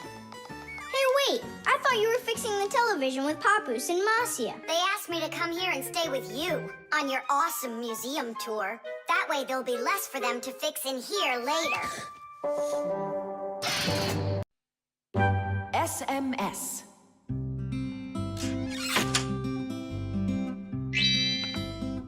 Hey. All clear. Oh, take a look. A mobile phone. You think they bought Tom Thomas a new one? Oh, wow. Nolik, stop. Awesome. Turn around. Oh! Tom Thomas, help us, please. We're trying to save your telephone. That's not mine. Oh, Katya left it behind. Katya! Katya! She's gone. It's too late. Oh, an SMS just came in. You won't read it, will you? Of course not. But what if it's something important? Tom Thomas, don't you even dare go and read her letters. Uh-huh, pretty interesting. Looky, there's just a ton of these messages. Now, Nolik, you go and distract him from the telephone. Uh-huh.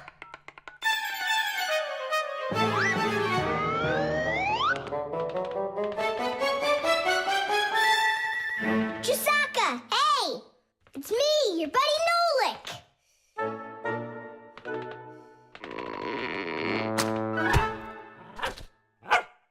Hey there.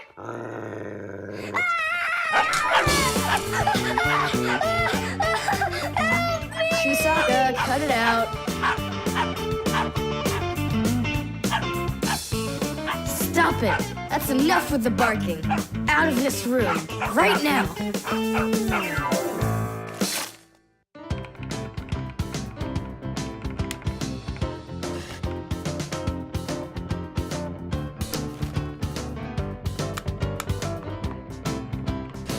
Done. Well, power's off now.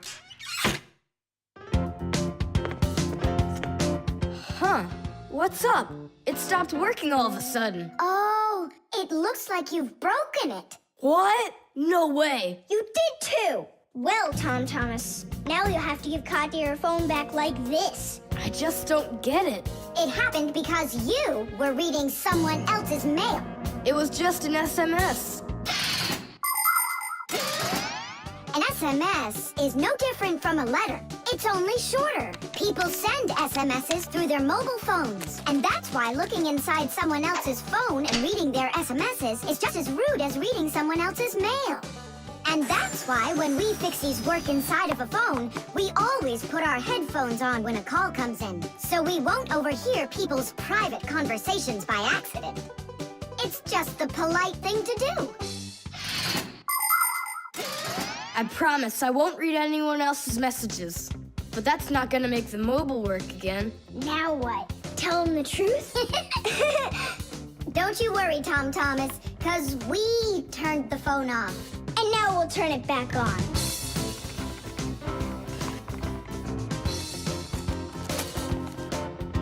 See that? The contact's barely attached.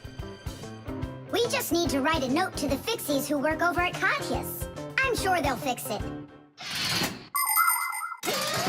There are Fixies living in every home, and the work they have to do can seem endless. The TV starts acting up, then the doorbell breaks, the washing machine stops running, and then the phone won't ring. And besides all of that, there is cleaning and there's oiling. Like the appliances in the kitchen or kids' toys and all those other things. Modern houses are literally stuffed with all sorts of devices. And that is why the Fixies keep working day in and day out. Unfortunately, this can make Fixies get carried away by their jobs. And they can forget about their Fixie relatives and close friends that live in the neighboring houses and apartments. And that's not right. Just like humans, Fixies have to remember to go and visit each other more often and write each other letters, or at least send their regards. That's all. It's working again. You're the best. Now I can give a call to Katya and tell her she left her phone over here. Thomas! Is that you calling? Yeah? And to who? Katya? And her phone is where?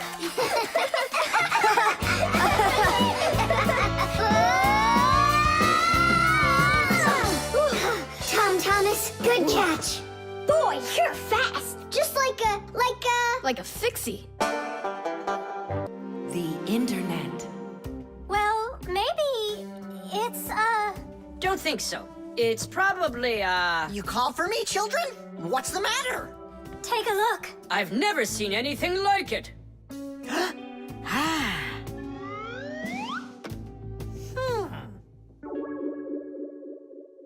What in the world could it be? Hit! Maybe it's a bathroom scale? Or a clock with a digital display. Wait a sec. Are there instructions around here for this thing? I couldn't find them anywhere.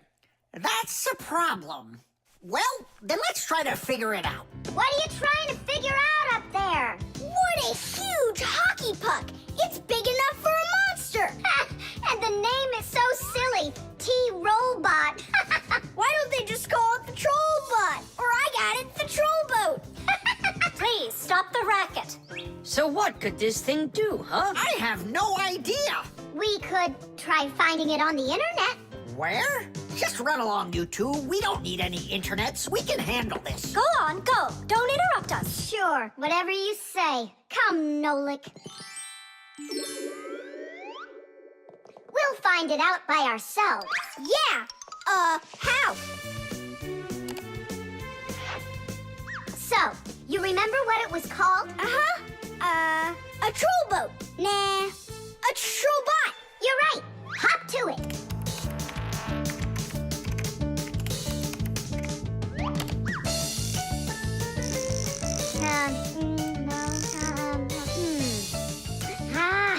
That's not it. Oh, T-Robot. You're right. There it is. A robotic vacuum cleaner. You mean it vacuums by itself? It's a robot, so yeah. Class. There's just so much cool stuff in this computer. Nolik, this information is not on this computer. It's on the internet. From your computer, you can send a letter to another computer. You can also download a song or a photo from another computer. That's all possible because most of the computers in the world are connected to one another as part of a huge web. And this World Wide Web is what we call the internet. Thanks to the internet, we can take a peek at just about anywhere in the world and find information we need about anything.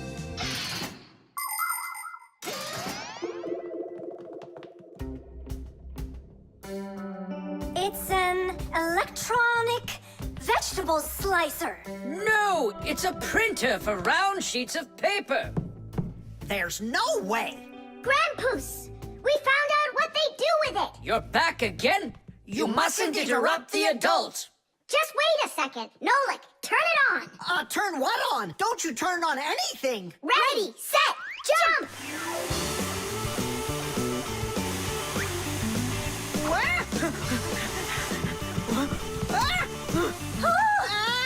Help me! No, hold on! What was that? It's a robotic vacuum cleaner. It runs itself. And where did you find the instructions for it? On the internet. Just ask and it tells you. You can really just ask and it tells you? Aha! If you want, we can show you. We'd love to see it. Sure, why not? Hip. Whoa! On the internet. Hey, wait for me!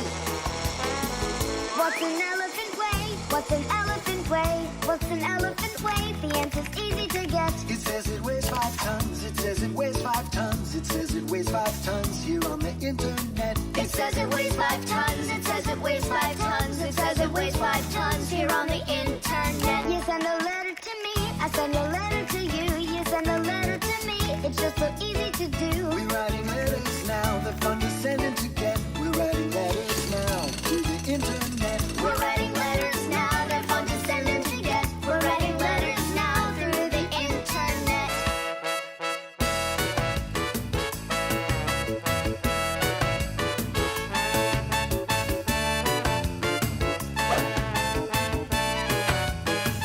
Who, what, where, and how. Who, what, where, and how.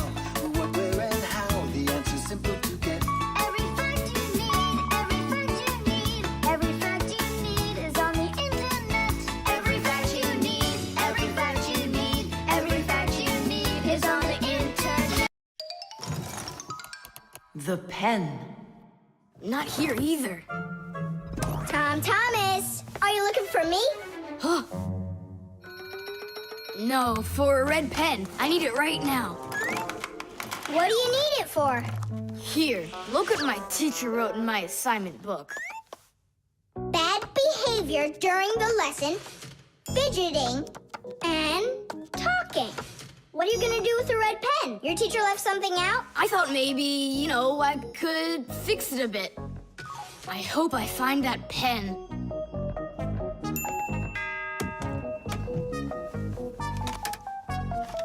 Oh, what? Oh, what? Oh. Oh, wow. Good catch. So, what do you want to fix on it?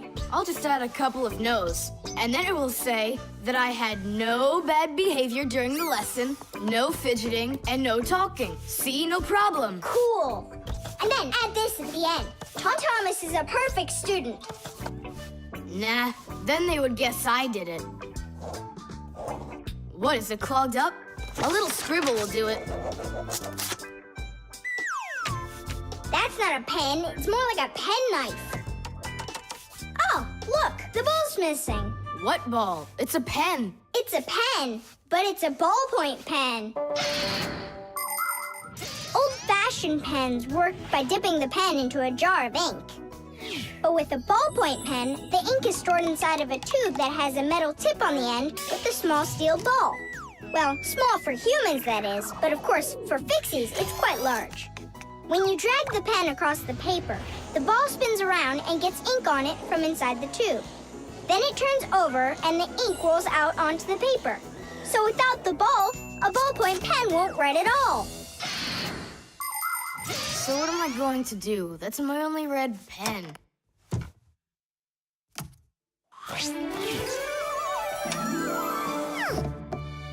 Hi, everybody. Why do you look so sad? We lost the ball from the tip of this pen. Where? It's here somewhere. Then you're in luck, boys. In the pack-a-mat, there's a metal detector. You can use it to find different kinds of metal objects.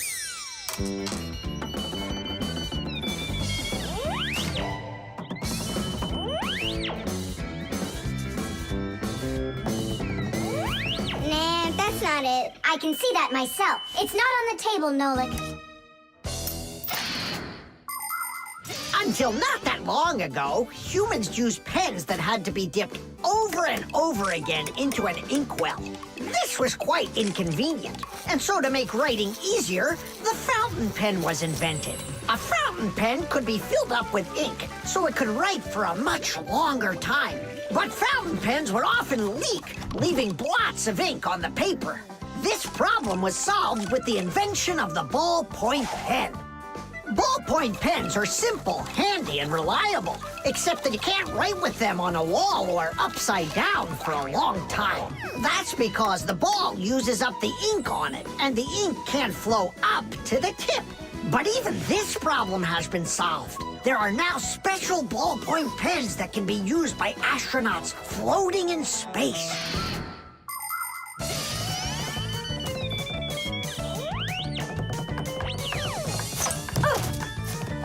Is this the You're right. That's it. Don't you just see how awesome? My metal detector is? Is that what you're calling me now?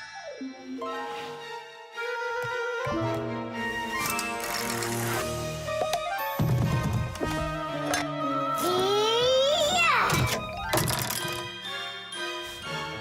Tom Thomas, help us. And now! Tidish! Cool. By the way, what do you need the red pen for? Well, Tom Thomas and I needed to fix something in his assignment book. What? If I knew that, I wouldn't have helped you out. So no fidgeting and no talking. And your teacher, she writes in your assignment book when you behave well? Uh-huh. Whenever we behave well, she writes a note in our books right away.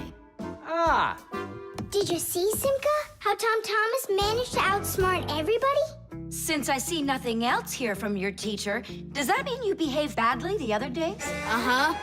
What? Well, Did you see, Nolik? How Tom Thomas just managed to outsmart himself?